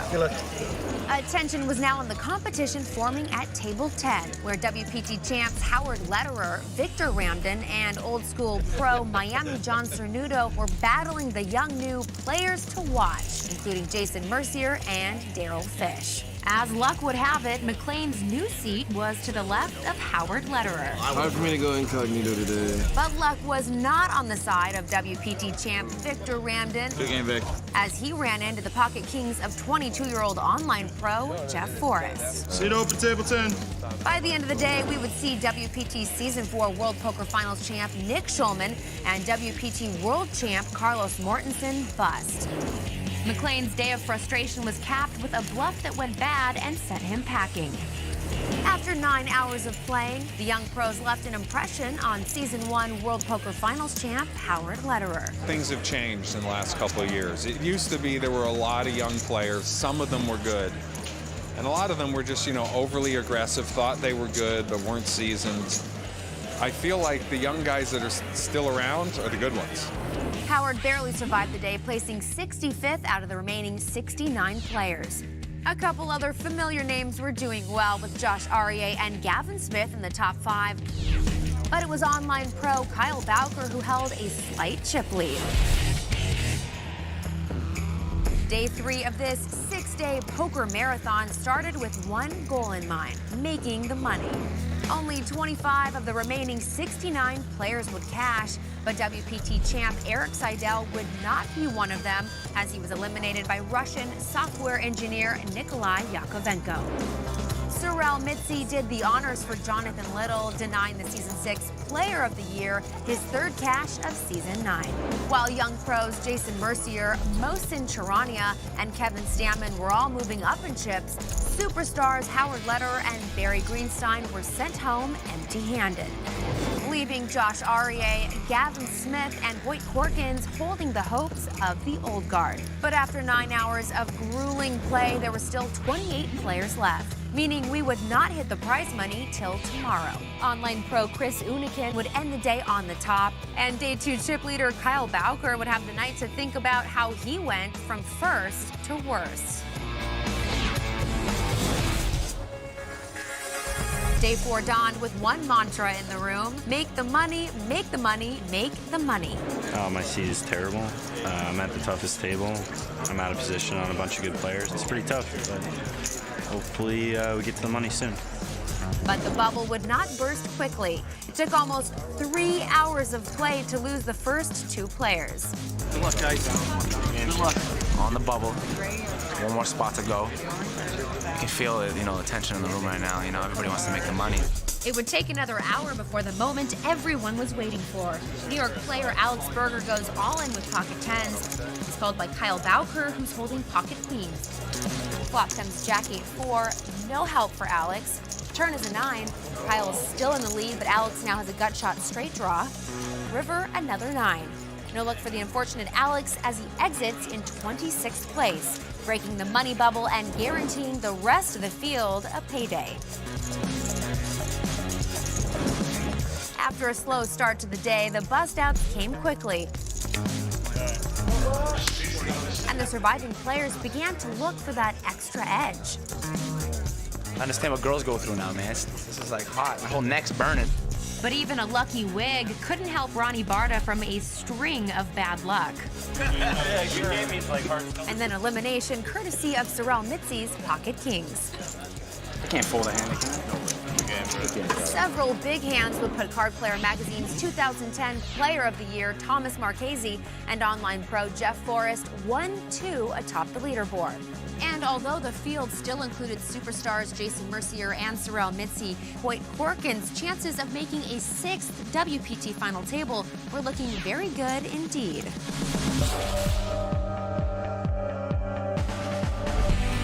Day 5 dawned with just 6 players left to lose and the odds high that at least one familiar face would survive to the TV table. But nothing comes easy on the WPT, and the immediate ejection of multiple WPT champ Hoyt Corkins by Mohsin Charania sent a clear message to the remaining 11. This was anyone's title to win. 15 minutes later, that message was emphasized when the young superstar Jason Mercier was sent to the rail by the online pro known as Stam Dog Kevin Stammen. I was feeling good all tournament and just felt like I had a good opportunity to maybe make the final table and potentially get a title, but it just doesn't always work out the way that you plan. In a tournament of surprises, the final surprise of the day was Bluff Magazine's Player of the Year, Sorel Mitzi, who put his tournament life on the line with ace-queen suited against Mohsin's pocket tens. An ace on the flop wasn't good enough for Sorel. A 10 on the river sealed his fate, giving us 6 new faces ready to win a WPT title, including respected online players Mohsin Charania and Kevin Stammen, young up-and-comer Jeff Forrest, the Russian software engineer Nikolai Yakovenko, Foxwood satellite qualifier David Inselberg, and Card Player Magazine's Player of the Year, Thomas Marchese. Anyone can win it. They're all really talented, so we'll see what happens. Given the makeup of this final table, one could assume the old guard just can't compete with this aggressive new generation of players. Well, luckily we have our resident poker Hall of Famer, Mike Sexton, who's been down in the trenches with these guys. So, Mike, is it harder for the old school guys to make it to a WPT final table? Kimberly, youth does prevail out here on the World Poker Tour. Today, 5 of our 6 finalists are age 26 or younger. Now, there's a number of reasons that the young guns do so well out here. They're bright, they're well educated, and they're constantly working on improving their game. Nearly all of them play a lot of online poker, meaning they gain as much experience in 6 months' time as an old school guy like me did in 10 years of playing live poker. Betting is what the game is all about. These young guys know it, they're aggressive, and they're fearless. Vince, you're up next. In many sports, the older you get, the less effective you become. You think this is true for poker as well? Well, Kimberly, I'll put it this way. In my sport of tennis, you could play till you're 40 years old. Now, you lose your physical part a little bit, but if you're still eager, that's what it's all about. You can still play, as many champions have in tennis. I'll equate it to poker as well. The young players, they're still very eager. Nothing bothers them. 5 days of poker, they're attentive, they're eager, they want to prove something to the world. Whereas the older guys, even though they mean well and they want to do it, maybe they get a little bit soft. Softness in poker leads to fatigue. Fatigue leads to bad decisions, and bad decisions leads you to the rail. It's like a domino effect. Yeah. Well, thank you, gentlemen. Tournament officials are making their final preparations. Mike and Vince will be back with the call of the game as the final table of Foxwood's World Poker Finals gets underway right after this. Welcome back to the World Poker Tour, brought to you by ClubWPT.com. Never lose a dime playing poker, guaranteed. We're at Foxwoods, where we're just moments away from the start of the final table of the World Poker Finals. And Vince, I look for the young guys' guns to come out blazing. Well, this young, aggressive poker bunch should make for great poker action. The cards are about ready to fly. Let's go watch the bluffing begin. The crowd is filled with excitement tonight as our players get ready to battle for this WPT title. Starting out in seat 1 is 26-year-old Nikolai Yakovenko. This Russian-born software engineer lives in Brooklyn, New York. People here call him Googles because he used to work for Google. Okay, moving over to seat number 2, we have Jeff Forrest from Orlando, Florida. He is 22 years old, and he's second in chips. He's a very young online pro, and he's made an impressive run here this week, especially given this is his very first WPT event he has ever played. Sitting in seat 3 is our chip leader. That's 23-year-old Thomas Marchese from Parsippany, New Jersey. While this is Thomas's first WPT final table, he is no stranger to the poker world. Thomas had an amazing year in major tournaments, earning him the honor of being named Card Player Magazine 2010 Player of the Year. Now moving over to seat number 4 is one of our extreme short stacks. He's 43-year-old David Inselberg. He is the oldest player at the final table. Now, David owned an ice cream store in Manhattan that went belly up, and he's been trying to get back on his feet by playing poker. Well, Vance, we've been talking about these young online players. 24-year-old Kevin Stallman is one of those guys. Kevin said he plays upwards of 20 tournaments at one time online. Tonight, he has just one hand to look at a time, but he's going to have to make something happen quick as he's sitting at the bottom of the chip count with a little over 260,000 in chips. Rounding out the field in seat 6 is 25-year-old Mohsen Sharania. He's an avid online player, and he graduated from the University of Illinois Urbana-Champaign, where he learned poker by playing with his fellow classmates, including WPT Player of the Year Faraz Jaka. Tonight's winner will earn over $500,000. Once again, our chip leader is Card Player Magazine's Player of the Year, Thomas Marchese. The short stack is online pro Kevin Stallman. All right, blinds at 12 and 24. Action on Kevin Stallman, who looks down at ace-deuce, and he throws it away. Mohsen also going away. Action over to Nikolai Yakovenko. He's going to raise it here with an ace-8 offsuit, makes it $58,000 to go. But right behind him, Jeff Forrest with a pair of 7s. Seems to like his hand. He's got to make the call. Action over to the small blind now. Our chip leader, Thomas Marchese. He looks down at the ace-9 of hearts. Pretty seductive hand. The 58. He also is going to make a call. Thomas only 23 years old. Now it's up to the ice cream man, David Inselberg, and he is going to go away. So we have three-way action. First hand here at Foxwoods. Here we go. Well, flop comes 10-5 deuce with 2 hearts. Thomas has flopped the nut flush draw, but checks. Nikolai, who raised before the flop, also checks. No continuation bet. And quickly, Jeff Forrest is making a wager of $84,000 here. Thomas Marchese with a 4 flush. Just a call. Many players with a chip lead would have re-raised right there. Nikolai going out. Well, 6 of clubs comes off, and look at this. Thomas leads right out and bets $234,000 on the turn. With no hesitation, puts the chips in on the turn. Interesting play. Well, great call by Jeff there. Yeah. Comes the river card. Oh, a 9 comes off. Sickening. This gives Thomas the best hand now with 2 9s. He's going to check, doesn't have to bluff here. Well, this one is going to hurt. If you're Jeff Forrest, out-rivered, he checks as well. I have a 9. And let's watch the pain on Jeff's face. There it is. Well, took that beat pretty well, actually. So Thomas Marchese taking down the first pot at this final table, and Vince, the rich get richer. Now, Jeff Forrest may have lost that hand, but Kimberly Lansing has found he has some celebrity support rooting him on today. I'm standing here with 2 of Jeff Forrest's biggest fans, Jeff Forrest Sr. Yep. and former NSYNC member Joey Fatone. Isn't that Welcome. How am I here? What brings me here? Honestly, it is kind of crazy. How do you guys know each other? From Orlando. We've been good friends for quite some time, and we've happened to do a bunch of charity events together, and he texted me, asked me if I was here, and I happened to be here in Foxwoods doing Let's Make a Deal, the show out here at Fox Theater, and came out here to show support. Now, do you play poker? A little bit. I'm not like this. There's no way. I couldn't stand the pressure of that one. But, you know, I dabble a little bit. I've been fairly close of winning some tournaments, but nothing like this. Yeah. And what's funny is I have no idea how to play play. Like if I set a table, no clue. Yeah. Well, I don't know how that's possible. Your son like paid his way through college on poker, and you have no idea. I notice when he brings a lot of chips to him, that's a good thing. There you So, go. Yeah. There you go. I'm sure he'll end up a winner no matter what. Yes, he will. Yes, he will. Andy's a nice guy too, so Yes, that he always helps. Yep. All right, Mike, you heard it from the best. Can I get a little jig going on, a little dance? He's the dancing guy in this thing. There we go. Go, Jeffrey. That's right. Mike and Vince, back to you guys. Well, he is. Joey Fatone on Dancing with the Stars as well. But Vince, tonight, Jeff Forrest wants to be in sync and take down this title. That was always one of your favorite boy bands, wasn't it? All right, getting back to the table. Nikolai has raised with ace-jack up to 58,000. A quick fold by Jeff Forrest. All in. And now Thomas Marchese has gone all in with ace-10. This is just power poker.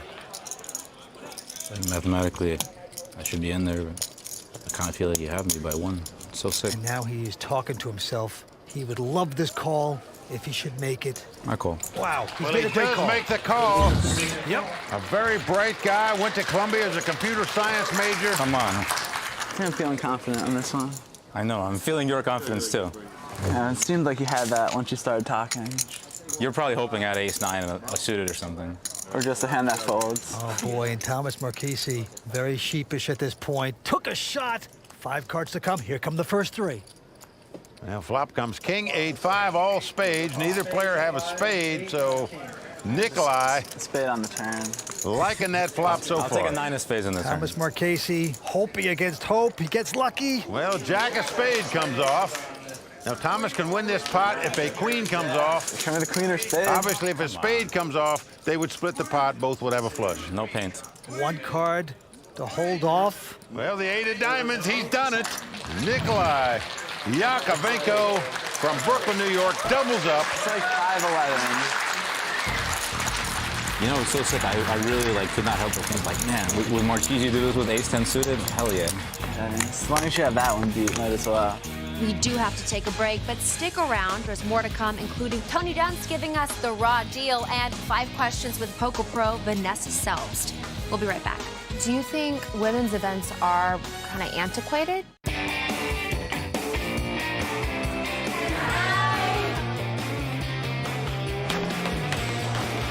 Welcome back to the World Poker Tour, brought to you by ClubWPT.com, where the Royal Flush girls enjoy bowling at Foxwoods. I'm Vince Van Patten alongside Mike Sexton, and we're about to get back to the final table. But first, Mike, I'd like to chat a little bit about our Season 9 sponsor, ClubWPT.com. Well, Vince, the club has really taken off. People are signing up, winning cash, prizes, and even seats into WPT events. It's amazing. It is amazing. And do you remember LaRon Washington?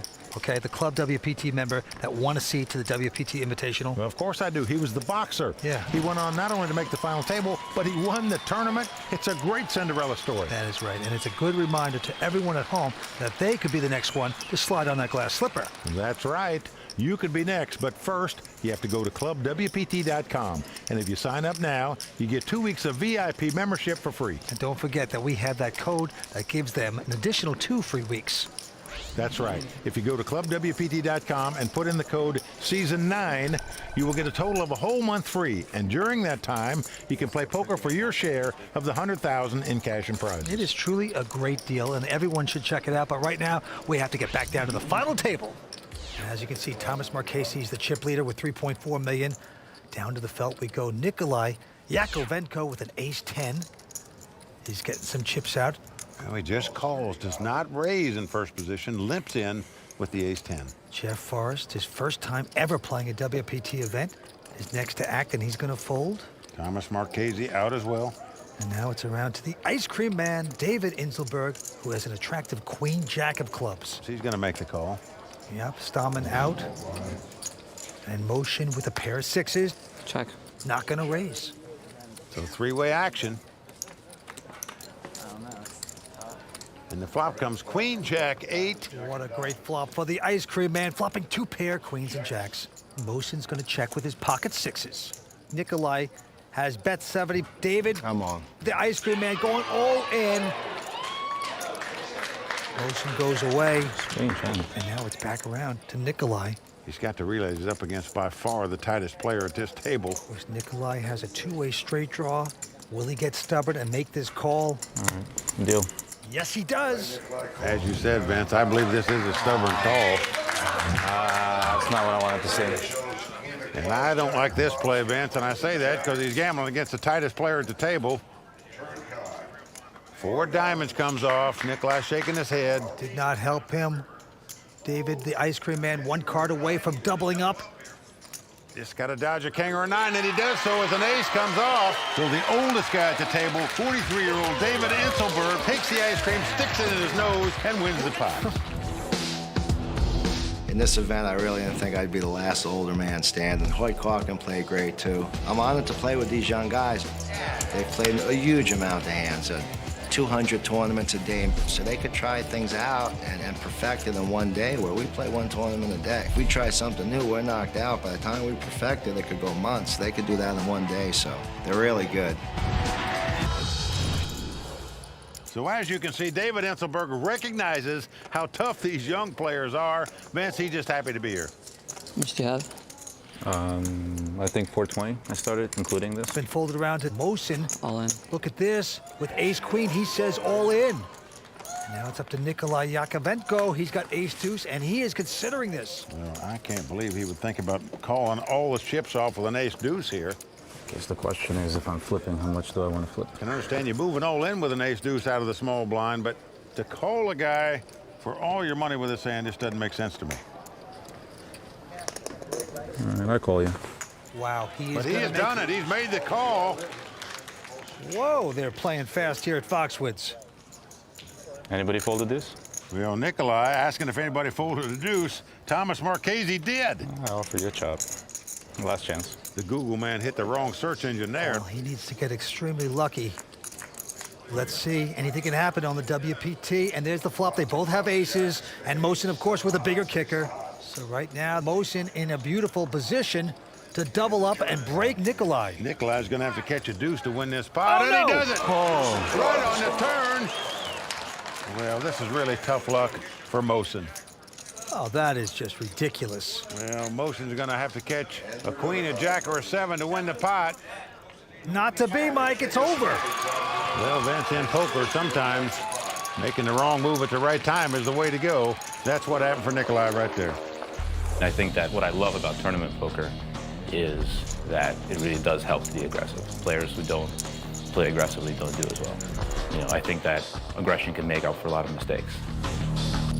You know, getting lucky with bad calls can make up for a lot of mistakes too, Vince.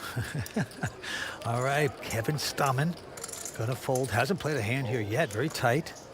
And now the very disappointed Mosin also folding. But here comes Nikolai with ace-9 of diamonds. Makes it 70,000 to go. Behind him, Jeff Forrest with jack, queen of clubs. He will call. Marchese folding. And the ice cream man with an ace-7 also folds. So two-way action. Here we go. Flop comes king 10-4. And quickly, Nikolai making a $115,000 bet. With just ace high. And Jeff with the open end of straight draw does make the call. And the 9 comes off on the turn. Jeff has caught the straight. There's no card can come up he can lose the pot with, Vince. I'm talking about Jeff Forrest. Nikolai has checked wisely. And there's Jeff Forrest Sr. there. Little does he know, his son cannot be beat on this hand. He's trying to try to trap there. Now a king pairs the board as Nikolai meekly checks. And here comes Jeff with his straight. 225,000. Just about half the size of the pot here. Trying to bet where his opponent will pay it off. Now, Vince, I can't even imagine you can pay this off in this spot. The only way you can pay this off, you think your opponent's got 2 4s or a small pair. Nikolai is liable to do anything, and he does the worst thing right there. He makes this call. Jeff shows him a straight and takes down the pot, but in my mind, Nikolai marching with 2 left feet right now in this tournament. Got lucky in 1 pot, but not playing well at the moment. And Jeff Forrest and his dad extremely happy as Nikolai takes a dive. Things not going so well for Nikolai. Tony Dunst is analyzing his play right now. When we come back, we'll see what Tony has to say as the WPT at Foxwoods continues. The World Poker Tour is brought to you by ClubWPT.com. Play poker for your share of over $100,000 in cash and prizes for only $19.95 a month. Never lose a dime playing poker. Guaranteed. Welcome back to the World Poker Tour, brought to you by ClubWPT.com. We've seen the Russian software engineer Nikolai Yakovenko make several missteps here tonight.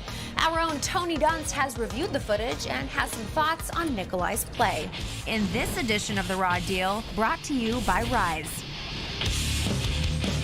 Sometimes you get fortunate and find yourself at the final table with a less experienced and overly loose player. How do you give yourself the best chance of getting his chips? Don't expect him to fold. I'm Tony Dunst, known as Bond 18 Online. Let's break it down. Nikolai Yakovenko begins this hand against Dave Inselberg by strangely limping ace-10 offsuit under the gun in a six-handed game with under 14 big blinds. There'd have to be some kind of history to make me think that isn't pure facepalm right there. Inselberg makes a smart limp behind with queen-jack suited, and they go to the flop.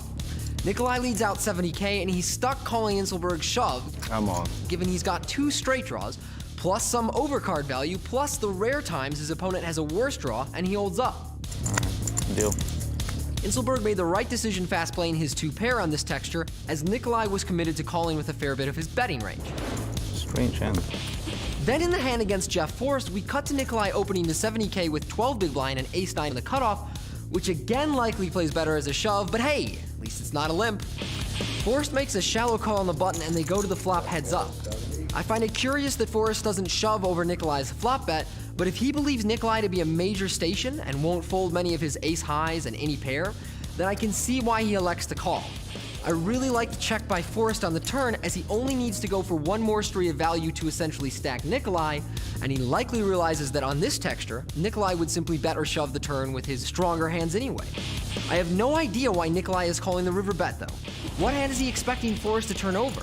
As far as I can tell, Nikolai never bothered for a second to think about what Forrest might have, and instead went with the more classic logic of, I has pair, therefore I call. That's the thing about loose bad players though, they're not folders. So when you get one on your table, make sure to bluff less, slow down on draws, and value bet much more thin than you usually would. Or hit a straight. Whatever works, really. Strange hand. Wow, who let the dogs out? I'm starting to feel sorry for Nikolai. He made the final table. He's doing fine. I like him. You're right, Vance. He obviously not playing well so far tonight, but he must have done a lot of things right to make it to this final table, that's for sure. All right, back to this hand. 20 and 40 of the blinds. I'm on. And it's around to Stum, and he's gone all in with a pair of eights. How much is that, Kevin? And Mosin. Just under 400, I think. From Chicago, Illinois, has a pair of sevens. I'm all in. And he says all in. Well, both these guys on relatively short stacks. Everyone else folds.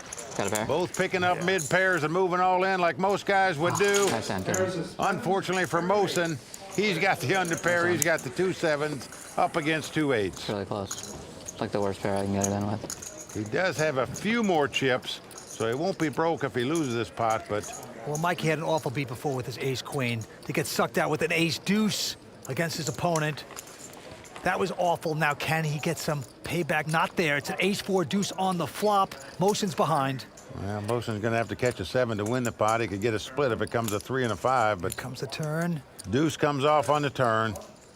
So we are down to the river card. It must be a 7 for Mosin to win this pot. Otherwise, Kevin Stammen's going to double up. Oh, boy, no. It's a 5 of diamonds. Mosin not getting lucky there. Kevin Stammen going to win this pot and double up. Mosin, who has 6 cashes of the WPT after only playing 15 WPT events, he's a heck of a player. Gonna need a little bit of luck. If that's an accurate count. So far, it is not his night tonight, no doubt about it. And now, doesn't even have the size of the big blind, Vince. So his money's going to be in the next hand, regardless what he has. He won't even have to look at his cards to put it in. All right, action on Stammen. He folds. Mosin, of course, in with his remaining money. Nikolai now with an ace-deuce. Got to lay that one down. And now it's up to Jeff Forrest, who has a king-jack of spades. He's going to raise it to 90,000. Thomas Marchese behind him with an ace-6 of clubs is interested. Call. Makes the call. And the ice cream man going to fold, so we have 3-way action. Mosin on the ropes here. He is down to his dental floss. Let's see the flop. Well, flop comes ace 7-5. Mosen with an inside straight, but ace is there for Marchese, and they all check the turn. Well, another ace comes off. So Thomas feeling pretty good. His 3 aces are the best hand right now. He's going to make a wager here. 110,000. Forces Jeff to go away, and I need a 4. Well, Mosen needs a 4 to stay alive. Nothing else will do for him. Nice hand, Tom. Now you might get there. I apologize right now in advance. he is 1 card away from the brink of extinction. Can he catch his 4? Nope, a 5 comes off. Good luck, guys. And just like that, Mosen Charania out in 6th place. Vince is one of those tough young players, but tonight just wasn't his night. Well, he's going to pick up close to 105,000. And just like that, we are down to 5. It's always tough to be the first one to bust out. Mosen Charania, our 6th place finisher. As the action here at Foxwoods is heating up, we do have to take a break, but stick around. There's more to come, including my surprising interview with poker pro Vanessa Selbst. We'll be right back. Nice hand, Vanessa. It's because you slow rolled me, that's why. If you want to get in on the action anytime, anywhere, download WPT Texas Hold'em on your mobile device today. WPT Texas Hold'em. Sometimes the game's too good to leave behind. Welcome back to the World Poker Tour, brought to you by ClubWPT.com, where you'll never lose a dime playing poker, guaranteed. The World Poker Finals is one part of the WPT experience here at Foxwoods. Just a few steps from the final table is the WPT Poker Room, where the live cash games take place. That room is where poker pro and law student Vanessa Selbst gained the experience to graduate to the big leagues. Earlier this week, I sat down with Vanessa for this edition of 5 Questions. Are you a poker player or a law student? A little bit of both, I guess. The thing about law school, especially Yale Law School, people have such interesting and different backgrounds. Everybody has done something crazy, like working with governments in other countries, or one of our classmates had won an Emmy before coming here. So everybody has this interesting story, and I think poker is mine, and it's cool. Is the poker community liberal or conservative? Conservative, relative to the communities that I've been involved in. I'm much more bordering on, not socialism, but something close to there where, you know, a lot of poker players aren't necessarily as interested in social justice issues as I am. On the whole, it's just a lot of younger, more intelligent people that have like sort of new ideas and are more keeping with the times. Why are you so intense? Am I? I guess I gotta like sit back and relax a little bit. I don't know, I've always been intense, I guess. You know, I'm a very aggressive style. I like to put fear into the hearts of my opponents. I think that's one of the things that makes me successful. It's important to sort of maintain that intensity. You know, at the table when I'm not in a hand, I'm joking and laughing, but when I'm in a hand or when something's going on, I think it's important just to let your opponent know that you're serious about this and they're not gonna, you know, get this pot without a struggle. Do you think women's events are kind of antiquated, or do you think there's still a need for them? I think it's an interesting question. I don't think that there is a need for them, but I don't think they're antiquated either. They're great. I think they're a lot of fun, and they inspire a lot of women to come out and play the game. Is it necessary? No. I mean, women can compete with men. It's not a question of leveling the playing field. They're just a really great way to get more women involved. Your day one strategy seems like it's go big or go home. Is that right? I don't mean to, I guess so. I have more variance in my game because I bluff bigger and I value bet bigger. I'm not going crazy, you know, I'm not like playing every single hand or something like that. It's basically like when the bluffs are working and the value bets are working, then I get a big stack, and when they're not, then I go home. Yeah, so I guess that is my strategy. Yeah. I mean, who wants to sit around for 2.5 days and like barely cash a tournament, you know? It's much more fun when you win. Unfortunately, Vanessa busted early on day 2, but hopefully we'll see her go deep and make a WPT final table in the near future. Let's send it back to Mike and Vince to check the chip counts and get back to the game. Well, Vince, I believe Vanessa Selbst is truly one of the greatest poker players in the world. She can really play the game. Last year, she made over $3 million playing poker. Pretty impressive. 90,000. What's impressive right here is Thomas Marchese, our chip leader, as you can see, a pair of kings. He's raised it to 90,000. David out, Kevin Stallman with a pair of deuces. Will he compete? No, he's gonna fold it. Oh, Nikolai looks down at ace-queen. And he's gonna shove his small stack. Well, I don't blame him here, Vince. I do the same thing with his chip count. Call. Jeff out, Thomas calling, of course. Nikolai from Brooklyn, New York, has to get lucky with his ace-queen, otherwise he'll be our 5th place finisher. Well, Vince, he was all in earlier at this final table with ace-deuce against ace-queen. He sucked out and won that pot. Can he get lucky again to stay alive? Anybody fold an ace? Couple of deuces. Well, he plays a loose game. Can he get a good beat? And yes, he's got a great start. Ace hits on the flop. Great flop for Nikolai. Thomas needs a king to win the pot. If a deuce and a 4 comes up, they would split the pot. Well, a deuce comes on the turn. Stallman saying I would have had 3 deuces. Would have sucked out as well. No sides. I'll take no sides. Nikolai feeling good here. Down to the river. Will his hand hold up? Yes, it does. There's a 10 of hearts. Hits on the river. Google's back in the game. Got lucky again, Vince, to stay alive. And who knows? Fate may be on the side of Nikolai tonight. Well, the suckouts are running rampant here at Foxwoods. Stay with us as 5 players remain here on the WPT. I love being here at Foxwoods. Awesome. Everyone's so sweet and nice. Foxwoods is absolutely amazing. It's good to be here with WPT. We think of Foxwoods as one of the entertainment capitals of the world. It is such a huge property. It has 4 big casinos here. We kiddingly say it's all within 1 zip code, we promise. We love Foxwoods.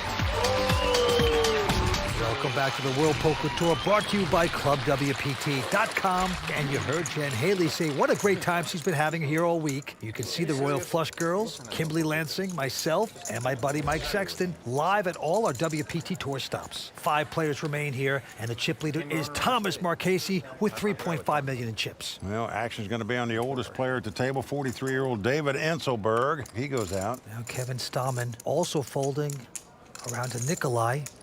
Well, limps in on the button. Most guys would raise on the button with 2 4s. Jeff Forrest also calling. And Thomas Marchese with a queen-jack. Jack. Not going to raise. Content to see the flop. So 3-way action. Well, the flop comes up 10-8 deuce. Jeff hitting a pair of 8s, but going to check. Well, the chip leader's going to make a bet here with a gut shot straight draw and the 2 overcards. Yeah, 90,000. Nikolai out. Jeff Forrest now from Orlando, Florida. Only 22 years old. Look at this, Vince. He's going to check raise the chip leader here with second pair. Yeah, an additional 100,000 into Marchese. But Marchese quickly calls here. Not going anywhere. 6 of hearts comes on the turn. Will Jeff fire another shell? No, he's going to check this time.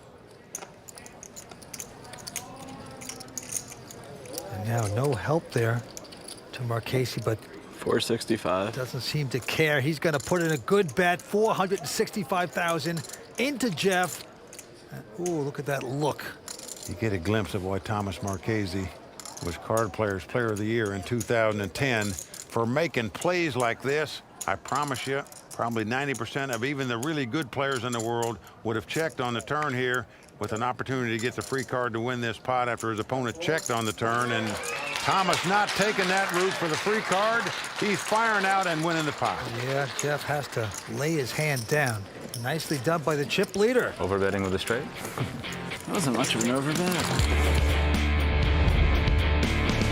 I think there's a decent advantage on my end for playing a lot of the online guys. I feel like a lot of those players really respect my game, so they're less likely to get out of line against me.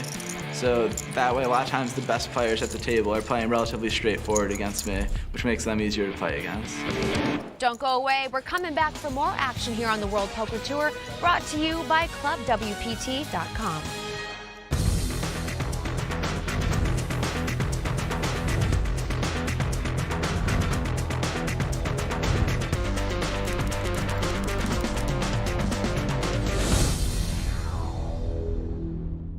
Welcome back to the World Poker Tour, brought to you by ClubWPT.com. Right there you can see the current standings for WPT Player of the Year. Whoever wins tonight will earn 1,200 points and jump into a tie for second place in the race for this coveted award. And as you can see, Thomas Marchese is our chip leader with close to 3.7 million in chips. To the felt we go. Kevin Stallman looks down at his card. He will not play. Nikolai Yakovenko with a pair of 5s. He's going to raise it, makes it 90,000 to go. Into the young pro from Orlando, folding. Thomas also going out. So it's up to David Inselberg. Got to make the call. Trying a new tactic with aces against the slow play? He's stepping out of character here. Vince calling a raise with a queen 5. David normally a very tight player. Well, he's flopped the flush draw. I'm all in. And he's moved all in right on the flop. Oh, yeah. It's always a difficult decision. It usually is. Boy, an insta bet there by the ice cream man. Nikolai's been known to make crazy calls. That's you, I'll fold it. But not this time. He's going to fold it. Yep, he does lay it down. Wasn't a good flop for my hand anyway. No, I kind of pinpointed that flop pretty well. Or you had those aces and you thought I finally hit something? Nikolai saying he had aces. So wrong. Well, David Enselberg has 2 children, Ross 13, daughter Samantha who is 10, and he says Sam, his daughter, is the best goalie in Long Island. That is nice. And we're back down to the felt where the blinds are going up to 25 and 50,000. A little more expensive. All in. Kevin Stommon all in with an ace-10. Nikolai out. Jeff not going to play. It's around to Thomas Marchese, our chip leader. He's got an ace-3 of clubs. He's going to lay it down. Only one to beat is the ice cream man. He's got ace-queen of diamonds. I call. Well, he quickly calls with the ace-queen of diamonds. So the 24-year-old from Coldwater, Ohio, Kevin Stommon, in trouble right now. Good luck, buddy. Needs help to stay alive. Can he get it on this flop? Oh, not this flop. So it comes queen 10-4 with 2 diamonds. David has not only flopped top pair, he's flopped a nut flush draw. Kevin did flop a pair of 10s. Must catch a 10 to win this pot. The online pro with the Friar Tuck haircut has to get lucky. A 3 of hearts on the turn. No help for him. So we're off to the river. Wish I had kitchens. Kevin must catch a 10, otherwise he's going to be our 5th place finisher. Queen comes off, so that's going to do it for the 24-year-old from Coldwater, Ohio. Yeah, Kevin Stommon out in 5th place. He got me by 5, Gonna right? take home 128,000. Good luck. What a good sport. And he walks away. We're down to 4. With the elimination of Kevin Stommon in 5th place, we've come to the halfway point in our coverage of the World Poker Finals here at Foxwoods. Thomas Marchese has the lead with $3.9 million. Jeff Forrest is sitting in 2nd place with $1.4. So, Mike and Vince, at this point in the game, given his chip stack and experience, is Thomas Marchese a shoe-in to take down this title? Well, Kimberly, to say anyone's a shoo-in at this point of the game is a little dangerous, I think. Obviously, Thomas has a big advantage. It's always good to be the player with the chip lead. He has proven tournament experience on his side. We've seen him make some impressive plays against online player Jeff Forrest, and it's been obvious tonight why Thomas was named Card Player Magazine's Player of the Year. Well, Kimberly, I agree with Mike. Thomas is a very solid player, but keep an eye on Jeff Forrest. We haven't seen any nerves from this young player, especially in that big hand against the Russian software engineer Nikolai Yakovenko. Now, Nikolai is on the short stack. All right, I call you. And Mike, you and I have both been very critical of some of his moves at this final table. And David Enselberg, the ice cream man, will definitely melt away unless he gets his chips in with a very premium hand. But even with that, as we've seen time and time again out here in the WPT, fortunes can change quickly, especially at the midway point. Well, there you have it. Chip leader Thomas Marchese definitely has a lot in his favor, but really anyone could still take down this title. Join us next time when the final 4 players here at Foxwoods battle to the end and we crown a new WPT champ. For Mike Sexton, Vince Van Patten, Tony Dunst, the Royal Flush Girls, and everyone at the WPT, thanks for watching. Good night. The World Poker Tour is brought to you by ClubWPT.com. Never lose a dime playing poker. Guaranteed. The majesty of the Connecticut countryside is the setting as a new name will be added to the ranks of the privileged few called WPT champions. The conclusion of Foxwoods World Poker Finals starts now only on the WPT.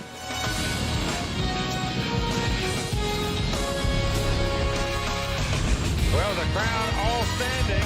He is circling the drain. They are going bare knuckles in the center of the ring. He would love to knock this loudmouth out.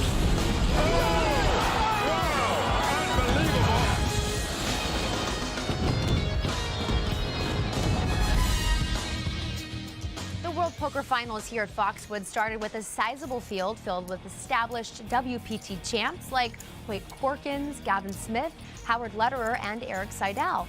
But despite the best efforts of those past champs, it was representatives of a new wave in poker who dominated this tournament. And indeed, 3 of tonight's remaining 4 players are all in their 20s, including our chip leader, 23-year-old professional player Thomas Marchese. Right now, let's turn to Mike Sexton and Vince Van Patten for their take on what is the home stretch in this run for the championship here at Foxwoods. Mike, Vince? Well, Kimberly, the smart money is on Thomas Marchese.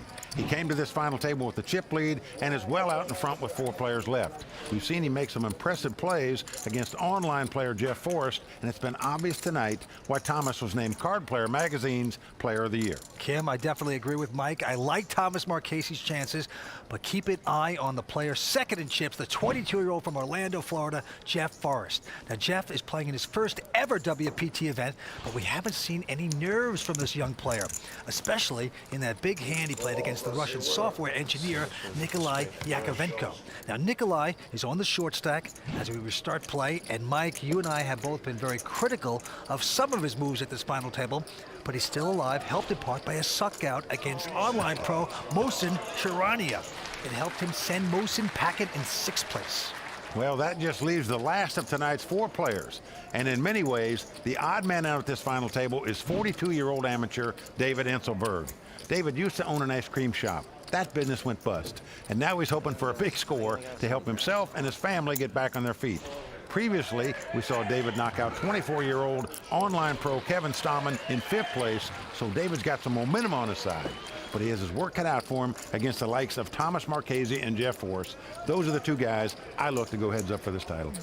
Well, gentlemen, one thing's for sure, there's a lot at stake.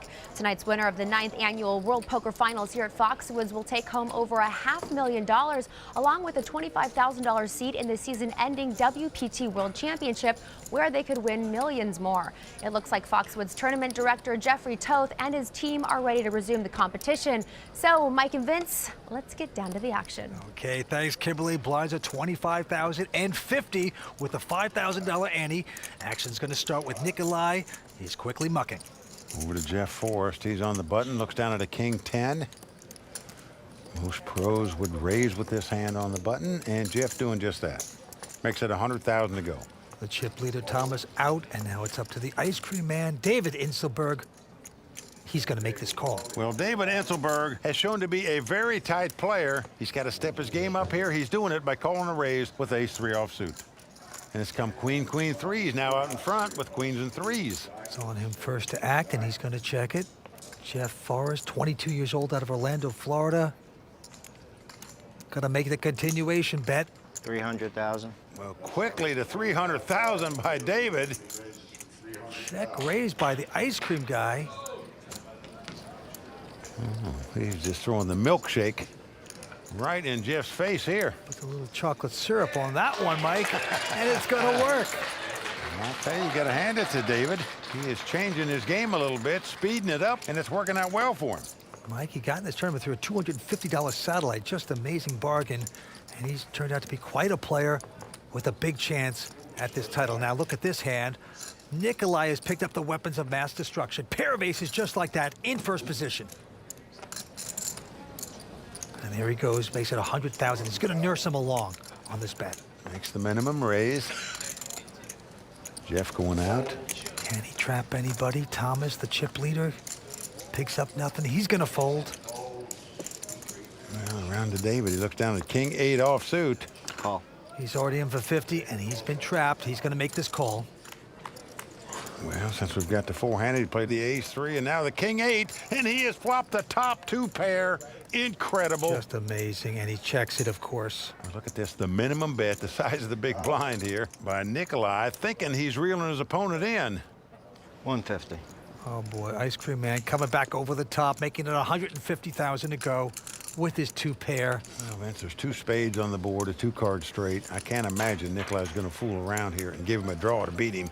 I'm sure he thinks his 2 aces are the best hand right now. You wait for this type of hand, pair of aces. More. I call. And a quick You call. go beside, did you? Come on. Well, he sees his precarious situation now as his opponent has flopped the top 2 pair. He is going to have help or he's going to be out in 4th place. Because I can't complain. I didn't get ace once in 3 days. Now I did. Well, Vance, right now he's clicking the search engine, trying to find 3 aces or 2 pair here. That'll beat kings and eights. Here's the turn. 3 of spades. No help to Googles. Well, no help because his opponent's got the king of spade, meaning the ace of spade won't even help him here. He's got to pair the 7 or a 3 or catch an ace. It's not the ace of spade. River card coming up. Doesn't happen. 9 of clubs comes off. That's going to do it for the software engineer. Nikolai is going to be out in 4th place. Yeah. Going to pick up 170,000, but tough luck. You know, try to keep David in the pot, made a small raise. He flopped 2 pair, and I guess that's just how it is, you know? I mean, not much I can do about that one. Bye-bye, Nikolai. Out in 4th place, the remaining 3 will continue the fight for the title as WPT's coverage of Foxwoods World Poker Finals continues right after this. My name is Sanisa Kim. I love to do a lot of outdoor stuff. I like to go hiking. I love reading. I love cooking. I just enjoy life, you know, just take it how it is. Welcome back to the WPT. Brought to you by ClubWPT.com. Sanisa Kim, one of our Royal Flush girls, is having a great time here. By the way, if you come out on one of the WPT stops, you can meet the Royal Flush girls, Mike Sexton, myself, and Kimberly Lansing. That would be fun. But back to the table right now. Andy's going up to 10,000, blinds 30 and 60,000. And Thomas Marchese, the big chip leader, on the button, raises with a 9-4 offsuit. His opponents fold. So it just shows you the power of chips and what to do with them. Thomas Marchese demonstrating that. Just fire at them, and they'll run away from you. And right now, David Inselberg folding Jeff Forrest. I'm all in. With a pair of 4s, says all in. Call. And Thomas is going to call with an ace-king. Well, you can't blame him. So we have the classic race situation, the under pair versus the 2 overcards. And as any poker player will tell you, if you want to win tournaments, you got to win races. Doesn't matter if you have the overcards or the under pair, you got to get lucky. There's Joey Fatone, formerly from InSync. He's a buddy of Jeff and his dad's. Can he bring him luck here? He's got a pair of 4s. Oh, a 4 right in the door. 3 of a kind on the flop for Jeff Forrest. As InSync celebrates. Well, Joey Fatone was on Dancing with the Stars, doing a little dancing there after that flop. Turn card. Well, it's an 8, so it's not over yet. That's my card. So Thomas is alive. He can now catch a king or an 8 to win this pot. Thomas Marchese looking to strike lightning right here on the river. Can he do it? Nope. 5 comes off. So Jeff Forrest lets out a sigh of relief there. Man, Jeff Forrest, first time ever on the World Poker Tour. It's his first event, only 22 years old. What an effort here tonight. It's been a really long tournament. You know, this is day 6. It's a long drag, it's a grind. I was pretty fatigued going into day 5. I'm not used to playing a lot of live. I play mostly online. So this is new for me. I still can't believe it. You know, I stayed up last night thinking about it. You know, to have the WPT title would just be absolutely great. No matter what, if I quit poker tomorrow, I'd be able to tell everybody for the rest of my life that I was a WPT champion. Yes, you would, and you've got a shot here tonight. Well, incredible. He's playing in his first ever WPT event, and here he is with a shot to take down this title. Well, in this hand, he's raised with 9-5, but behind him, Marchese with a big ace-king. Well, he just got burned with the ace-king a minute ago, Vince, in doubling up Jeff Forrest, but that's not going to slow you down from playing it. That's for sure. Thomas has popped it to 320 to the ice cream man. I'm on. David, and he says all in with an ace-9. I call. Oh, boy. Nice hand. Well, Vince, I got to say, I'm very surprised that David picked this time to come over the top. Ace king versus ace 9. Ace king versus ace 9. The pot was raised and re-raised. This just not a premium hand unless you think your opponents are going to throw their hand away. No sense in moving all in here with an ace-9, but let's see if it works out for him. All right, if you're sitting down, play with you sitting down. The cream is getting thicker here for the ice cream man. In a lot of trouble right now. Jeff, who are you rooting for, Jeff? Vince, right now, it's like an ice cream cone out in 120-degree heat. Doesn't last long. He's going to have to get lucky or he's not going to last any longer in this tournament. Here we go with the first three. Oh, and it's come ace, 9, 3. No. Vince, that's better than a banana split for the guy right there. He has flopped the top 2 pair. Unbelievable tough luck for Thomas so far. No emotion from David. He's in a state of shock. What a flop for him.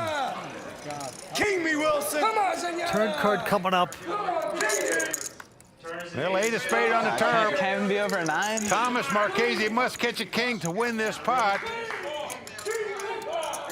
Unbelievable tough luck for Thomas Marchese.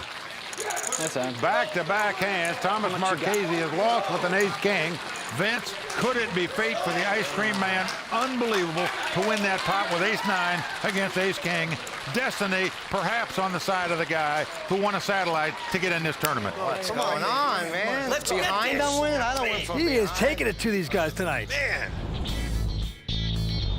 Yeah, I'm the ice cream guy. I played poker before the business and used a lot of my winnings to open the business, figuring it would be a more stable environment. I have 2 children, 10 and 13, and I figured an ice cream store in Manhattan would be fun. Didn't realize I'd be losing $80,000 a year and have to close it after 3. But it taught me a lesson not to gamble too much on something, even if it's business. And it's made me work harder to come back. Well, the dream is very much alive for David as he smiles there. Well, his 2 children, Ross, 13, his daughter Samantha is 10, who David claims is the best goalie on Long Island. All right, back to the felt. The action continues. David's gonna fold this one. And now Jeff Forrest from Orlando peeks down at a queen deuce. Gonna raise, makes it 160. Well, the young guys stay aggressive. Thomas Marchese with a queen 3 of clubs. Gonna make the call. Here comes the flop. Yeah, flop comes Oh, ace, wow. queen, deuce. What a flop for Jeff. He's flopped the bottom 2 pair. And Jeff not gonna play a coy. He bets 180,000. Call. And Marchese's gonna call. He's gonna stick around with his queens. Well, a 4 comes off. Now, this does give Thomas a straight draw as well as 2 queens, but Jeff has got 2 pair, and he's firing again, this time $250,000. And Thomas doesn't believe him. He's gonna make this call. Well, Vince, the guy raised before the flop. He bet on the flop. He got called, and he bet again on the turn, so at some point, you have to start giving him credit for something. 6 of diamonds comes off. Jeff's 2 pair, a thing of beauty at this point. All in. And he's gonna fire heavy, all in. And he's hoping his opponent's got aces and going to call him again. Thomas just has queens, and obviously at this point can only beat a bluff. Thomas in a miserable position as he lays his hand down. Now Vince is laying his head down too, because right now he's got a migraine headache. He is sick. He is on a downward spiral. Jeff's buddy in sync, Joey Fatone, loving that. We have a quick break in the action, but there's more to come, including Tony Dunst giving us the raw deal and 5 questions with last year's second-place finisher, Sohail Shamseddin. Stick around. 1 of spade, butt naked, right here.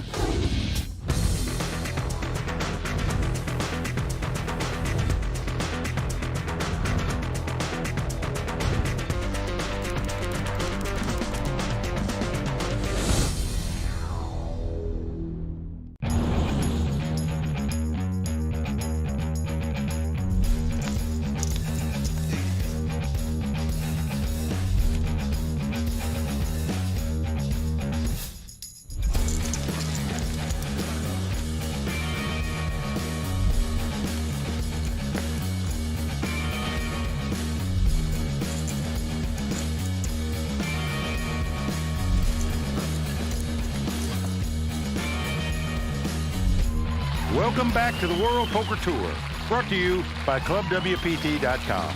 Mike, before we get back to our final table, I think we should clear something up about our sponsor, ClubWPT.com.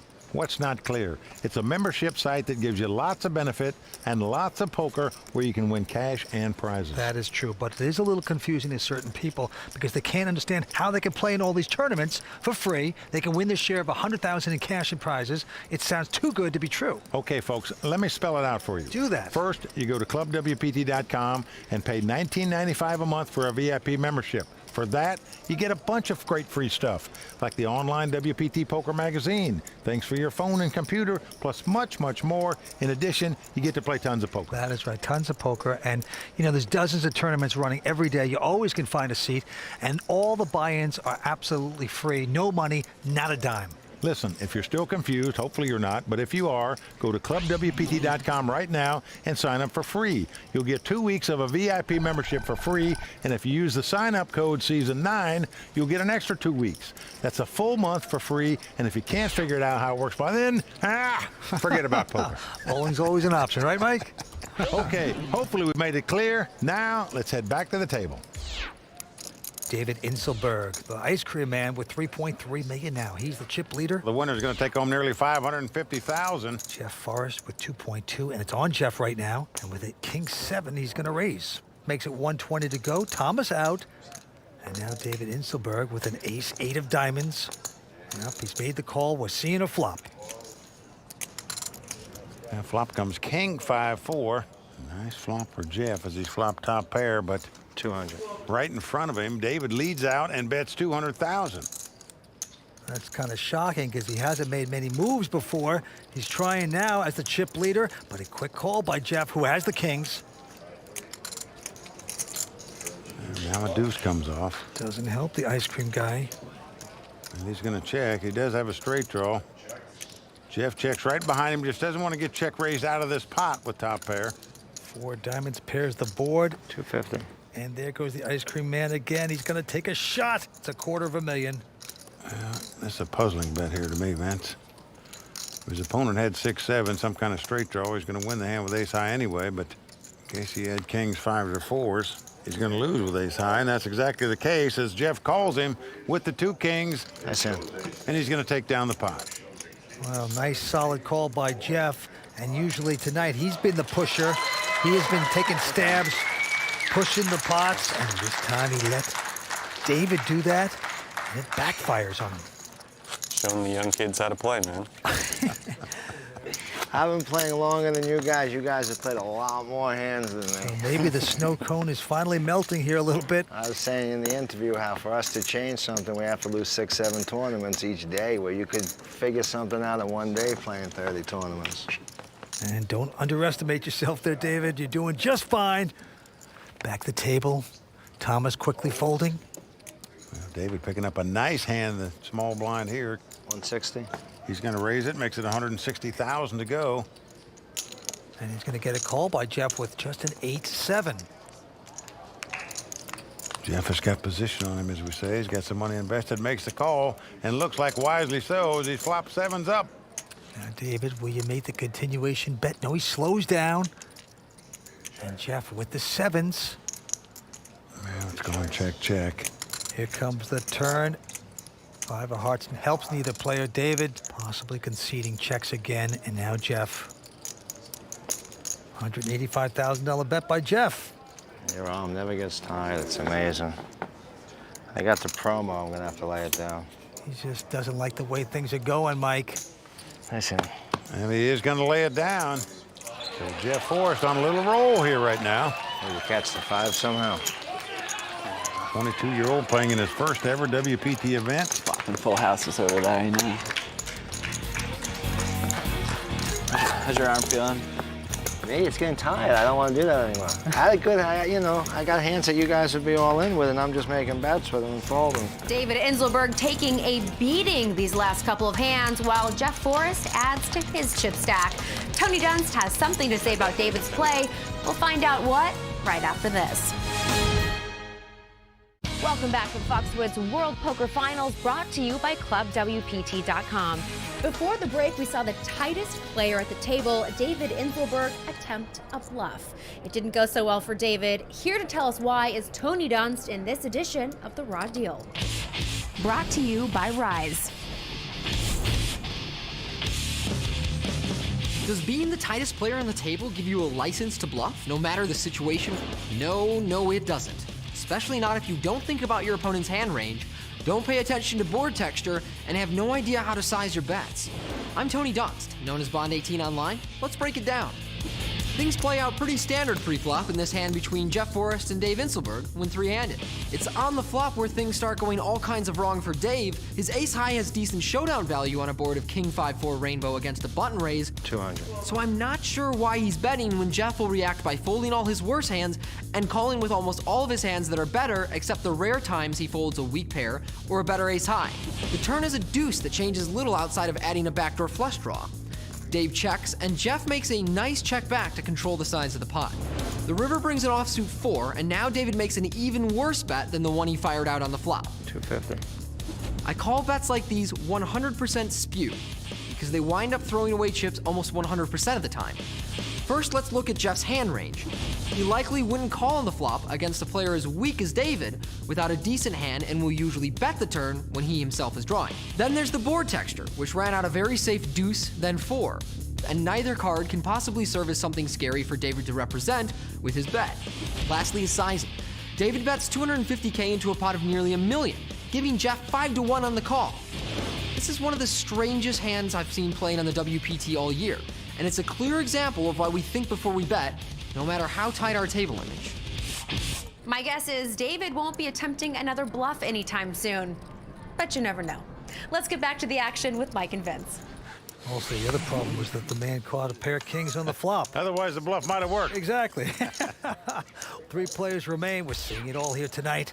David Inselberg, the ice cream man, is our chip leader with close to $3 million. Action on Thomas Marchese. Here's got a pair of 3s. All in. He's moving all in with him. David out. Around to Jeff. He's got a pair of 4s, Mike. Well, Thomas was big chip leader not long ago. Now he's in 3rd place. He's moved all in with 2 3s. I call. Jeff makes the call, so it looks like the doom and gloom continue for Thomas Marchese here. He's going to have to get very lucky to stay alive in this tournament. Yes, he is. Dominated right now. Thomas, a fine player, was so confident early on, but things have turned and changed rapidly here at Foxwoods for him. Hearts don't work. Diamonds, maybe. I'll take a high paired board also. All right, let's see the flop. He'd like to see 2 higher pairs, what he's talking about to get the split, but comes king 9-5. He'd love to see 2 cards pair on the board where he would get a chop out of this pot. As it is, he needs a 3 or 2 run of diamonds to win it. Well, there's 1 diamond, the queen of diamonds. Wow. So that gives Thomas a lot more out. He can win this pot now with a diamond or a 3. Well, he better get lucky here, hit that diamond or a 3. Otherwise, it's back to Persephone for him. Here's the river card. He got it. He's done it. Even though it makes 3 4s again for Jeff Forrest, it's not good enough as Thomas has made a diamond flush. Well, finally, Thomas says, I got some luck at this final table. Well, he was overdue. Justice for Thomas. He deserved that one. It is a miracle here at Foxwoods. Thomas is back. We're coming back in just a moment as 3 players remain going after this Foxwoods title. The World Poker Tour is brought to you by ClubWPT.com. Play poker for your share of over $100,000 in cash and prizes, and even become a WPT champion, all for only $19.95 a month. Never lose a dime playing poker, guaranteed. You don't have to be a big-time pro to play at Foxwoods. We have a local player, David Inselberg, who paid only $250 for a satellite and now could potentially parlay that into over $500,000. Seat number 4, David Inselberg.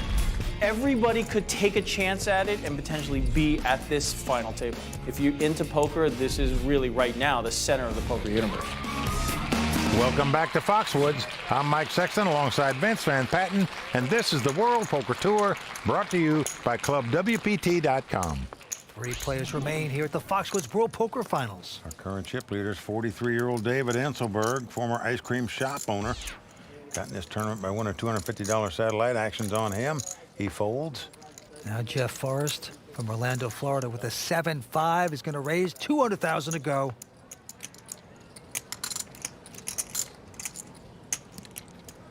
Thomas is going to give him some action. He's going to call with the 10-9. Jeff and Thomas at it again. Here's the flop. And flop comes king 8 deuce with 2 hearts. Jeff flops a 4 flush but checks. Quickly, Thomas checks right behind him. Now a 7 comes off. Now he has a pair and a flush draw. Checks again. Now Thomas with an open-ended straight draw is going to come out to play. Well, Vince, most players would just check raise right here in this spot after checking on the flop. Might as well raise on the turn. You got a pair and a flush draw, but Jeff taking the conservative route just calls the $250,000. Down to the river. And now a 9 comes off. Thomas has made the best hand now with 2 9s. Jeff checks again. Now there's a 3-card flush out there, possible straight out there. But Thomas is not going to bet the bluff here. 450. He is betting a value bet. He believes his 2 9s are the best hand. I think he's put his opponent on a pair of 8s or possibly a pair of 7s. Jeff absolutely sickened. Well, he should be sick, Vince, because he lost this pot when he should have won it, in my mind. He should have bet the flop after raising pre-flop when he hit the flush draw. That would have won it right there. Then he could have check-raised on the turn and won it as well, but he does make the good lay down here to get away from it, so he does save that money, but I'm sure when he sees this hand, he's not going to be happy with the way he played it. Not that much of a station.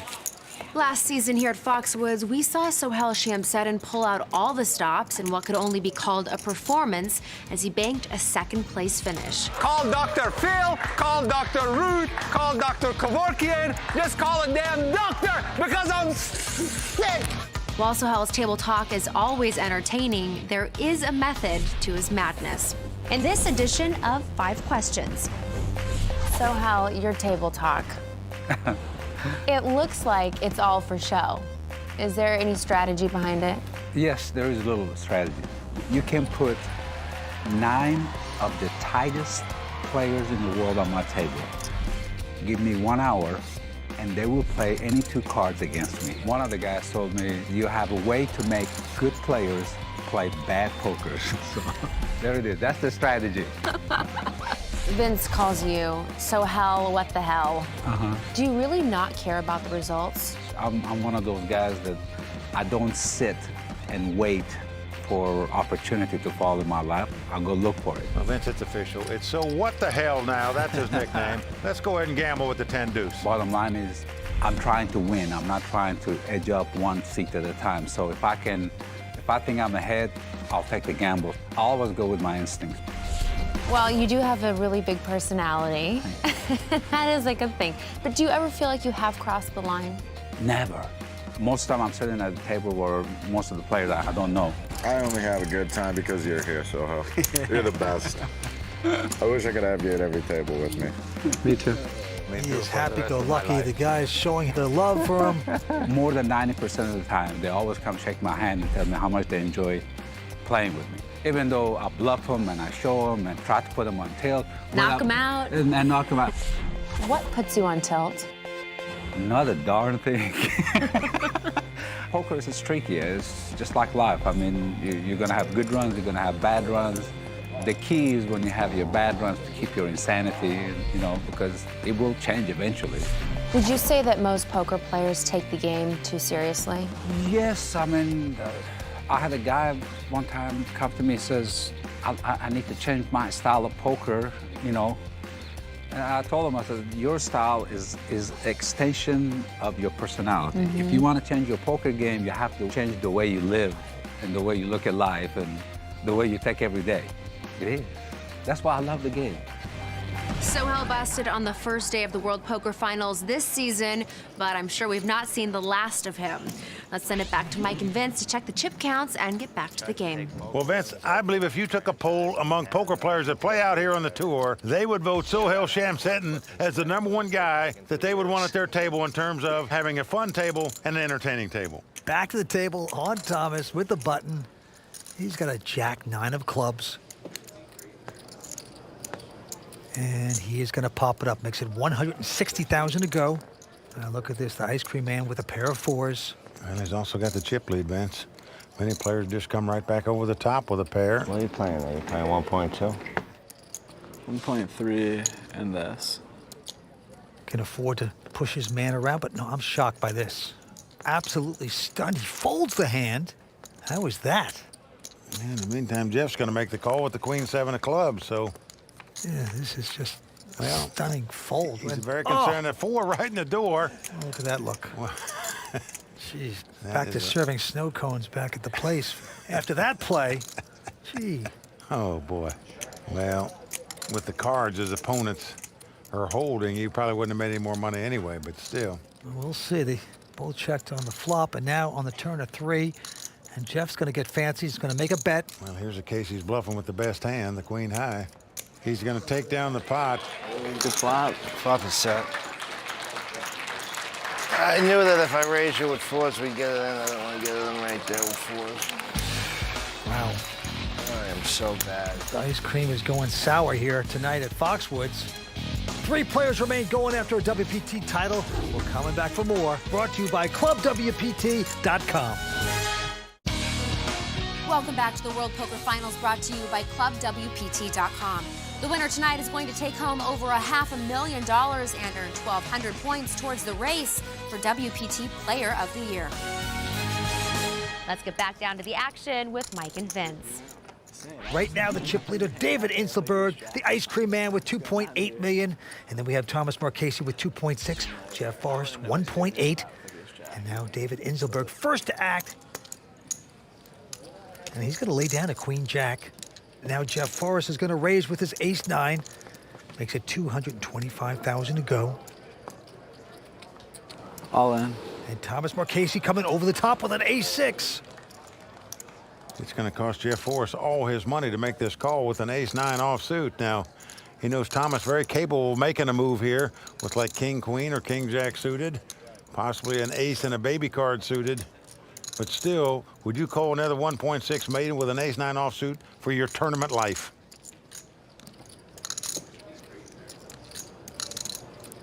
I call.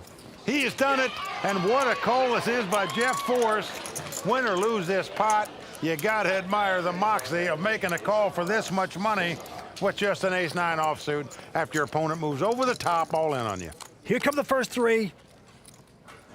Well, a 9 right in the door. Yeah, Jeff has hit his pair of 9s. Outflop there, Thomas.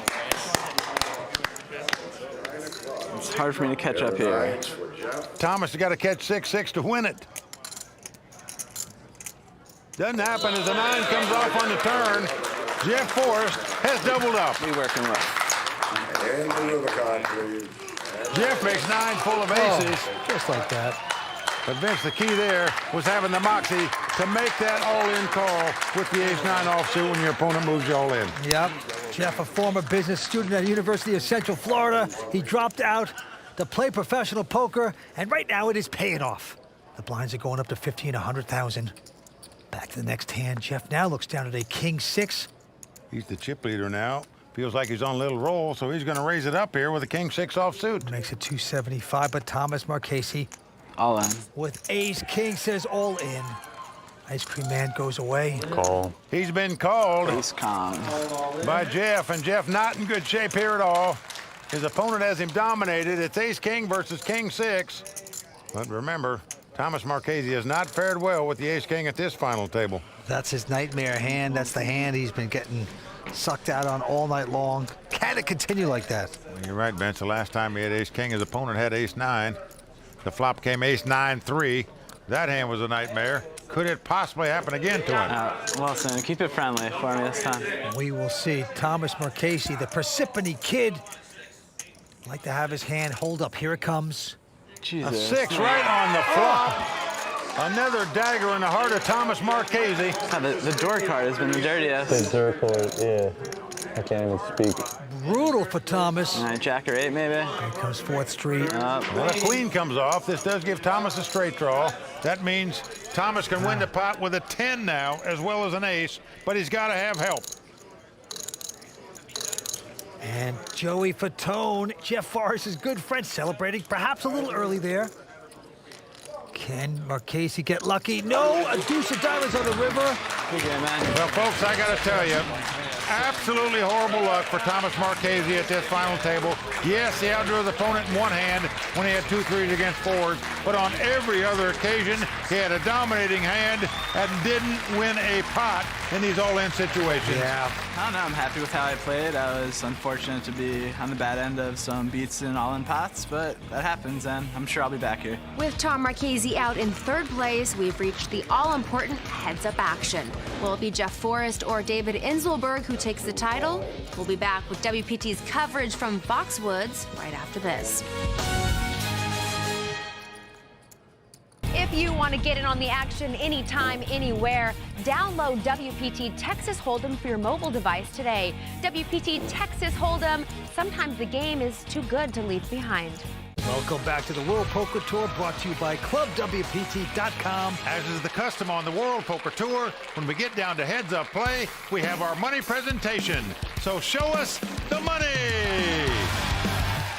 Out come the beautiful Royal Flush Girls, brought to you by prestigious models. We have Sunisa, Jen, Michelle, and Katrina bringing out the cold hard cash. What a great sight. All the cash they're dumping on the table. Well, as a player, this is when it hits home what you're really playing for here.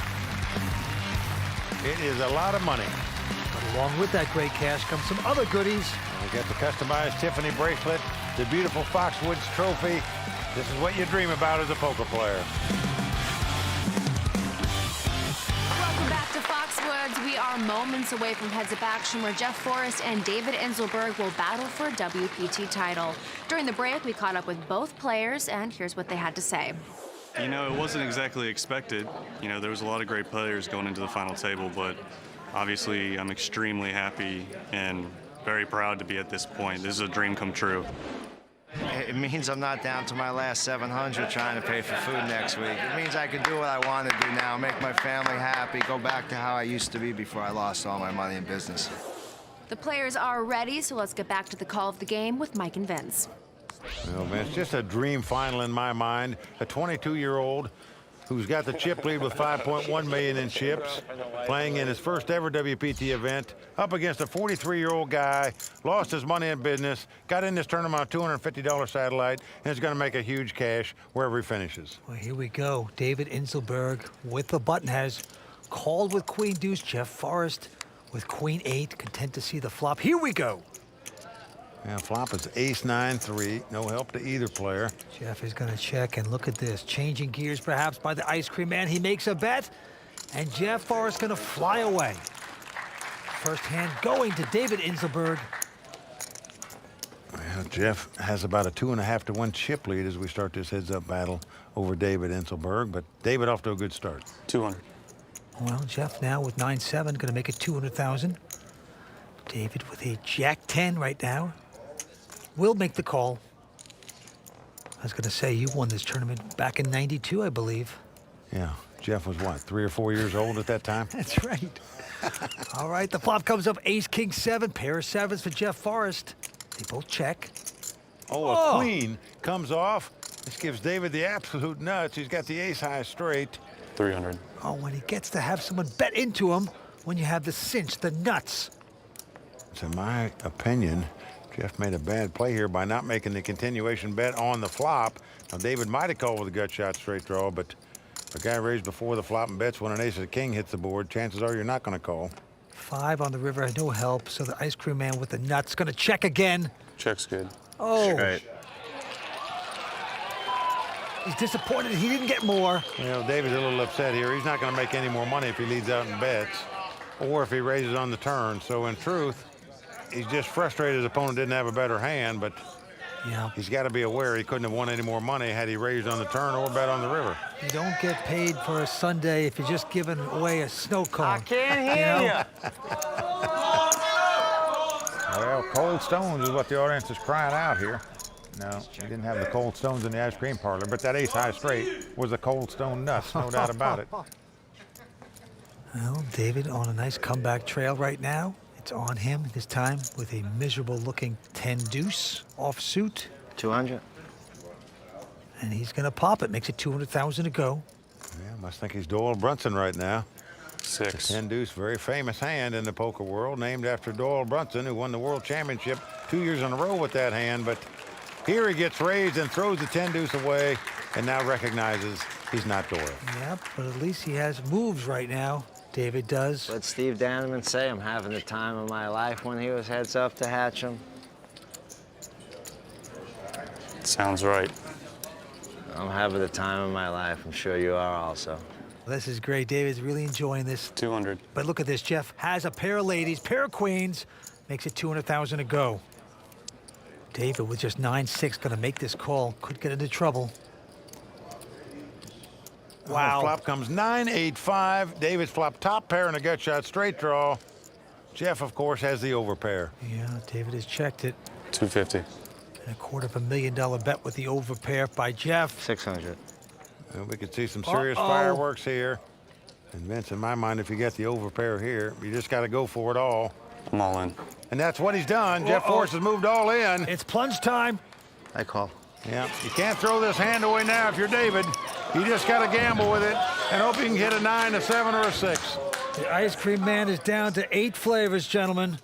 He is in trouble. 6, 7, 9. 6, 7, 9.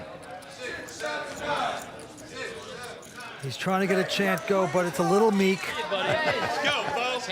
Well, Jeff Forrest loving it. Knows if his 2 queens stand up here, he's going to capture a WPT title in his first ever attempt. One time. Here we go with a turn. Can the ice cream man hit? A queen right on the turn. Still not over, though. But the 9 and 6 now will not help David anymore. He must catch a 7, must make it straight to win this pot. Can Jeff Forrest, in his first ever WPT event, win this title? It's coming down to this. Nope, ace comes off. And Jeff's done it. Well, they can't believe it, Vince. He is in shock that he has done it. 22 years old, playing in his first ever WPT event and taking down the title. That is impressive stuff. In sync, doing backup, excited for his friend. Well, going over to see his friends, his dad there to greet him. There's the hug from Dad. Love you, big man. Love you too, dude. Second place is just like winning. I don't have a bracelet, I don't have a trophy, but second place is a win. I mean, of course. I gotta be happy with that. And, and I get to go see my family tomorrow. Your first WPT event, your first final table, and your first big cash. This has to be just so emotional for you right now. It definitely doesn't even feel real yet. I don't know when it will finally hit me, you know, that I'm a WPT champion, but it's a dream come true. Well, we're all so proud of you again. Congratulations to the World Poker Finals champion, Jeff Forrest. From Foxwoods, this is Kimberly Lansing. For Mike Sexton, Vince Van Patten, Tony Dunst, and the rest of the WPT team, thanks for watching, and good night. Go, Jeffrey. That's right. Come on. Jesus. Not that much of a station. Gonna need a little bit of luck. Good luck. Showing the young kids how to play, man. I don't deserve it. There'd have to be some kind of history to make me think that isn't pure facepalm right there. Screen champ. Do you ever feel like you have crossed the line? Never. The money! Out come the beautiful Royal Flush girls. Love you too, dude. So let's hear it for the champion of the World Poker Finals, Jeff Forrest.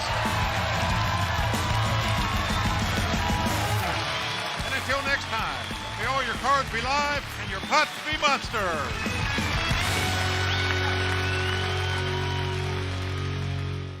The World Poker Tour is brought to you by ClubWPT.com. Never lose a dime playing poker. Guaranteed.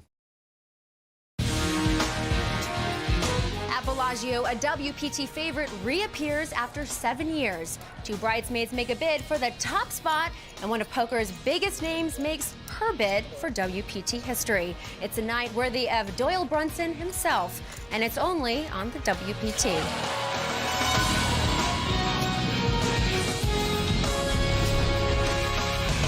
Well, the crowd all standing. He is circling the drain. They are going bare knuckles in the center of the ring. He needs the extreme miracle.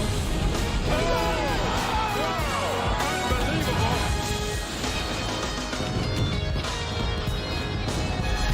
One word describes the final table tonight of the Doyle Brunson 5-Diamond World Poker Classic: stacked. Well, you could use that term to characterize the entire field of this prestigious tournament here at Bellagio. This event was as deep as any in WPT history, with 438 players, including 111 finalists and nearly 40 former champions. With a group of poker players of this caliber all competing for their share of the largest prize pool of Season 9, making it to the final 6 would definitely prove to be a difficult feat. And now for the words that Jack McClellan made famous many years ago, let's shuffle up and deal. A noon starting time can be a little early for most poker players. It's too early in the morning. I can't be witty yet. Sorry. I got nothing to do. But that didn't stop a huge turnout. With many tables filled with multiple big-name poker pros, Justin Smith was happy to find himself surrounded by unknowns. But Boosted Jay was too quick on the tweet as Mr. Phil Ivey took the seat to Justin's left. While many players settled in for a marathon tournament, some took off at a sprint, wasting no time in accumulating chips. Ryan D'Angelo finished the day as chip leader with over 192,000. Also making the top 10 were Antonio Esfandiari and Phil Ivey. Plus, Season 5 WPT Championship runner-up Kirk Morrison. The number of Day 1 entrants reached 391, but that number was sure to grow as registration was open until the 3rd level of Day 2. The big question of Day 2 at the Doyle Brunson 5-Diamond World Poker Classic was whether or not the godfather of poker himself would play in his namesake tournament. Lots of players and pros took advantage of the late registration, including 2010 WSOP runner-up John Raciner, Jason Kuhn, and John Juanda, to name a few. Also keeping with its tradition of late arrivals was Phil Hellmuth. I'm ready to roll as soon as I find out where the heck I'm sitting. When registration closed, 438 players had entered the field, creating the largest prize pool of Season 9. Both Phil and Doyle waited until the last moment to register, but that's where the similarities of their days ended. Phil sat at a table across from Sorrel Mitzi, a familiar face, or was he? I just bet $8,000 to $5,000 with Sorrel that he sat next to me on Day 2 at the Bicycle Club. If I lose, I just throw him this $5,000 Aria chip. Cheap. But if I win, he's gonna have to go to his box. I'm like 99%. Kick it off, Phil Hellmuth for $5,000. Send the money. Phil Hellmuth money right here. I love punishing Phil Hellmuth. This is Phil Hellmuth money. Do you know how hard it is to get this? Hey, when you lose, you gotta pay. I mean, it sounds like I had a bad beat. I can't knock over any chairs. I can't throw anything. Phil lost the bet and his chips and headed home after an early exit. Doyle, on the other hand, wasted no time building his stack up to 120,000, and then promptly doubled up when he went all in with pocket aces against Matt Caquan's pocket kings. The day finished with the magician Antonio Esfandiari as chip leader with nearly $500,000 in chips. Season 8 Player of the Year Faraz Jaka in 3rd, and 2-time WPT Bubble Girl Vanessa Russo in 5th place. Doyle's amazing start was good for 9th place. First level was all right, wasn't it? Yeah. Today's Day 3. Today's the day where you got to make the run. You got to actually make it into the money. And there's going to be a lot of pressure. You got to be aware and you got to make it happen today.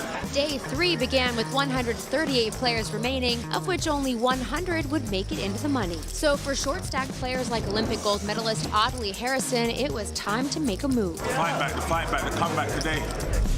Sadly, the boxing heavyweight was knocked out by chip stack heavyweight Doug Lee just before the bubble burst. One player who had a tremendous start on days 1 and 2, Faraz Jaka, found himself all in with pocket 6s against Vanessa Russo's pocket 10s. No help on the board sent Faraz home, short of making the money.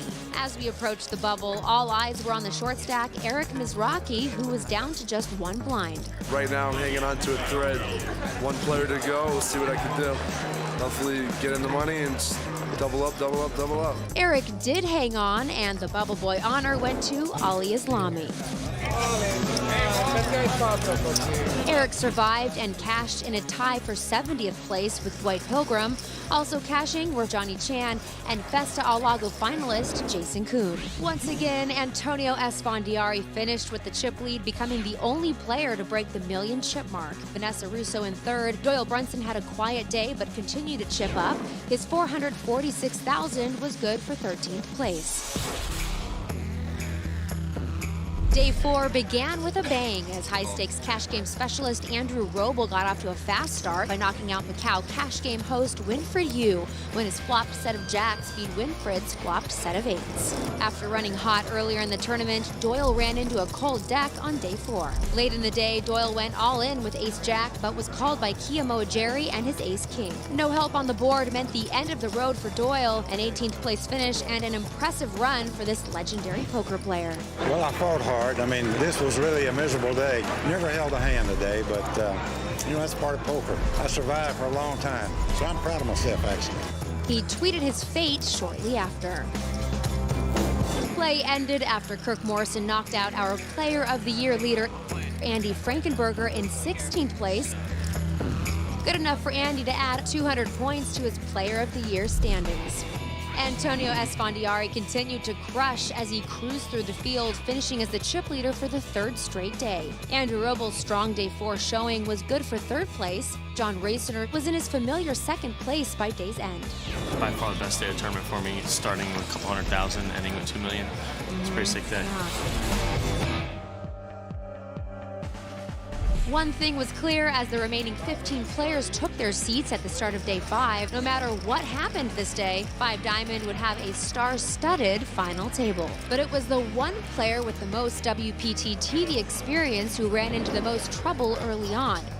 Antonio raised to 53,000 from under the gun and was called by Vanessa and Kia. The flop came down 8-8-4, and Antonio continued to apply pressure with a $111,000 bet. Vanessa called, Kia folded. A third 8 on the turn didn't slow down Antonio as he let out with $260,000. Vanessa called. A 7 on the river was followed by an all-in bet by Antonio, putting Vanessa to a decision that could cost her her tournament life. You don't look scared at all, Antonio. I just have the weirdest feeling you have aces here, babe. Do you think I can make a tough call? All right, I'm gonna call time on myself because I hate taking this long. With the clock ticking, Vanessa made the call and turned over a pair of 10s for a full house. Oh my God, that was the hardest ever. Antonio mucked his hand and in losing gave up the chip lead for the first time in 3 days. Oh my God, I need a little break. I need a little break. I need a little break. All I can say is I need a little break right now. After letting the outside world know of her amazing call, new chip leader Vanessa promptly went on a tear, busting Amit Makija in 13th, Krista Macy in 12th, Louis Velador in 11th, Sorel Mitzi in 9th, Andrew Lichtenberger in 8th.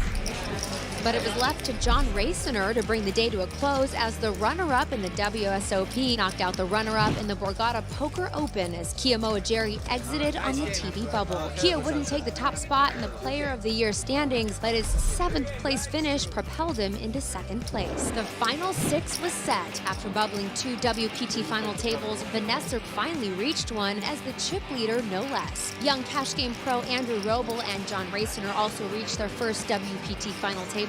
Joining them would be the short stack, bracelet winner Ted Lawson, and Kirk Morrison, who has stepped away from the poker scene after his big score at Bellagio in Season 5.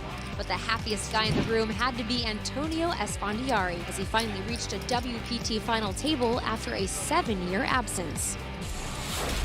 Like I said, this final table is stacked. Russo, Esfandiari, Morrison, Lawson, Raciner, and Roble. 6 big names, but only one title to be had. The final table of the Doyle Brunson 5 Diamond World Poker Classic starts right after this. And the number 2 seed, our current tournament leader, Vanessa Russo. I would be disappointed if I didn't get at least top 3. But at the end of the day, I really am playing for the title. It would be pretty sick to be the first woman to win an open 10K WPT main event. Welcome back to the World Poker Tour, brought to you by ClubWPT.com. It has been a tremendous tournament from day 1 to this very moment. Let's not waste any more time and get to the call of the game with Mike Sexton and Vince Van Patten. We're about to get started. The winner's going to take home close to $900,000, and there's the lineup. Vanessa Russo, the chip leader, with $5.8 million in chips. And a chance to make poker history tonight, Vince. As she said, she could be the first woman in history of the World Poker Tour to win an open event, meaning one where you had a buy-in. Okay, let's get it out of the way. Happy birthday, Antonio. There's the magician, Antonio Esfandiari. It's his birthday here tonight. Action going to the lady at the table. And look at this, as she picks up the queens, the ladies. What a hand. she's made it 125, but right behind her is Ted. He's got a pair of 9s. She is really a terrific player, but desperately wants to win this title tonight. Well, Ted Lawson, poker pro. I'm all in. Wow. He's going all in with the 2 9s here. Like he should. Reisner goes away. Pass. Morrison out. That's right. And Andrew Roble also flying away. The magician disappears. I call. And a quick call by Vanessa. We have a showdown. Queens against 9s. She is dominating Ted Lawson at this point. This is a 9th WPT cash for Ted. Well, there's Ted's good buddy, two-time WPT champ Hoyt Corkins in the crowd watching him, but... We're all rooting for you, Ted. We're all rooting for you, buddy. Ted on the short stack needs a lot of help with his 9s. Can he get it? Am I in the wrong seat?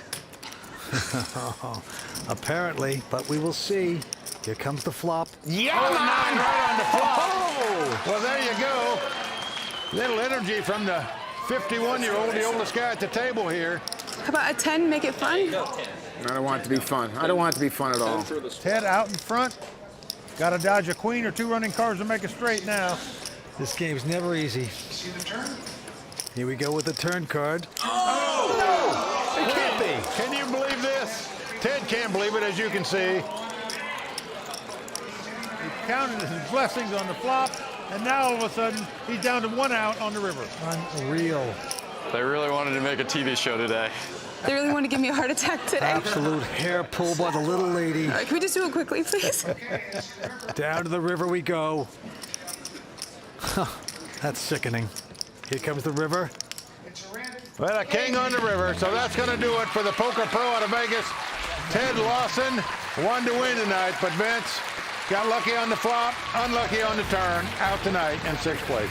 Flame boiled out of here, picking up 126,000. Holy smokes. Vanessa Russo extends her chip lead. Let's turn it over to Kara Scott, who is down on the floor with Ted Lawson. I caught the 9 over 2 queens. And bing, queen, you know. Yeah. But it was a great time, and I had a really nice time up until that queen hit. And there's always the next tournament. And with that dramatic hand, our short stack Ted Lawson is out in 6th place. Don't go away. We'll be back with more exciting poker here on the WPT.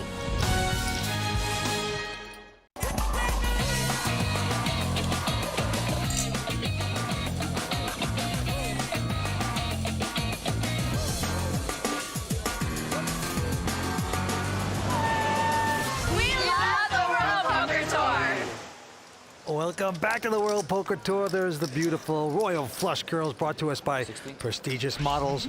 And what an addition they have been this year, having fun with us on the World Poker Tour. But let's get back to the table. Well, there you see the big chip lead that Vanessa Russo has. Action's on her now. She looks down at Ace-Jack.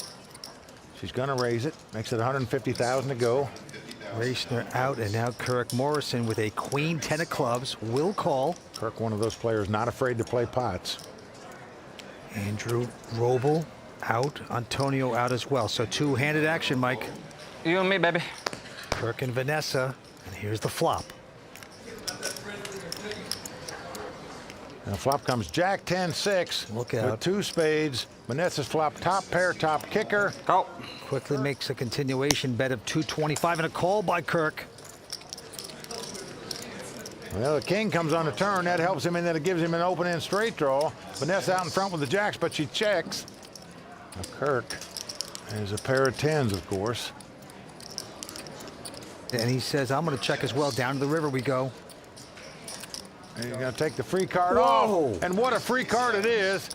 Breaks into a big grin as he makes Broadway, the ace-high straight. Vanessa checks. She's got aces and jacks, but... 400,000. He has to bet it. Well, 400,000 is the bet. Vanessa's going to pay it off. Queen. That is sickening if you're Vanessa. Mr. Clark Kent there, picking up a nice pot. I can't do this full time. So 1 year went, another year went, and then a 3rd year went, and then I'm like, okay, let's get back into this a little bit. And I'm here to have fun and just and keep playing, and it's nice to know that I haven't missed a step. Come on. It's been folded around to Kirk. Got the king-jack offsuit.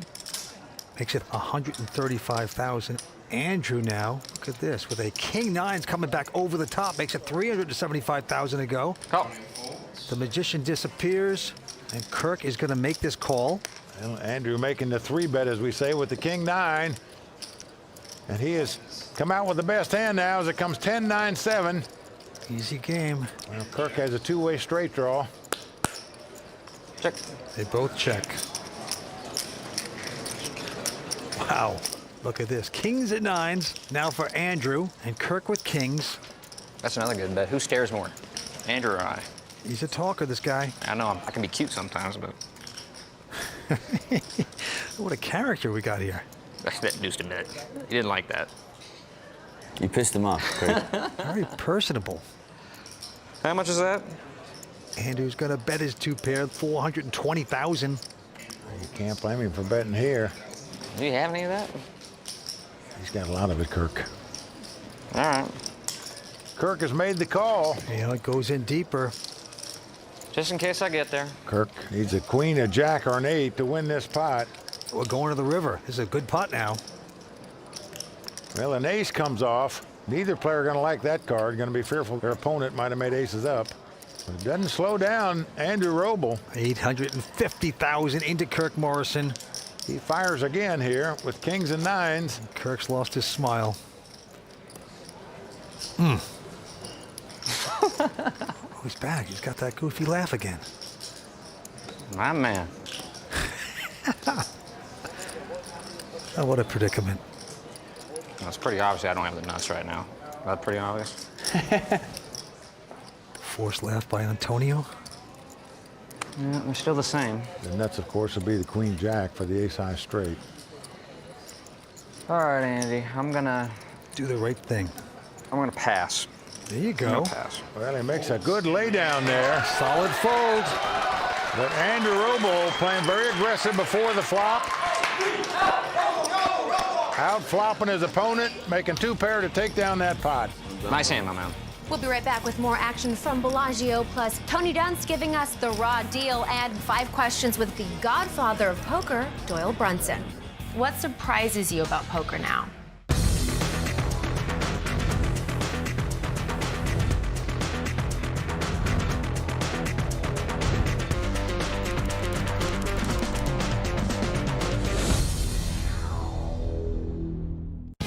Welcome back to the World Poker Tour, brought to you by ClubWPT.com. I'm Vince Van Patten, alongside my Hall of Fame partner here, Mike Sexton. And Vince, we've got 5 big-name players at this final table, all fighting for a WPT title. Antonio, of course, going for his second. Action over to Andrew Roble. Lives in Vegas. He's got ace-3 of diamonds. Just limping in on the button. The magician's going to fold in the small blind, and Vanessa not going to raise. Going to see a flop. Here we go. And flop comes 9-9-5. Vanessa checks. She's going to try to trap. Well, she's flopped 3 9s. Andrew going to push here. He's betting the continuation, 60,000. And she's going to double it with a cute 120. Look at this, Andrew, just quick calls. We're going to the turn. Jack of hearts comes off. And Vanessa going to stick out 200,000. Has Andrew had enough? No. Well, Vince, he's drawing completely dead. No card he can catch to win this pot. Must put her on some type of straight draw, like a 6-7 or a 7-8. King of spades on the river.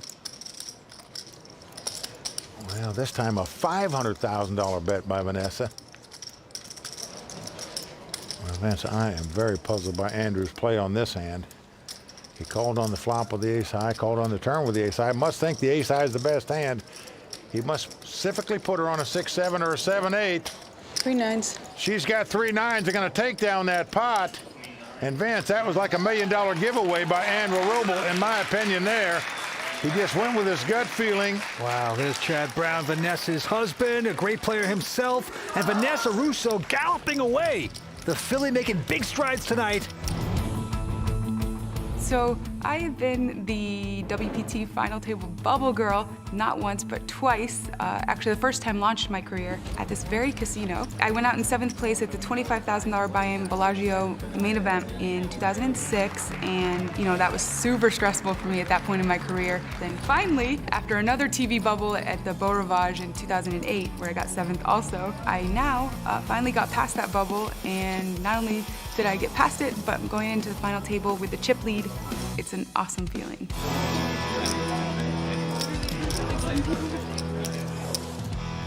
Pass.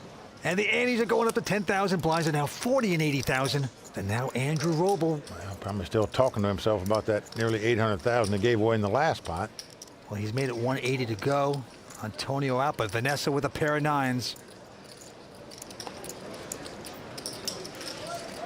And she's going to raise. The champ in good form right now. Racing out back on Andrew. Well, he just got spanked by Vanessa a minute ago. See what he's going to do here with an ace-8. Well, he has called it. So two-way action. Just about how much do you have behind? Can you just round it off for me? There you go, girl. 1516. Okay, thank you. Wants to know how much she can punish Andrew with, and there's the flop. Well, 10-6-4 with 2 diamonds. So Andrew has flopped the nut flush draw, as we say. Vanessa right now has the best hand with 2 9s, but... All in. Well, Vanessa going all in. Just hoping he doesn't have a 10. And now Andrew's got a tough decision. Can I call? He calls and is going to have some help, or he's going to be our 5th place finisher. Andrew looking for an ace or a diamond right now. Can the Philly knock out the cash game pro? A lot of drama left in this hand. Andrew Roble looking for the diamond. Vince, they say diamonds are a woman's best friend. They won't be here. Can she break Andrew Roble right now? We will see. Here's the turn. It's a diamond. That's going to do it. The flush of Andrew Roble going to win this pot. Doesn't matter what comes up on the river. And as you can see, he's got some fans in the house tonight. The first run in the stocking there for Vanessa. Well, Vance, I like the way she played the hand. She came over the top with 2 9s, moved all in on the flop. Unfortunately, he had the diamond draw and hit it. That's what I do on TV poker. I get it all in behind and win. Every time. And the Philly stumbles a little bit down the backstretch. We're coming back with more action on the WPT. Don't just use your phone to call. Use it to raise. That's right. Download the World Poker Tour Texas Hold'em game on your mobile device today and get in on the action. Welcome back to the World Poker Tour, brought to you by ClubWPT.com, where the Royal Flush Girls are enjoying the nightlife here in Las Vegas. Well, once again, Vince, we weren't invited to join the Royal Flush Girls at all these parties. No, of course not. But nonetheless, there's plenty of action here at Bellagio, including naming the next WPT champion. So let's get back to the film. All right. Well, Mike, as you can see, 5 players, and Vanessa Russo still out in front with over $5 million. Yeah, but Andrew Roble now has over $4 million in chips. That last pot has really closed the gap in terms of anybody being able to win this tournament. They've folded around to Andrew Roble, and he has picked up 2 queens. What a hand with the button.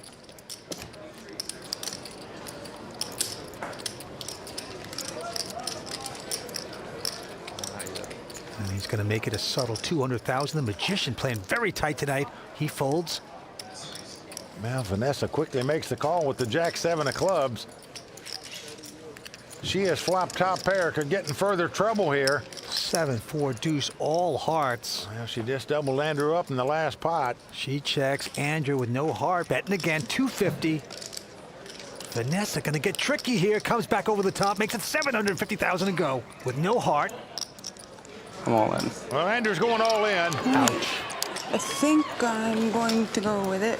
Just give me a second. Well, he's saying most likely she probably has 1 heart. I don't care. I'm going to gamble my queens. Do you want me to? I've got a really big hand, a really, really, really big hand. You're right. A really, really, really awful hand. It's $2 million in the middle. Well, Vance, the only way she can call here is if she specifically puts him on like ace, king, ace, queen with the ace of hearts. Okay, I'm going. This would be a dreadful mistake by Vanessa if she makes this call, in my opinion. Without a heart in her hand to make a flush draw. I'd say you can call it 2-7. She could be up against an overpair and the flush draw. Or she's drawing almost dead. Okay, I called time on myself. So Vanessa's got 1 minute to act on her hand. If she hasn't acted by then, her hand is automatically folded. My read is that you're bluffing. My read is that you're bluffing. You have 1, maybe 2 overcards with the flush draw, but the problem is that there's so much in there I can't even avoid. Even if you do have that, it's correct for me to call. She is a math whiz, graduated in economics from Duke in 2.5 years. Best case scenario, you could be 60%. She better put 2 and 2 together, or she's going to be severely crippled. I think you've got 1 over on me, and maybe 9 outs, so that's 12 outs plus basically flipping. Flipping is so not fun. Oh, she's great. Off here on the percentages, but... I mean, would you think you were good here with top pair? You know, a lot of players go through this, but they talk to themselves. They don't explain it all to the table. She's entertaining. How much time? Can you tell me now, or before we wait too much longer? 1 minute is in 2 seconds. 10, 9. Wait, give her an extra time. Dude, I was That was a asking. distraction. That was so weird. I was like, how much time do I have left? You said 1 minute, and she thought she had a minute, so she got distracted. Like, I was just asking how much time is left. I don't know why you were waiting 10 more seconds. I just wanted to know how much time start was left. over at 30 or 20. I don't know. All right, 20 seconds. Jesus. Well, Vanessa seemed confused by the tournament director, but I think he made it quite clear. You have 1 minute to act on your hand. When they get 10 seconds, they'll start counting backwards. Well, you're right about that, Mike. Well, she's getting more time, but I guarantee you. I mean, Andrew would like her to call if he could see her hand, but if she has a heart in her hand, he would not want her to call here. 8, 7, 6, 5, 4. Clock running out, and she finally does the right thing, makes the fold. Well, Vince, she made it a tough fold when I think it was just simple as ABC to make that fold after the guy moves all in for $3 million. Oh, that was close. That was so hard. Probably would have called, but that messed me up. That time thing would have messed me up. Couldn't even think. And she's stumbling badly right now. I was like, why are you so waiting? I'm explaining how much time is left. Andrew Roble, nicely done. I didn't mean to be confusing. When I said how much time is left, I just... So then you can say you almost have your minute up. Don't wait 10 seconds and then tell me that. Only the audience at home is going to know about that one. Earlier this week in the Bellagio's legendary Bobby's Room, it was my privilege to sit down with poker legend and this tournament's namesake, Doyle Brunson, as he boiled down 50 years of poker wisdom into 5 questions. What surprises you about poker now? The number of the young kids that play that are pretty good, that's surprising to me because it takes a certain amount of seasoning to get to be really good. And the internet has provided the experience because they play so many hands. Consequently, there's some kid sitting at your table that you've never seen or never heard of, but he's a very good player. And so it's hard to adapt to that. There's a lot of talk these days about the young guns of poker. But back when you started playing, there were actual guns. How do you think these young poker players would last back in the day? Well, they've got no idea what it was like because we're in a protected environment now, you know, the security cameras, the guards and everything. And it took a special kind of person to play back when all those dangers were there. I was single at the time. It was an adventure. I don't know exactly what prompted me to keep doing it, except for the love of the game. For those who don't know, what is the Brunson 10? The Brunson 10 is a group of young men that have played on the internet and established very good records. Doyle's Room.net has decided to take the 10 best candidates and call them the Brunson 10. And these kids, they get a lot of publicity and they're going to get a lot more. The poker community is really embracing social media, cyberspace, Twitter. How would you rate yourself as a Twitterer? I've got, I think, 357,000 followers. And so that's flattering in itself. Use life experiences and I put a lot of jokes on there. I have fun with it. Do you think you will ever stop playing poker? When I die, I will. Well, Vince, you got to take your hat off to Doyle Brunson. He almost made this final table, finished at the second table in this tournament. Unbelievable he can still do it that good. Pretty amazing. On to this hand. The blinds are going up to 50 and 100,000. Action on Vanessa. She folds. Over to John Rachner here. He's got a king 6 offsuit, going to raise it. $255,000, going to try to make something happen. Kirk Morrison with ace-jack calls, and Andrew Roble with a pair of fives quickly calls as well. Well, Antonio going out, so we've got three-way action here. Flop is ace-10-5.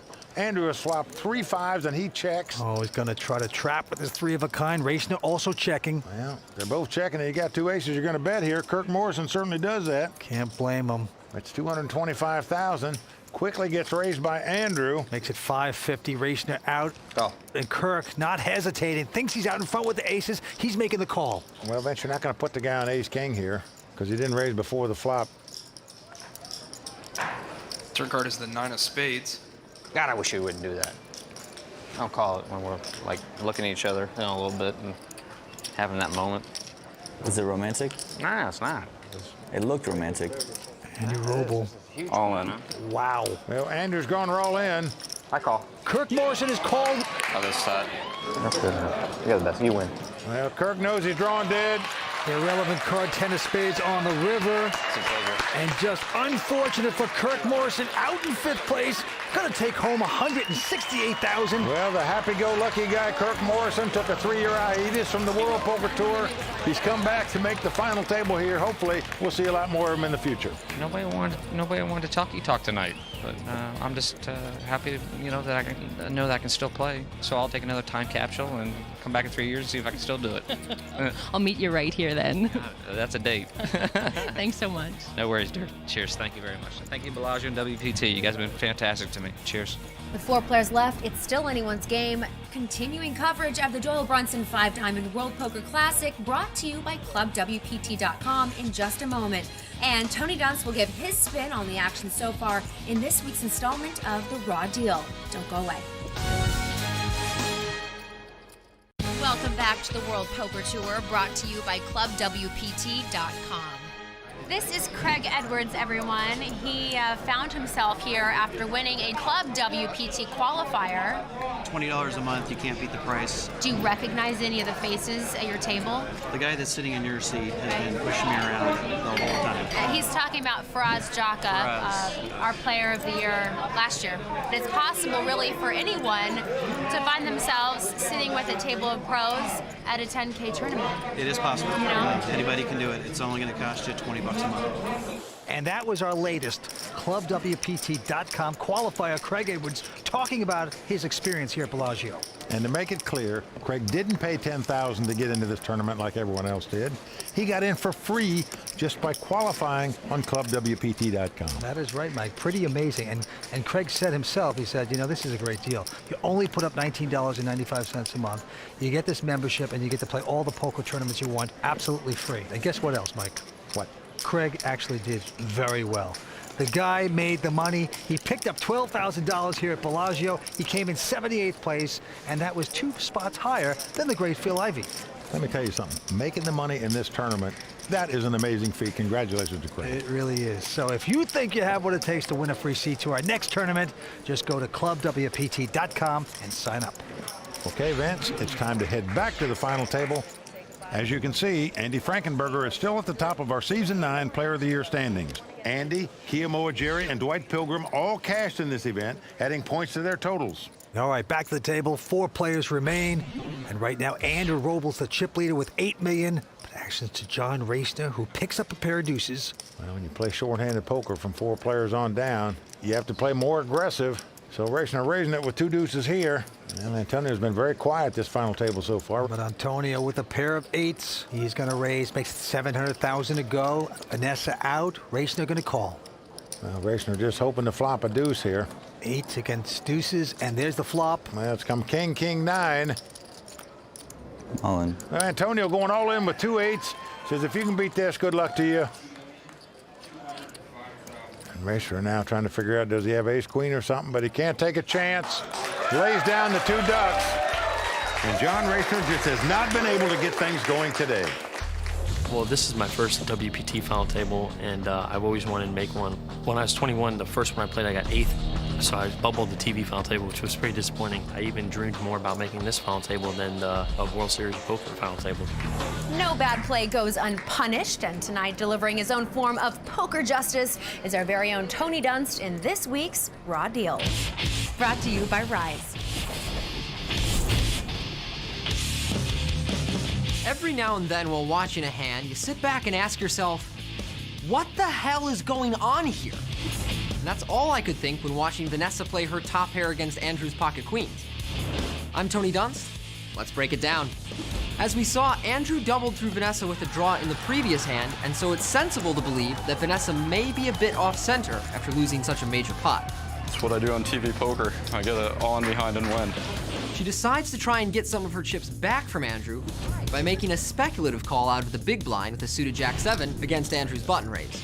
The flop action is a mess. It seems Vanessa check-raised the flop without any particular plan for what she would do against any reaction from Andrew, except the fold. Vanessa and Andrew are the two deepest stacks, and with her mediocre holding on this draw-heavy monotone board, Vanessa's goal should have been pot control instead of just trying to take it down as quickly as possible. Instead, she raises, and this is a major mistake for 3 reasons. A, she's got enough showdown value that she can check call the flop and evaluate whether she wants to keep calling on future streets. B, by check raising, she reopens the action and allows Andrew to push her off her hand by jamming the flop. I'm all in. C, let's say Andrew had chose to just call Vanessa's raise on the flop.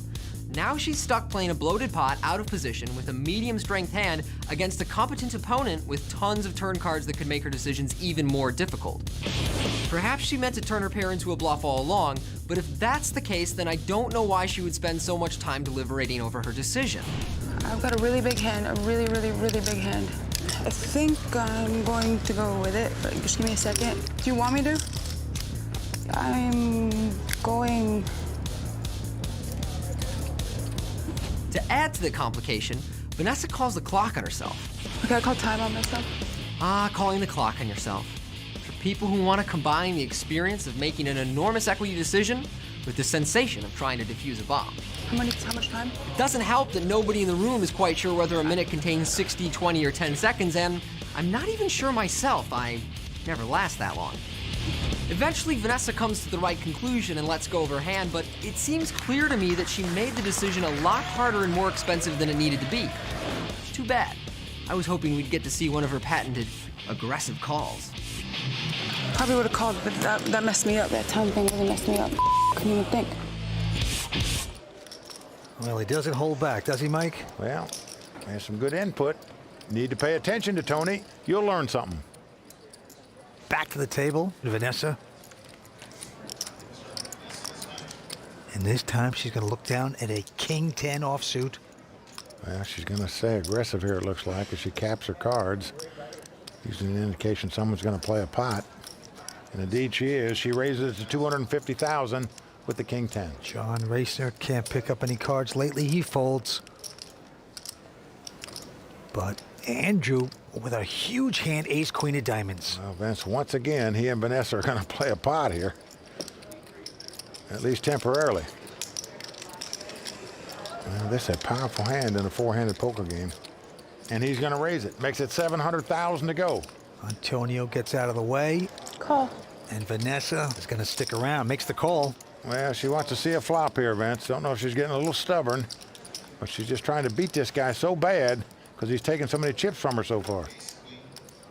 And look at this, 2-pair, top 2-pair for Andrew on the flop, ace-queen 3. So Andrew's flopped the top 2-pair. Vanessa is the gut shot straight throw. There you see Kirk Morrison, who's come back to watch this final table, sitting along with another good player, Robert Williamson. So it's on Andrew. Huge hand, and he's not going to play it slow. He's going to bet. Nope, going to make the continuation bet with a top 2-pair here. Just don't want to give your opponent a free card where she could catch a gut shot to beat you, or if she had a small pair, make trips to beat you, where they're going to bust you on the turn. Well, it's $700,000, and Vanessa cannot take the heat. Well, she had the gut shot straight draw, just didn't want to put in $700,000 to try to catch a jack. And Andrew Robles extending his chip lead here at the Doyle Brunson 5-Diamond World Poker Classic. I'm Melanie Iglesias, one of the Royal Flush Girls. Stay tuned. We'll be right back. There were a lot of strong players in this tournament. I think any poker player these days who's a top-notch poker player always shows up for this event. And normally in such a large field, there'll always be 1 or 2 amateurs left at the end who have gotten lucky along the way. There's nobody here in that situation. It's a lot harder nowadays to win. Welcome back to the World Poker Tour, brought to you by ClubWPT.com. 4 players remain, and what a field and what a tournament we have seen so far. You're right, Vince. Players love coming to Bellagio. It's one of the greatest places in the world to play poker. Doyle Brunson himself almost made this final table here at Bellagio in a tournament that's named in his honor. Incredible effort by Doyle. And now, action on John Racner. He's got a queen, 8 of clubs. All in. And he's going to push all in. Robles out. But the magician has a king-queen. Much. Pretty good hand. He says, how much you got, sir? Well, Racner's got about $1 million in chips. Antonio's got $4.5 million, so he can afford to make this call, and he does so, and what a call it is. Very solid. Vanessa out, and we got a showdown. Well, this is a great read on Antonio's part. King ball one time. Has his opponent dominated. King-queen versus queen-8. Good luck. The magician trying to make Racner disappear. What did you fold? Queen-8. Folding queen-8. I hate that when I hear that at the table. There's 2 8s in the deck. It takes your sweat away, doesn't it? Yes. Antonio loving his chances. Can he break John Racner at this point? We will see. Here's the flop. Oh, and he gets a king. Comes king 6-3, 1 club. So for Racner to win this pot, he's got to catch 2 running clubs to make a flush, or the last 2 8s in the deck to make 3 8s. Racner, the 24-year-old out of Tampa, in a lot of trouble. Here comes the turn card. Well, 7 of hearts comes off. So that's going to do it for John Racner. The 24-year-old poker pro out of Tampa, Florida, finishes in 4th place. And Vince, he just didn't have any cards tonight. Wasn't meant to be for John tonight. Well, he picks up $232,000. John Racner out. We are down to 3 players, and one of them is the magician, Antonio Esfandiari. Then we have Lady Maverick, Vanessa Russo, and of course, the very strong Andrew Roble. We've lost John Racner, unfortunately, here from our final table. I know that one of the things you said was really important to you is that you had your mom here. It's the only thing that went right, really. I guess 4th place finish is not too bad out of 430 players, of really good, strong players. With the elimination